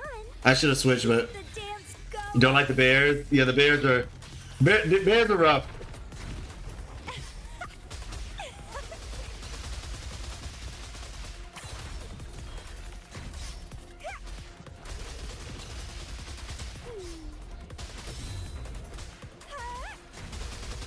Alright, there we go. Now let's see if we can save the other thing for the big guy. Don't wake up, don't wake up, don't wake up! Alright, nice. Lovely smell of crimson. Plus, struggle harder. Alright. Entertain me.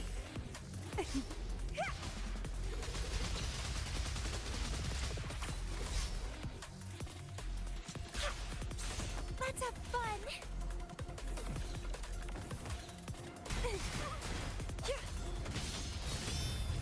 Beautiful.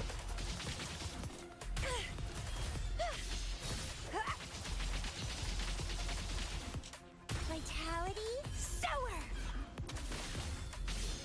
Nice. Alright, cool. Continue challenge. Now this is gonna be quick. But just for the fun of it, you know, we're gonna have a little bit of fun, right? Because I probably don't even need this whole team. I could probably just bring Mortify and Roshia and call it a day. But just for the fun of it, we'll do Shorekeeper. Appreciate you, Just H. I did this for a slow little dungeon. LOL, it was a pain, but it was fun. I can imagine, 100%. Anyway, I'm going right now. I have fun with you guys. See you later. Okay, got you, Zoto. Thank you for coming through. Have a blessed one. Bears in this game are a nightmare. That 120 bear at the beginning wasn't a joke. It was a punishment. Yeah. I remember that one. That thing, and then the other one too. Not the bear, but the light crusher. The feeling of pain. Bleed not bad, huh? All right, let's see. All right. With time. This is about to be quick. Loading. Don't blink or you'll miss it. Feel my wrath. Let's do Aerial stunt. this another way. Tornado Maker. Uno. Like to pluck this. Dos. Figure out it. Goodbye. Where you at? The world is our stage.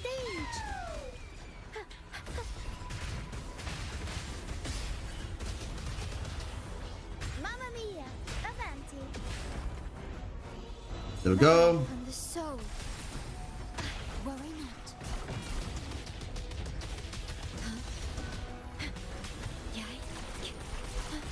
I There we go. you knew. Fury boils. Burn to ashes. Burn.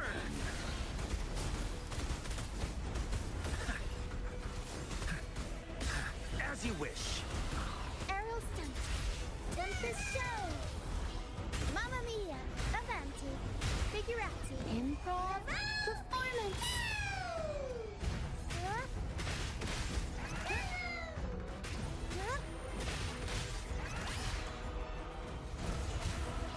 Uno. Mamma mia, avanti. Mamma mia, avanti. I'll warm up the crowd.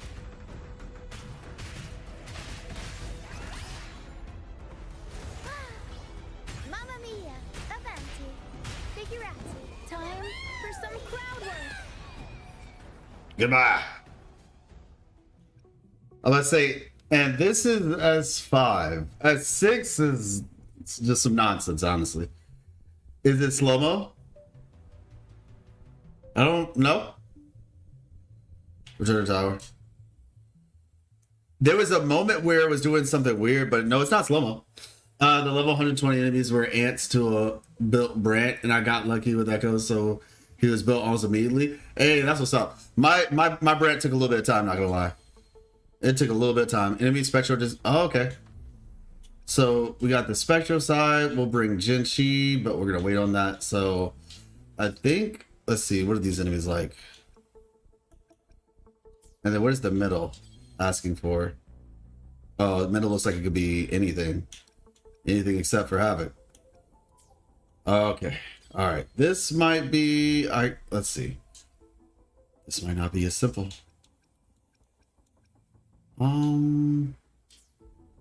Let's go with Chona. Oh yeah, I forgot we do have Don Jin and oh wait, no, that's the other account. That's the other account. Let's see. Chona and Alto, I guess. And then for heals, I guess we could... I mean, we don't need heals. Not for this part anyway. So yeah, we can do Chona Alto. Details. I'm about to say, technically she's too strong. Let's see, unselect. Yeah. Technically she probably could still take these guys out even if they are Havoc, but it is what it is. Sister Phoebe. I don't have Phoebe on this account.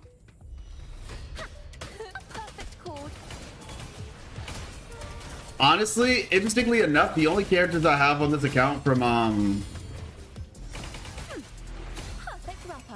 Reena Zani are Chona and Rochia. No, Chona, Rochia, Brant. Chona, Rochia, Brant. Zani, Phoebe, and Contarella, and whatchamacallit? Zani, Phoebe, Contarella, and Carlotta are on the other account. Yeah, there we go. I was like, why am I skipped tripping? Yeah, they're on the other account. So when cartethiya gets here, then we'll actually have an equal number.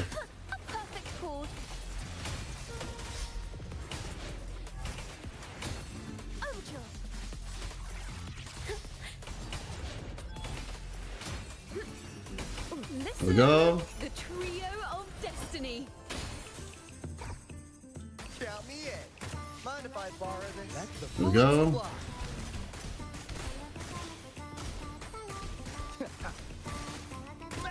You blink, you miss. You nick of time.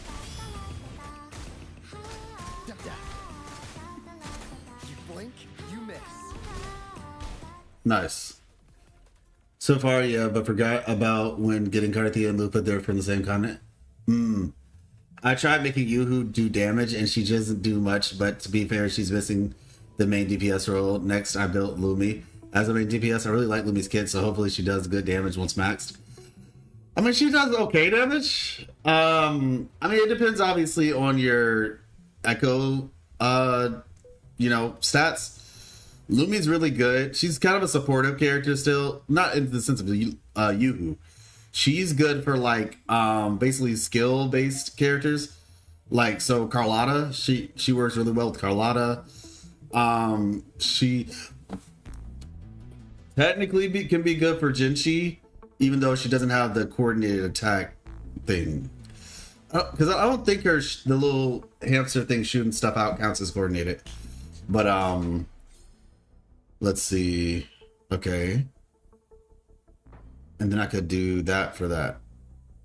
All right, let's see. Who do we bring in? I guess we'll do Vereen. Actually, no. I think we'll be fine. We'll test it out, but I think we'll be fine. So far, yeah, but okay.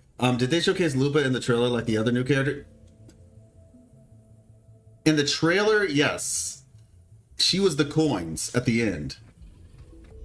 If you're talking about that in particular, yeah.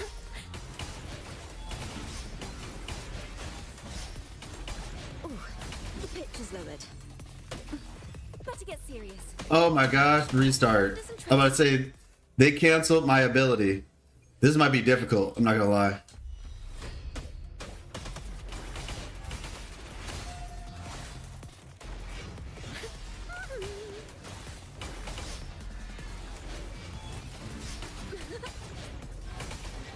Mind the tempo. Oh, the pitch is lowered. All right, I didn't use my echo. Can I still use it? Okay, no. Oh, okay. Mind if I borrow this? Just a scratch. Bullets fly.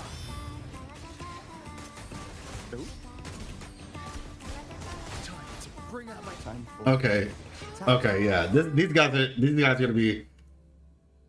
Doesn't dodge counter give us 14 bars? Yeah, it does. It does. Solo time. Oh. Pitch is lowered. Oops. Bum note. Sheesh, man. Solo time. Wonders and tragedies go together. Listen. All right. The trio of destiny. Count me in. Mind if I borrow All right. this?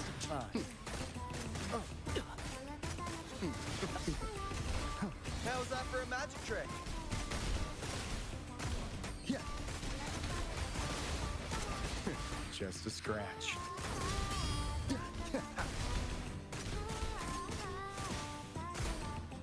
Mind if I borrow this? You!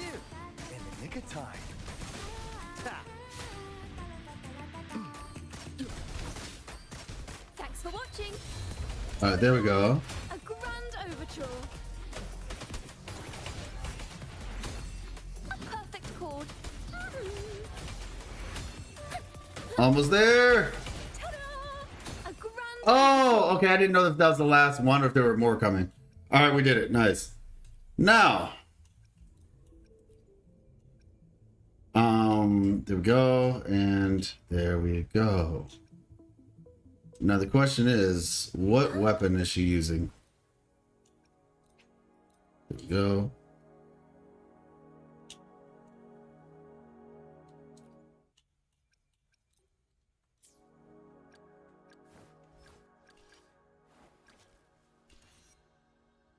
Good thing I checked.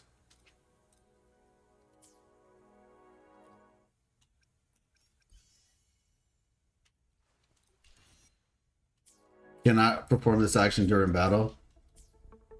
I'm about to say, you must be playing me for a fool if you think I'm not going to use my own skin. All right. Your characters are buffed like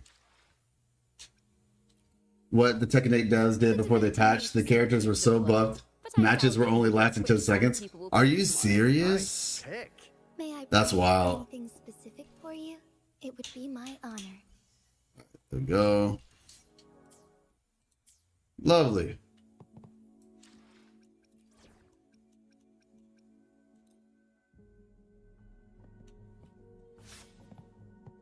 All right, Ginshi.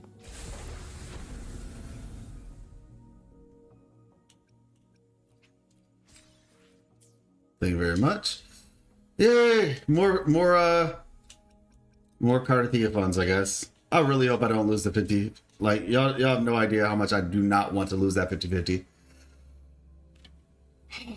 I really don't want to lose the 50-50, man.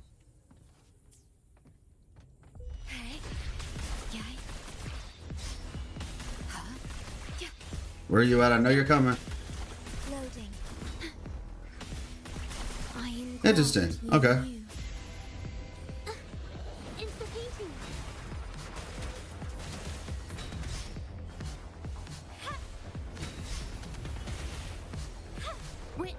There we go.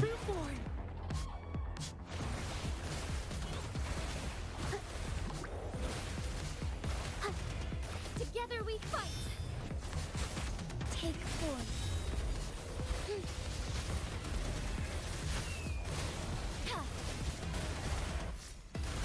Oh, stars, heed my calling. All right, let's see what we got. Okay, that's a start. Leave it to me. Need to adjust the rotation a little bit.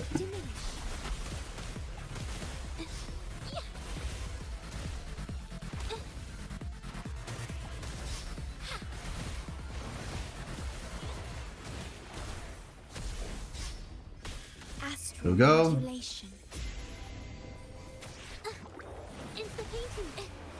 Art unveiled. Here comes a helper. Strike as one. Take form. Here we go. 2 minutes. All right, hopefully the ultimate's ready. 283, nice. Heaven ordained. Banish all vice.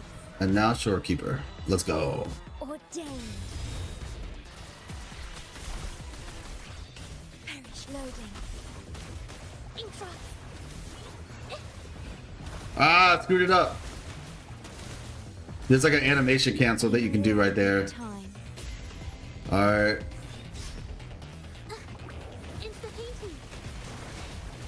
Capture the spark. Here comes together we fight. Take form.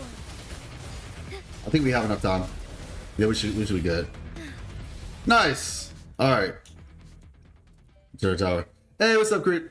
Looking as good as always. Appreciate you. Thank you so much.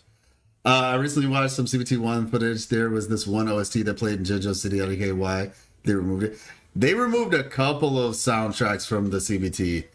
I think part of it had to do with the fact that they stopped like officially working with wait. Oh, okay. They stopped officially working with Vanguard Sound for like a brief amount of time, and as a result, yeah, that happened basically. So that's at least my theory.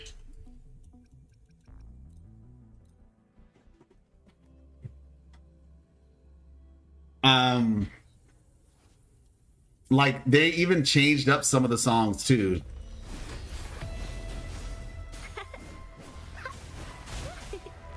I don't like how that started at all.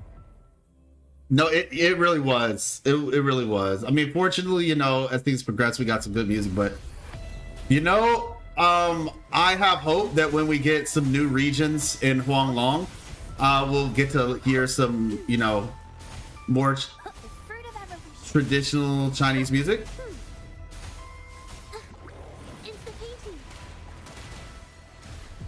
Along that vein,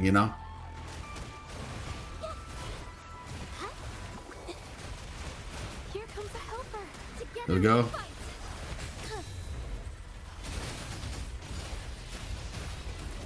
And give me 1 second.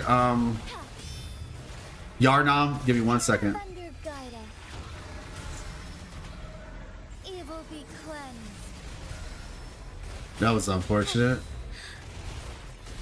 Fast in starlight. Leave it to me. The fruit of ever life. There we go. Everything. Insta-painting. Witness the art's true form. Do you think Rico will turn out to be a chaotic good? No, Here comes the hope strike as well. not at all. Take form. Actually, it's interesting to me that there's so many people.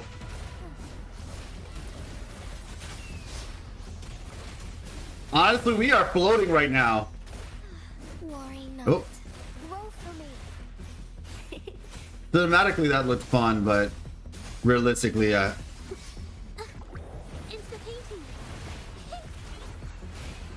that didn't help too much with the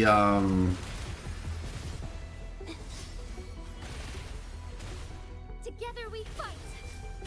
with what we're, you know, my time.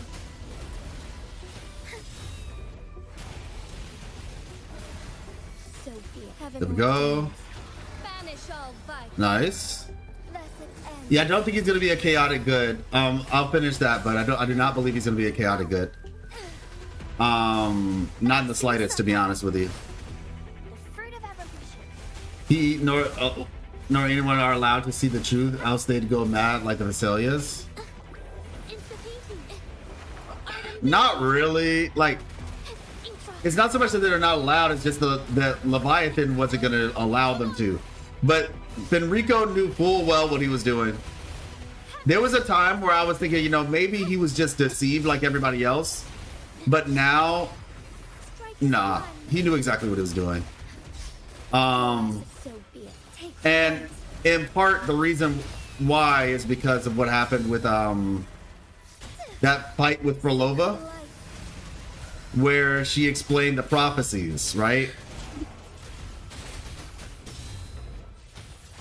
Yeah, this is terrible. Yeah, we're gonna have to come back. This team just isn't suited. So Arrow and Electric are decreased, Fusion and Havoc are increased. All right, everybody, you know what that means? Let's see. Arrow and Electric are decreased. Okay. What this means is we are going to show you all how busted S5 Roshia is, because this guy has increased resistance to Havoc. I think we can do it. Yeah. I don't know. I don't think I switched off Ginshi's stuff. But in part, one of the problems with that fight was that it Fusion Resistance Chris. One of the problems with that fight is that it required what is it? It's just like the he moves a lot. You know what I'm saying? Like, he moves a lot, and Ginshi wants to kind of just get all her attacks in. I can use some fertilizer. I knew that was gonna happen. Bask in the sunlight. All right, there we go. Fury boy. Silence. Program sales serves to minimize. Okay. Minimize the end. So the thing about it is, Let's do this another that I wonder what is Fenrico's end game. Leave me alone. To be honest, I think his end game has already been achieved in a way. But how do I put it? Mamma mia, avanti, figurati, unexpected plot twist. Give me a second. I'm trying to remember if I put this in my 2.1 lore video or if it's in the one that I'm working on right now. Maybe this isn't gonna work. Mamma mia, avanti. Bloom. I can use some fertilizer. But Life is in everything. basically, actually no, it's in my 2.1 lore video. Burn to ash. I don't know if you've watched that or not, Yarnam. But in my 2.1 lore video, I kind of talk about it. The thumbnail used to say the end game. I changed it to Doomsday. Aerial stunt. Unexpected plot twist. Mamma mia. Avanti. Yeah, this isn't gonna work, is it? Nah, this isn't gonna work. I thought I could give it a shot just to see how much damage I did. Maybe if I had S6, but it still wasn't enough. Okay. All right, let's see. If that's the case, I could try. I mean, I guess Gian would be the next best option then. The battlefield is dynamic. Do not let your guard down. Yeah. All right, we'll do Gian. I need to switch echoes. There we go. And I'm gonna say Alto has like all the good echoes if I recall. Attacker damage. Okay, so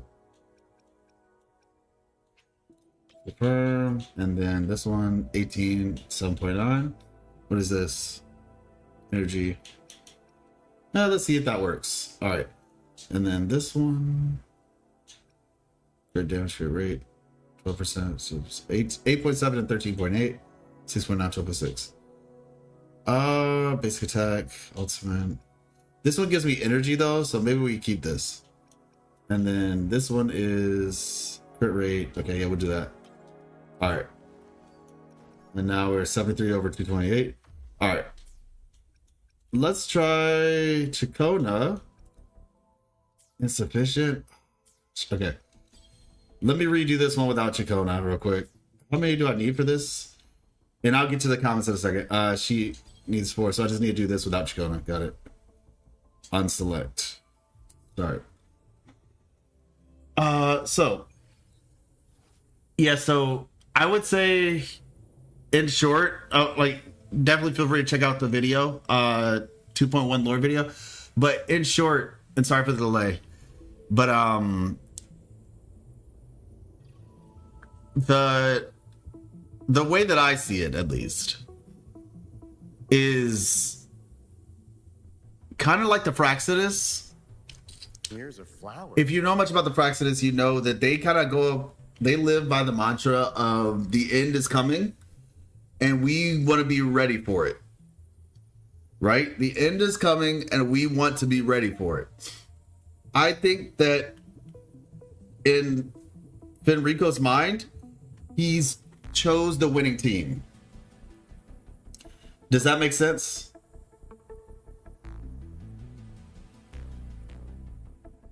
Here's a flower for you. Carlotta Hypercarry team. That's the movement really wastes a lot of time. Yeah, that's the thing. The movement really, it hits you.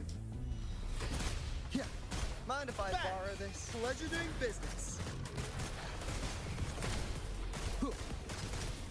Yeah, it's like they, and like I said, I do address it in more detail in the video. But like I said, it's for like a short, not like super descriptive answer. It's like in a similar metric to the Fraxidus. And like I said, for Lova, in that whole discussion with like the prophecies and all that, right? She kind of gave us an idea of how it all went down. We're gonna learn more about it in 2.4.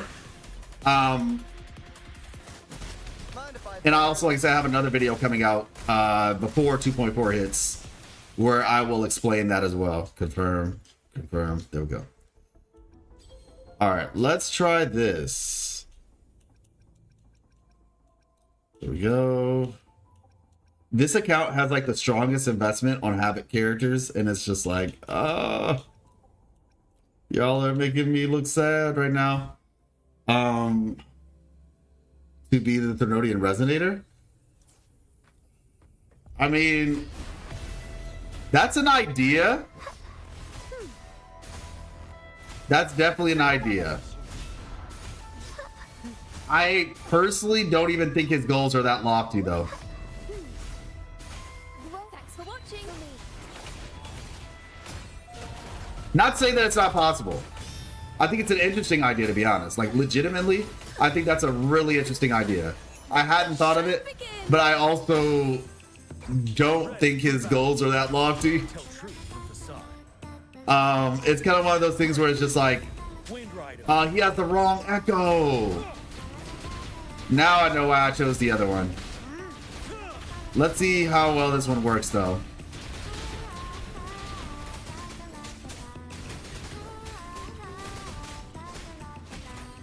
Don't you worry. Tell truth from facade. Till my last breath.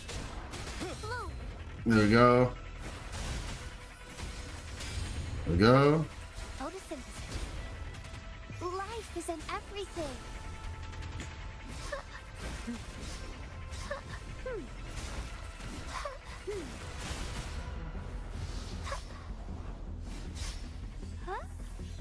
You got it. Thanks for watching. Ta-da! A grand overture. Beautiful.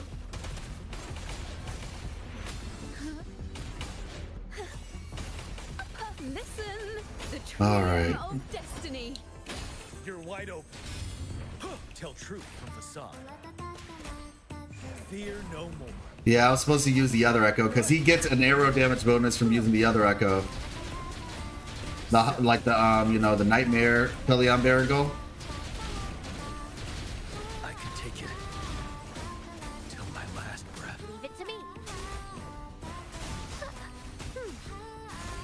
I'm not gonna go too crazy on it though. My Gion is not built that well, to be honest. We might end up just coming back when we get cartethiya for this one. Overture. Ooh, the pitch is lowered. Ooh, the pitch is lowered. Yep, there we go. Playing the Oh my bad. a perfect chord. Now presenting. All right, there we go. A poem of finale. Ready for battle. Tell truth from facade.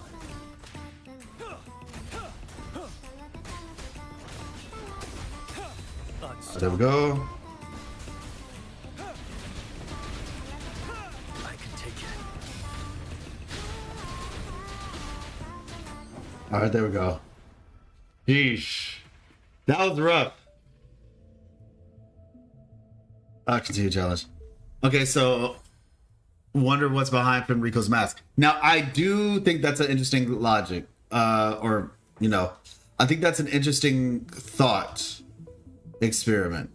What is behind Fenrico's mask? Okay, so let's try. I don't know. I think it definitely could be something. How do I put it? I have no idea. Like, I legitimately have no idea. Like, he could be a resonator. I think that's an option, right? But what is him hiding that? What would him hiding that benefit him? That's the part where I'm just like unsure about. Fury boils. There we go. Ashes. Yeah. It says there was a shroud over his face shortly after he became the Primus. Inferno. Let's do this another way. All right. The quicker we get this guy out of here, the better. Figure out. I'll warm up the crowd. The world is our stage. There we go. Up we go, Caro. Mamma mia, avanti, figurati. Leave it to me. There we go. For me.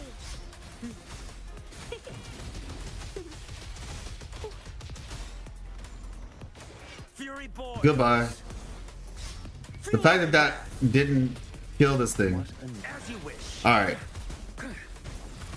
Let's do this another way. I'll warm up the crowd. Mamma mia, avanti, figurati. Improv. Hopefully this reaches. Yep. Beautiful. How's it going, Gato?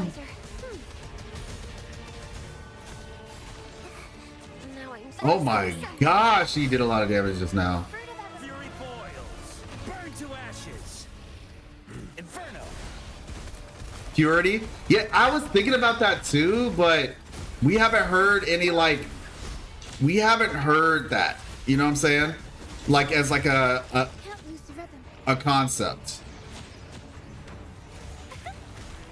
But I guess I could see them having some rule like, oh, a Primus must be able to understand the common people. So therefore, no Primus can be a Resonator. Tornado Maker. Mamma Mia. Avanti. Figure I won't leave it to me. Turn of events. Luminous. Okay, there we go. Fury boils. Feel my wrath. What a clever. Sheesh, y'all.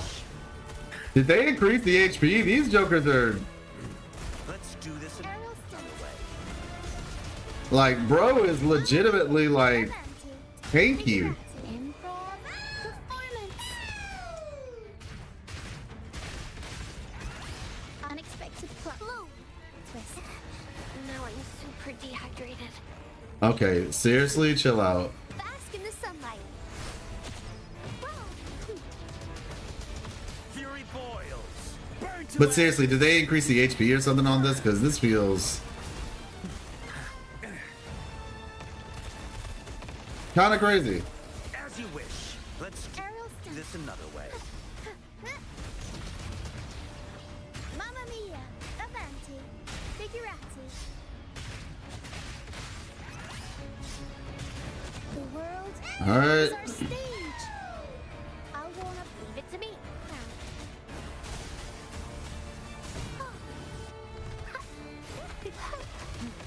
Life isn't everything. Sheesh, they got me playing on hard mode. Fury boils. All right, there we go. Please, Inferno. Let's do this another way. I hate that this thing is just like staying out there as an occupational hazard, you know? Yes, their jobs are to be here. Mamma Mia. Unexpected plot twist. Improv. All right, there we go. Turn of events. Didn't get a single. What the? Oh, you know what? I just remembered. It's because they have Havoc resistance. That's kind of crazy though. 10% Havoc resistance doing that much is kind of crazy. Return to tower. Like, that's a lot. HP increase. Oh, there was? Okay, because I'm just like, I get the Havoc, but I'm like, I've got S5 Roshi, man. Come on. Surely we can get through the 10% Havoc resistance increase. That plus HP, like, sheesh. Arrow and electric. And you know what the sad part about it is, y'all? My account, I did not build Sheng Liao on this account because he's built on my other account. So, like, I do have Yin Lin. I guess what I would have to do is, like, I don't know, switch things up, maybe. Like, fight Thundering Memphis with Roshia, and then bring on this level, maybe I could have, like, whatchamacallit. I mean, like I said, realistically speaking, I could just wait till I get cartethiya and then come back in here. Because, yeah, that was rough. That was really rough. Having that I got Zani at 0R1, she just destroys everything. Okay, yeah, I don't have Zani on this account. But yeah, Zani is my favorite, man. Zani is 100% my favorite. Okay, then. We'll come back to this one. The other account is going to probably sweep this like nobody's business, however. Like, legitimately, it'll be a cakewalk. I usually do really good when it's not the Havoc, like Havoc Tower Universities. I am not good with those on this account. It's making Roshia look not strong, and I promise you all, she's very strong. Like, she's very strong. So trust me when I tell you that the numbers today are not representative of the final product. Yeah, I rock her on this team for the fun of it sometimes, just because, like, obviously the Fool's Troop, and she actually can help. She can help Brent, which is pretty cool. We'll improvise. Tempest show. Mamma Mia. There we go. And that's unbuffed. Like I said, when she's buffed, her slams hit for like over 100k per slam. right? And then her ultimate obviously deals over 100k. Like she does some very solid damage. But yeah, today just wasn't her day. Jeja's color pin is in Chacona's cherished item. Is it? But Kush, because I saw it. I saw that. And I was like, this color scheme looks very much like Jeja. It was her cherished item? Let me see. Cherished items.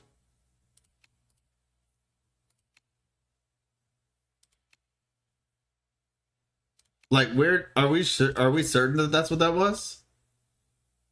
I know the colors look similar, but are we certain that that's what that was? You know who else has the crown like Fenrico? Wait. Chacona. The divinity may foresee the future of the world, but I doubt An exquisitely crafted quill that speaks through its feather in the hands of a poet. It gives rise to endless inspiration, recounting lively tavern tales of thousand-year glaciers, grand ruins, and underground cities, and enchanted for forests. Where will the hero legend unfold this time? I mean, it doesn't really say where she got it from. I don't know if there's like something else that explains that. Like, is there a voice line or something? Because, yeah, I'm not seeing that. Let me see. Ascension, basic attack. Yeah, I'm not sure where that like, I know the color scheme is similar, but I'm not sure where that idea comes from. Oh, so she says she traveled to Jinzhou? Let me see. Because I know we have this, but this is when she... Oh, so this must have been earlier then. This must have been earlier. Let me see. Oh! I came across an old lady picking beans in her courtyard. The rotten ones fell into a... So is this the idea? She's just out here doing her own thing now? She's just traveling everywhere and leaving notes? Beans in her courtyard. The rotten ones fell into the small bucket. Patterns like tears. She saved them in a bottle, cracking an instrument. When she shook it, the beans rustled together like laughter. The bean rice smelled heavenly and tasted even better. I feel so fortunate. I had the chance to enjoy some amazing snacks. The local community crafts a variety of neat musical instruments and showcases known as hero plays. Just like the Ragganesi express their poetry through song, they also use their distinctive performance style to share stories. Okay, it wasn't written there, but... Oh, the book from a character trailer? Yeah. I'll go a little bit further to see, because I don't see... I'm still not seeing the point of her getting it from...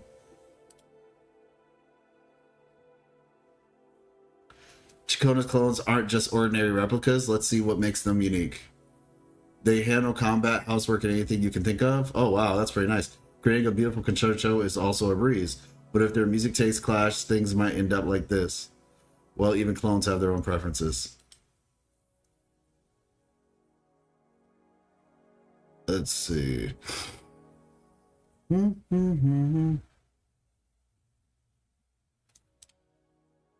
Today I swapped a deer cake for an impromptu performance featuring 5 accompanimists. However, they insisted on payment before I could play the entire piece. Where the deer starts to bow, hand over your deer cake immediately, or you might find yourself on the receiving end of its antlers. Also, I noticed the deer cakes have a bit of a dry texture. I'm planning to whip up some mushroom soup instead of tomorrow. Okay, Nimbus Wraiths in the Nimbus Sanctum seem to take delight in gathering to sing and dance together. To capture their melodies, you should pay close attention to even the dead branches scattered around the ground, ensuring to avoid stepping on them to keep the noise down. P.S. If it is possible to blend in with their performances, would success come more easily if a small sun were to appear above the heads of the Nimbus Wraiths? Okay, yes. Got it.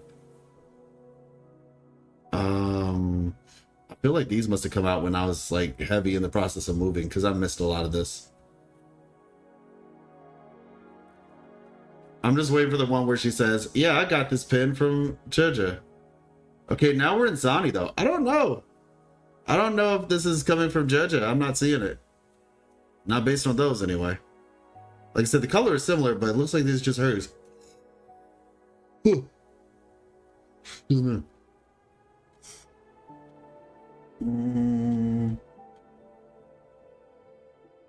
Yeah. I can't say with any degree of certainty with that. Yeah, it doesn't seem to say anything about like where the origin of the pin.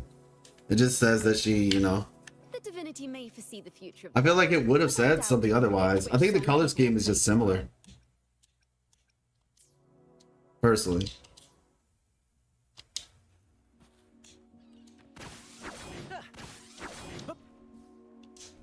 But yeah. All in all, everybody, W stream. Honestly, great stream. Hopefully you all learned something. As I always say, if you haven't seen the 2.0 and or 2.1 lore videos, definitely check them out. Like I said, I think they'll answer a lot of questions. And like I said, the 2.21 is coming before the patch drops. That's the goal. I'm going to have it ready for you all before the patch drops.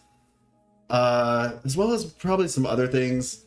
Like I said, there still technically is like the thing of just like, oh, explaining all the stuff at one time. You know, like all 1.x to 3.0 before it drops. That's gonna be a task